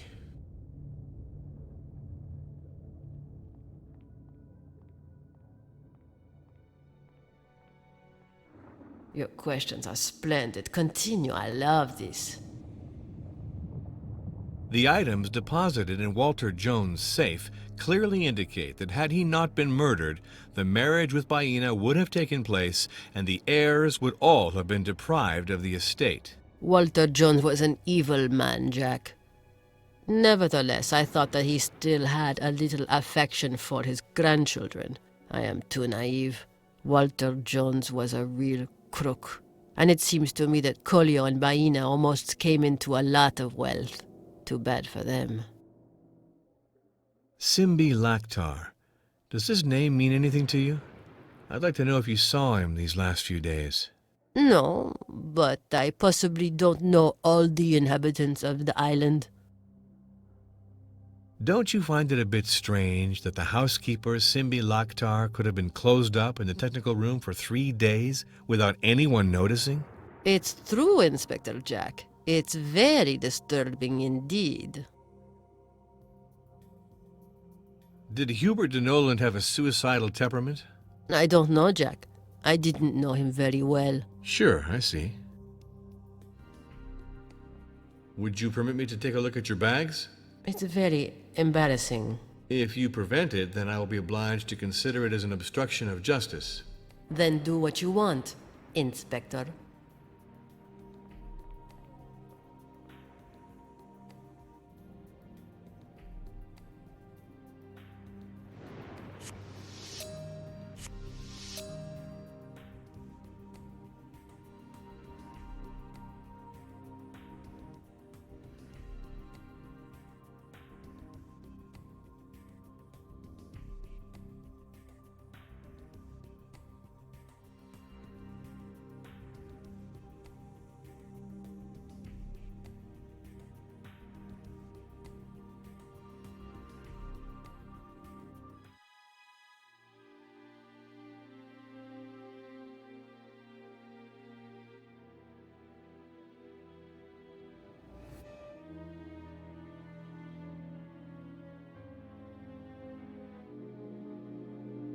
This sordid letter from Isabella to her son Marco gives him a solid motive to kill Walter Jones. It's the worst story I've ever heard, Jack. Marco never told me anything. Maybe he wanted to protect me. In any case, Jones got the punishment he deserved. But I know my Marco well. You mustn't charge him.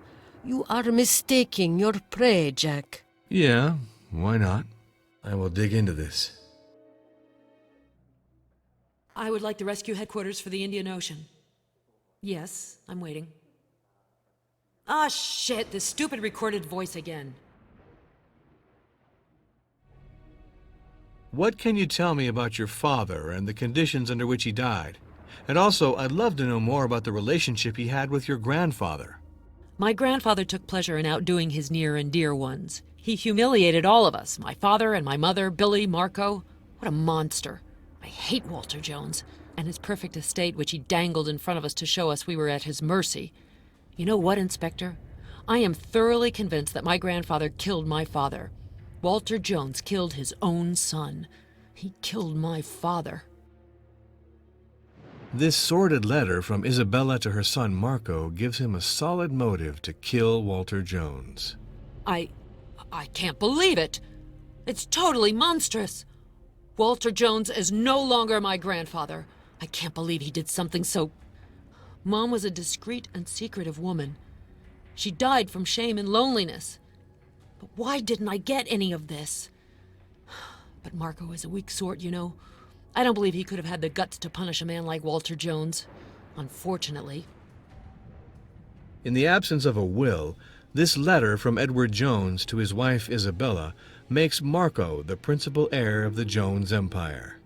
I didn't think of this detail, Inspector. So Marco's affection toward me could have been just strategy. He made me fall asleep in a way to swipe all the inheritance.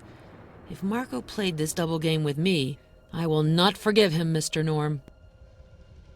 Why did Walter Jones keep this compromising press cutting? I am ready for anything now. While going over this shit, you got out all the skeletons from the family closet, Mr. Norm. I distrusted you at the time you set foot on this island, but today, I'm grateful to you.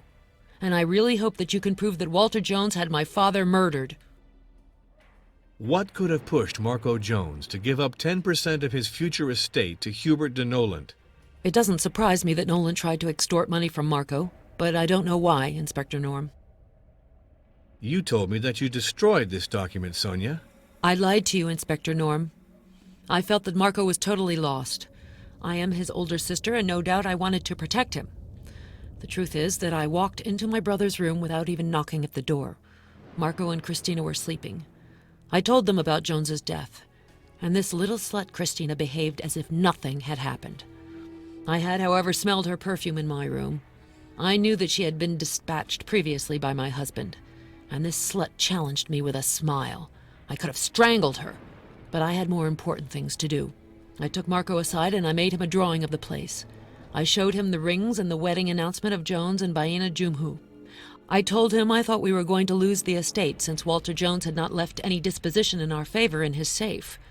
I gave him this diagram thinking he could bring back the marriage act since he knows the tower better than me. I had good intuition, because it was not till later that I translated the inscription engraved on the tortoise that contained the wedding rings, Inspector Norm. The meaning of this inscription that would have despoiled us of the whole estate if our grandfather had married Baina Jumhu. I had therefore not spoken to Marco about it at the time. As for his slutty woman, she seemed bored that Marco and I were talking in whispers. She must have thought that I was revealing her adultery with my husband.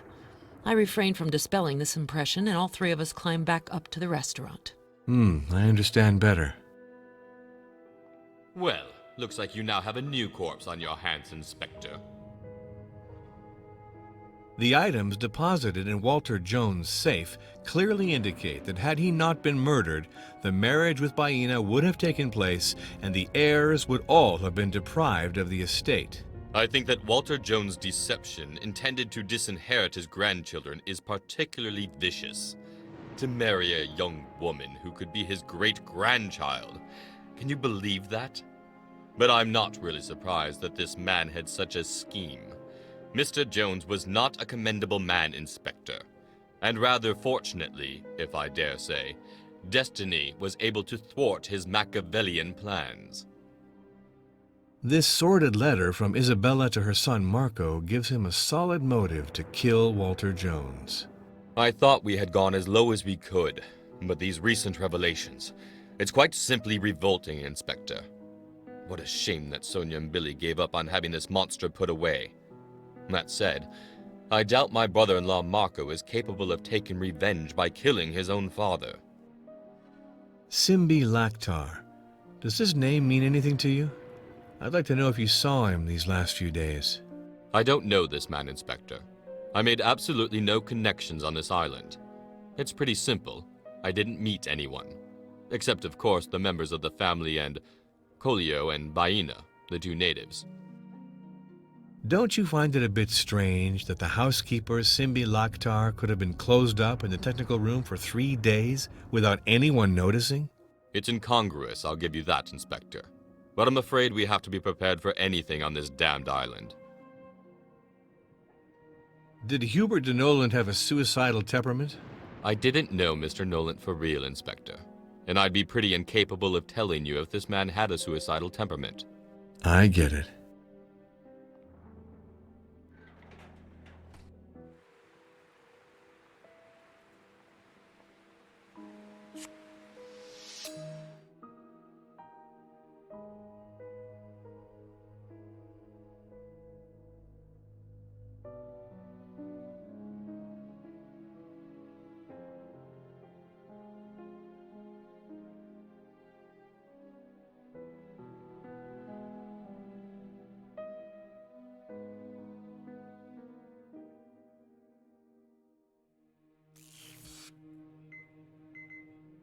Correct match.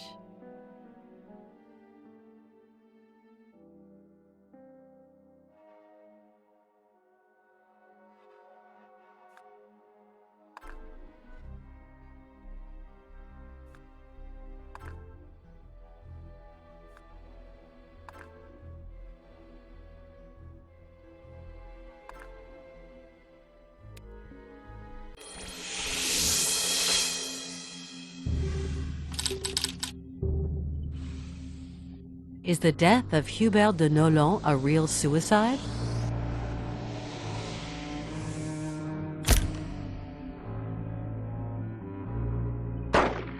The death of Hubert de Noland is a murder masquerading as a suicide. The death of Hubert de Noland is a murder masquerading as a suicide. Well, Jack, you have a second murder on your hands. You haven't done yet with this nest of vipers. The two crimes are connected, that's for sure. But don't forget, our priority is to arrest the billionaire's murderer. Barnes, it's Jones. Did you do what I told you for the rescue? But what the hell are you doing? And so? Okay. The weather. But I don't give a damn about the weather. Okay, it's okay. I get it. Yes. Thanks anyway. Bye. The items deposited in Walter Jones' safe clearly indicate that had he not been murdered, the marriage with Baina would have taken place, and you would all have been disinherited. I was totally shattered to discover this. You know, Inspector, it wasn't always simple to see clearly through my grandfather's intentions. I certainly knew of a liaison between Baina and him, but I hadn't really understood its importance, I confess. I more or less understand the feeling of loneliness that must have weighed him down since my grandmother's death. This letter that your mother wrote you gives you a very good motive for killing Walter Jones, your real father. It might make a good motive, I grant you that. But that doesn't make me a murderer. And you know that perfectly well. Proof. Where is your proof, Inspector? It's coming, Marco. It's coming. In the absence of a will, this letter from Edward Jones to your mother Isabella makes you the principal heir of the Jones empire. Really, you talk rubbish, Inspector. You can't forget that our grandfather had the firm intention of disinheriting all three of us, Sonia, Billy, and me. Why did Walter Jones keep this compromising press cutting? In the least, one can say that my grandfather had a complex personality. I guess he kept this document to prove he was innocent in the death of his son Edward. What drove you to give up 10% of your estate to Noland? Despite everything, I knew how much the Jones Company owed to the talent of Hubert de Noland. I wanted to reward him for everything that he did for the family's wealth. It's as simple as that. The amount that I had planned to give him was not yet fixed. This document was only a plan. In any case, this is not yet signed. The services provided by Hubert de Noland also concern the inheritance of the estate. On this point, Noland could not get me sufficient guarantees concerning my inheritance. Simbi Laktar. Does this name mean anything to you? I'd like to know if you saw him these last few days. No, I don't have the honor of knowing this man. Sorry, Inspector. The murderer would have had us all believing in Noland's suicide if he'd not overlooked this fragment of the letter which changes everything. I have the impression that you are losing the thread of your investigation, Inspector. I want you to find my grandfather's murderer. This document is a new confession from Noland about his financial swindling to the tune of hundreds of millions of dollars. And it is also the proof that my grandfather was the person behind Edward Jones' murder. Don't you find it a bit strange that the housekeeper, Simbi Laktar, could have been closed up in the technical room for 3 days without anyone noticing? Strange? No.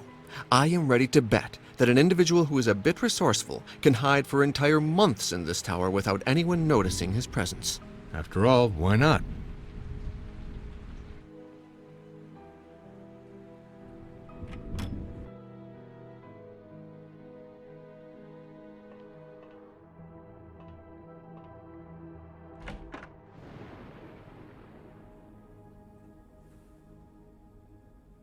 Mr. Laktar? Mr. Laktar? Mr. Laktar?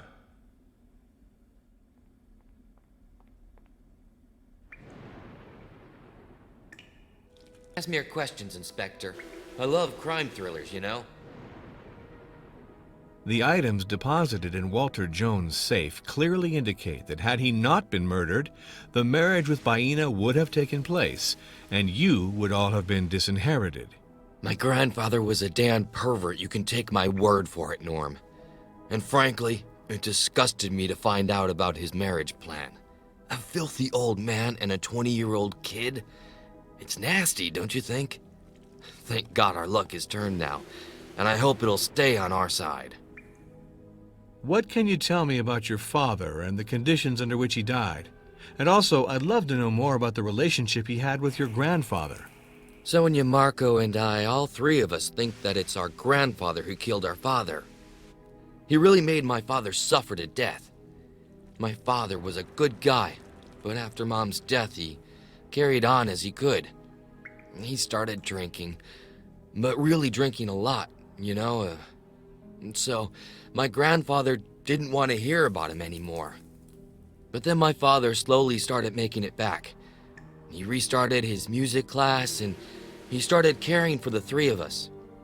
He continued to drink a little, but he pulled himself together. You know what I mean, man?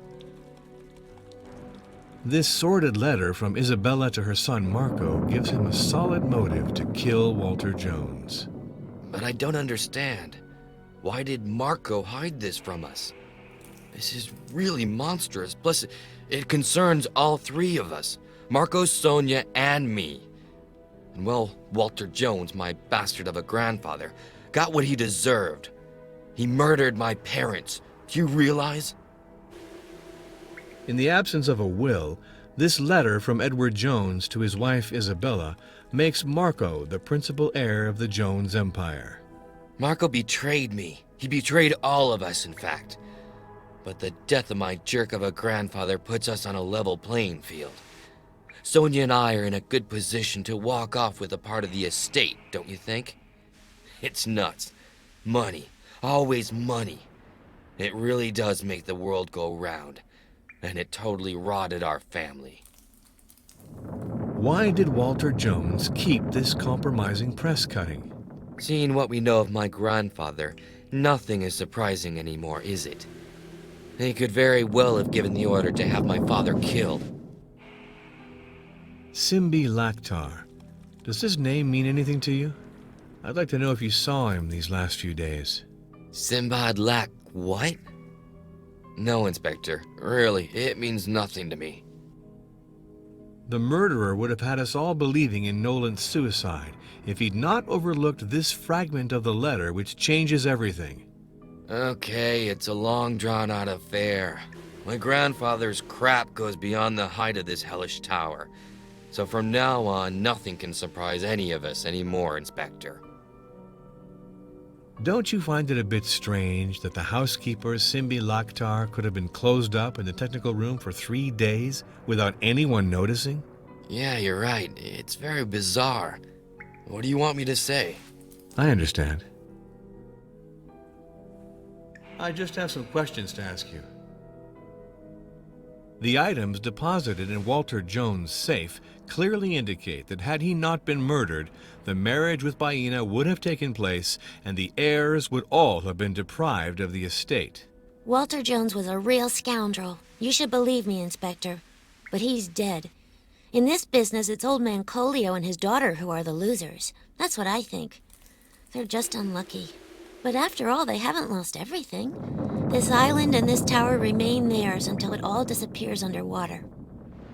This sordid letter from Isabella to her son Marco gives him a solid motive to kill Walter Jones. I'm not really surprised to know of this horror. I understand better why Marco was the only one who interested the old man Jones. His son, born from the rape of his own daughter-in-law. What a monster. But in my view, Marco is a weakling, Inspector. I don't think he has the guts to avenge his mother. In fact, I'm trying to say that from my point of view, he doesn't exactly come across as one out to uphold the law, Inspector. Simbi Laktar. Does this name mean anything to you? I'd like to know if you saw him these last few days. I don't know who that is, Inspector. Don't you find it a bit strange that the housekeeper, Simbi Laktar, could have been closed up in the technical room for 3 days without anyone noticing? Well, maybe it's a ghost. Huh? That's all that's missing here. What can one say, Inspector? Allow me to doubt that. This thing is broken. Someone tried to shred these plans, but it didn't work. Strange. It's not working anymore.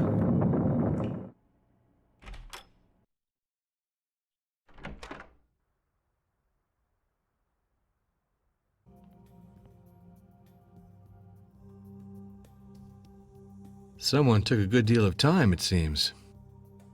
Who had the time to use these condoms?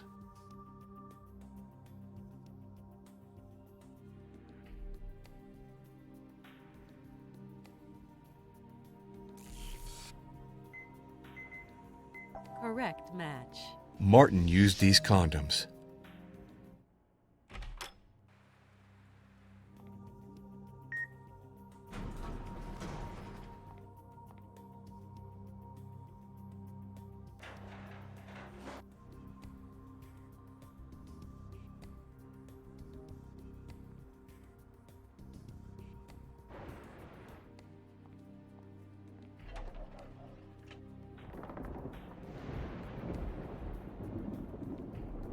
Well, we could say that Jones did all he could to be able to control his tower from his wheelchair.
The person who stole the remote wanted that this document not be found. The goal was clearly to prevent the marriage.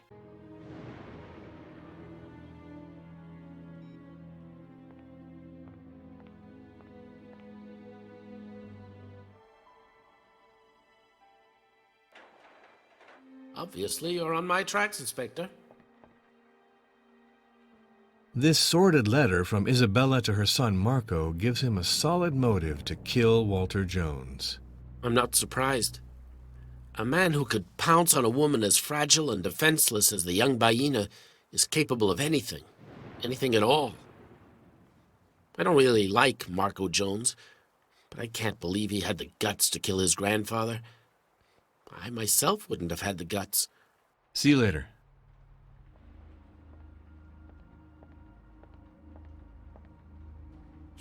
I will certainly be able to use this for something.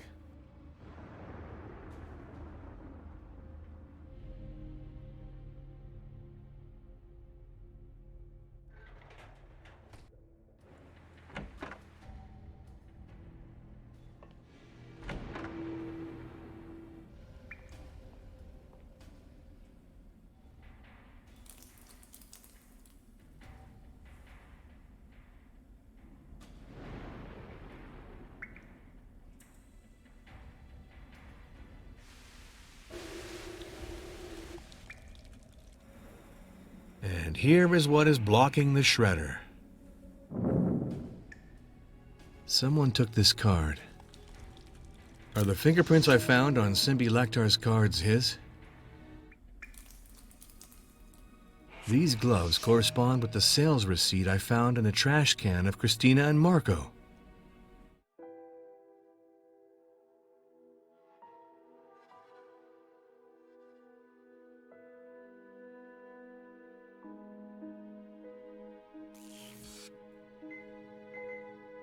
Correct match. Marco must have stolen this card from Lorenzo.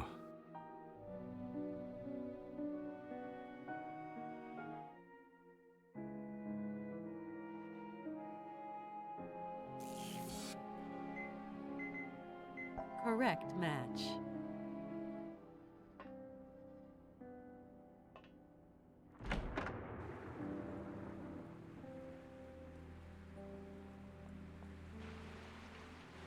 I am entirely at your disposition, Inspector. Do you know to whom these gloves might belong? I don't know, Inspector. Really, I can't help you. Do you have any idea of what I found on Simbi Lektar's keycard, Mr. Jones? No, I don't know. But get to the point, Inspector. Your fingerprints. Oh, yes? It's certainly the result of a blunder by Lorenzo. He gave me this card by mistake. He took it back from me and finally gave me the right card, but that's all there is to it. The murderer used these gloves. The flax oil from the stock of the rifle used for the murder stained the gloves. Surprising, no? Good Lord, Inspector, you're full of it. You're digressing totally. Find a way instead for us to get out of this hellish island. You're making us lose precious time. Sure, I see. Just one question. I won't be here for long. I want justice to be rendered to you, Baina. These were the last wishes of Walter Jones. This sordid letter from Isabella to her son Marco gives him a solid motive to kill Walter Jones.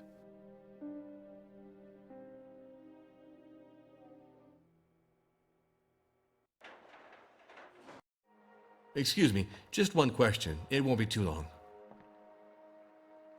Do you know to whom these gloves might belong? No, I can't say. Lorenzo, did you give this card to Marco Jones by mistake before taking it back from him to give him his own card? Well, I wouldn't swear by it, obviously. But I don't remember anything of this at all, Inspector. I can only tell you that it's been a few days since I was able to find it. I thought I'd mislaid it. I'll come back to see you.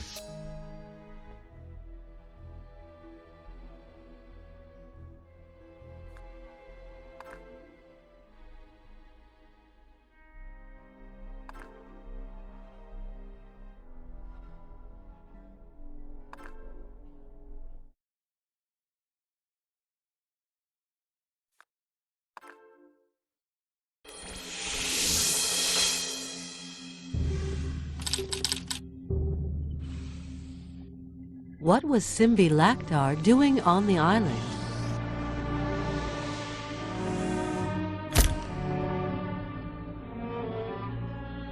Marco used Simbi Laktar's card on the evening of the murder. I know that Marco Jones used the card of Simbi Laktar the evening of the murder. Okay, Jack, but you can stop looking for your Simbi Laktar in the woodwork. I've got some news on him. He was hired by the airport maintenance service in Sally 10 days ago. So he's got nothing to do with the murder of the billionaire. Check the tracks of Marco Jones. Keep me posted. In fact, Jack, be tactful with Marco Jones. He's an influential man. And this is no time to commit a blunder. I have to find the criminal quickly, and I have to find the proof to arrest him.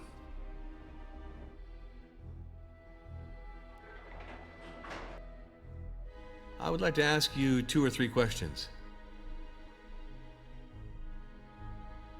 The murderer would have had us all believing in Nolan's suicide if he'd not overlooked this fragment of the letter which changes everything. Let's see, Jack. What more are you looking for? This letter says that Nolan was a thief and that Mr. Jones was a murderer. Ah, well, so justice is done. That's all. Do you know to whom these gloves might belong? Oh, but of course, Jack. These are gloves that I bought in Moscow. A gift for Marco. What brought them to such a sorry state? I have my idea about this, but I won't say anything for now. I thank you for this information, Christina. Martin Abruzzi's fingerprints are on the condom wrapper. You are the only one here to use this somewhat exotic brand, so... You are a good policeman, Jack. Well, yes. I had a little adventure with Martin on the evening of the murder. But I beg you not to tell anything to Marco. He is really jealous, you know? Martin invited me to his room because he was having back pain so that I could give him massage. I am very good at massage, you know? Then, I think things deteriorated a little, Inspector Norm. I confess. Well, we're getting there. You see, when you want to.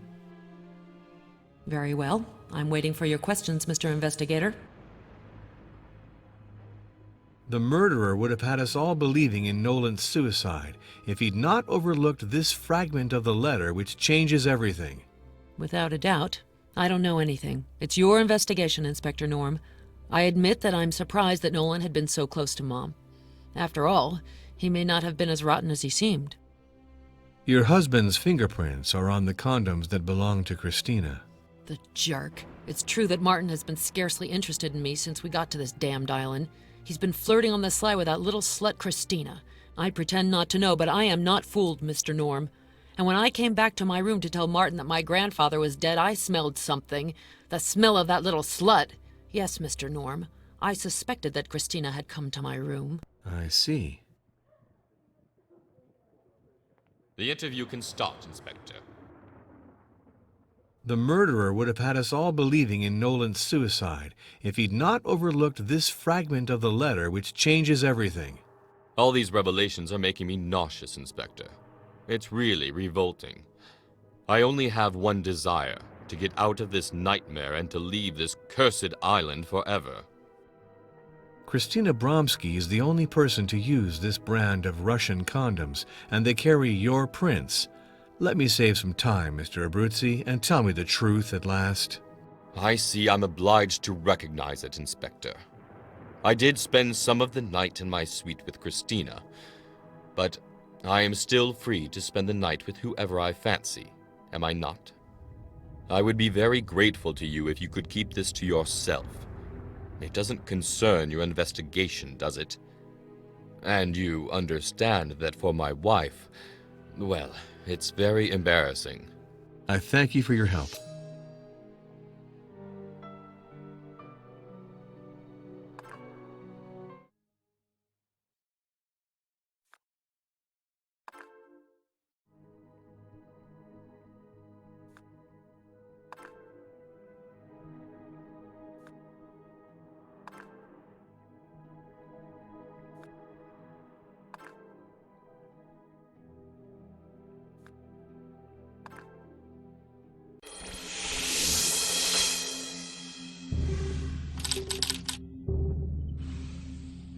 Are there single or multiple irrefutable proofs of Marco's guilt?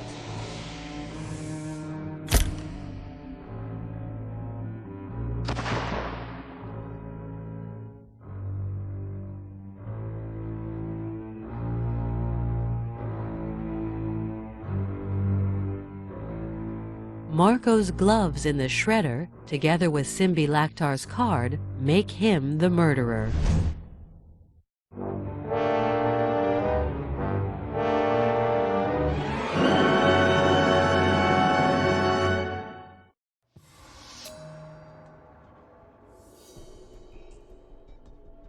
The gloves and Simbi Laktar's card prove irrefutably that Marco Jones is the murderer of Walter Jones, who was his real father.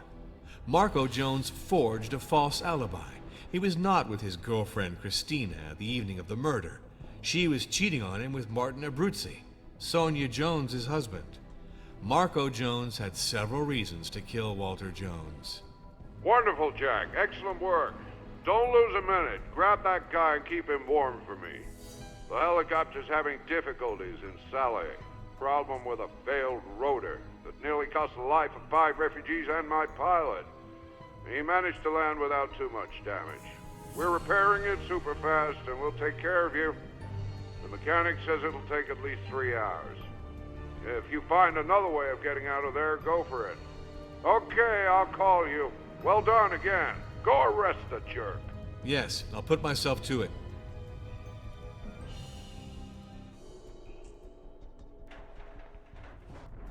Oh, shit. Lorenzo? Lorenzo! Wake up, my fellow. Oh, my head. I have a headache. What happened to you, Lorenzo? It's Marco. He hit me. Marco has gone completely crazy, Norm. I don't understand why he did that to me. Marco! It's over, Inspector Norm! But what are you doing? As you can see, I'm leaving you, Norm! Marco, you can't abandon your entire family and your fiancée here. This tower could crumble at any second. No more tower! No other heirs! All of Walter Jones's money is mine! It's you who killed Walter Jones. I have the proof, Marco. And also Hubert Denolis. No crime scene left! No crime left! What do you say to that, Inspector? You killed your father, Marco. Farewell, Inspector! No! Marco! What's going on, Norm? It's over, Lorenzo. Get everyone to climb into the balloon carriage. There is no moment to lose. This tower is going to collapse.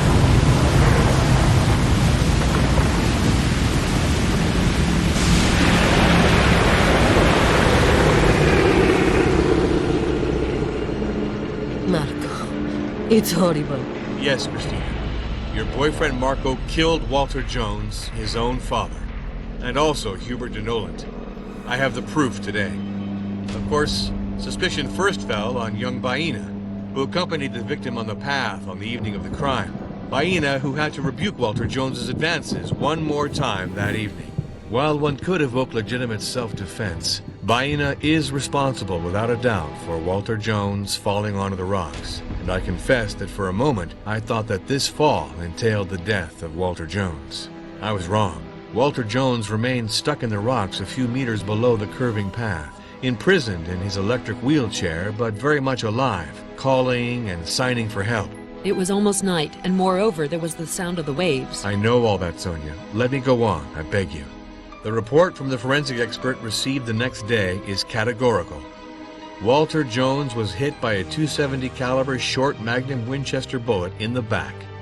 On impact, the victim rolled further down from the initial point of his fall to end up on the sand, where he was found the next morning. The bullet did not go through the body.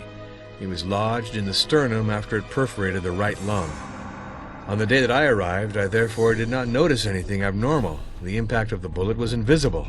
Walter Jones lay spread on his back, a man weighing almost 500 pounds, and I was in no position to turn him. Baena was not the murderer, and my suspicions turned toward Hubert de Noland. I became convinced that Hubert de Noland had made the most of the fact that Mr. Jones was stuck between the rocks, and removed the key to his safe that he always wore around his neck. Mr. Jones, sufficiently lightheaded from his fall and weakened by his handicap, could do nothing to stop him. Obviously, Hubert de Noland's dealings did not exonerate any one of you. In any case, in this business you are all the potential heirs, and therefore have good reason to end the days of the billionaire grandfather, especially if you found out that he'd planned to disinherit you for the betterment of a charming native. Isn't that so, Sonia? I have nothing to do with my grandfather's death. You know this very well, Norm. No matter what, my first concern was to find the weapon used for the crime, and I confess that this was not very complicated, because I got my hands on the weapon that corresponded with the projectile found in the body of Walter Jones in his own office.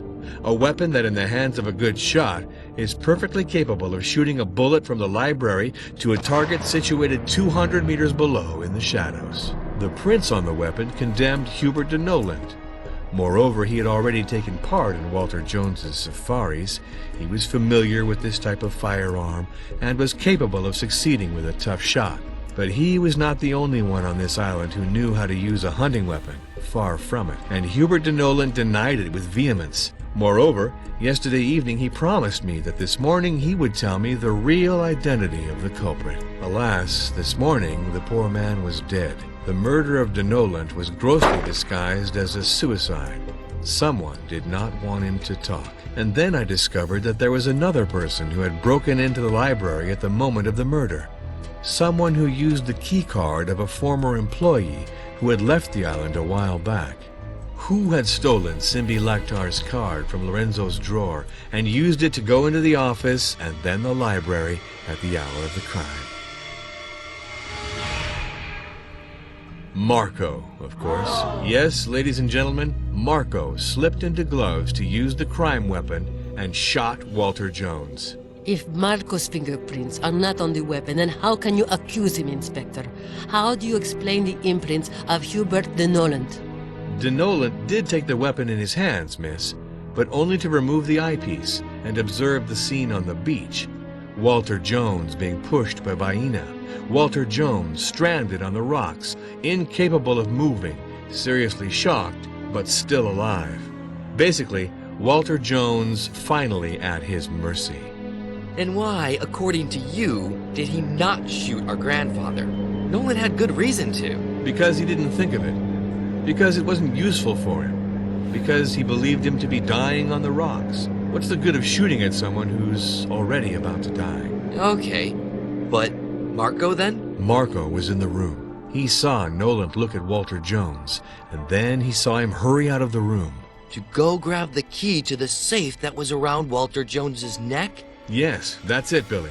Marco had just found out that Walter Jones was his father, that he had raped his mother. He was in a rage. He took the weapon, repositioned the eyepiece, introduced a cartridge. He waited for Noland to take the key from Walter Jones's neck and leave. Walter Jones was now alone on the rocks. Marco hoisted the weapon, aimed carefully like the good soldier he was. He shot. Walter Jones' body fell down backward and ended its fall further down on the beach. The proof of all this, Inspector. As far as his false alibi, it's useless to go there, isn't it, Christina? No, I think it's right like this, Inspector Norm. As for the proof of Marco's guilt, here we go. Once the crime was accomplished, he threw the gloves and Simbi Laktar's card in the trash chute.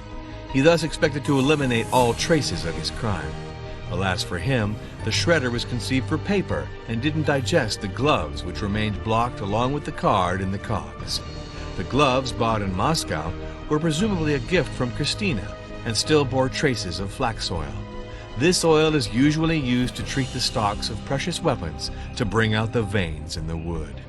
You're trying to tell us that the gloves did not leave a trace on the weapon. It's the weapon that left its trace on Marco's gloves. Yes, Lorenzo, and it's this that incriminates Marco as the murderer of Walter Jones.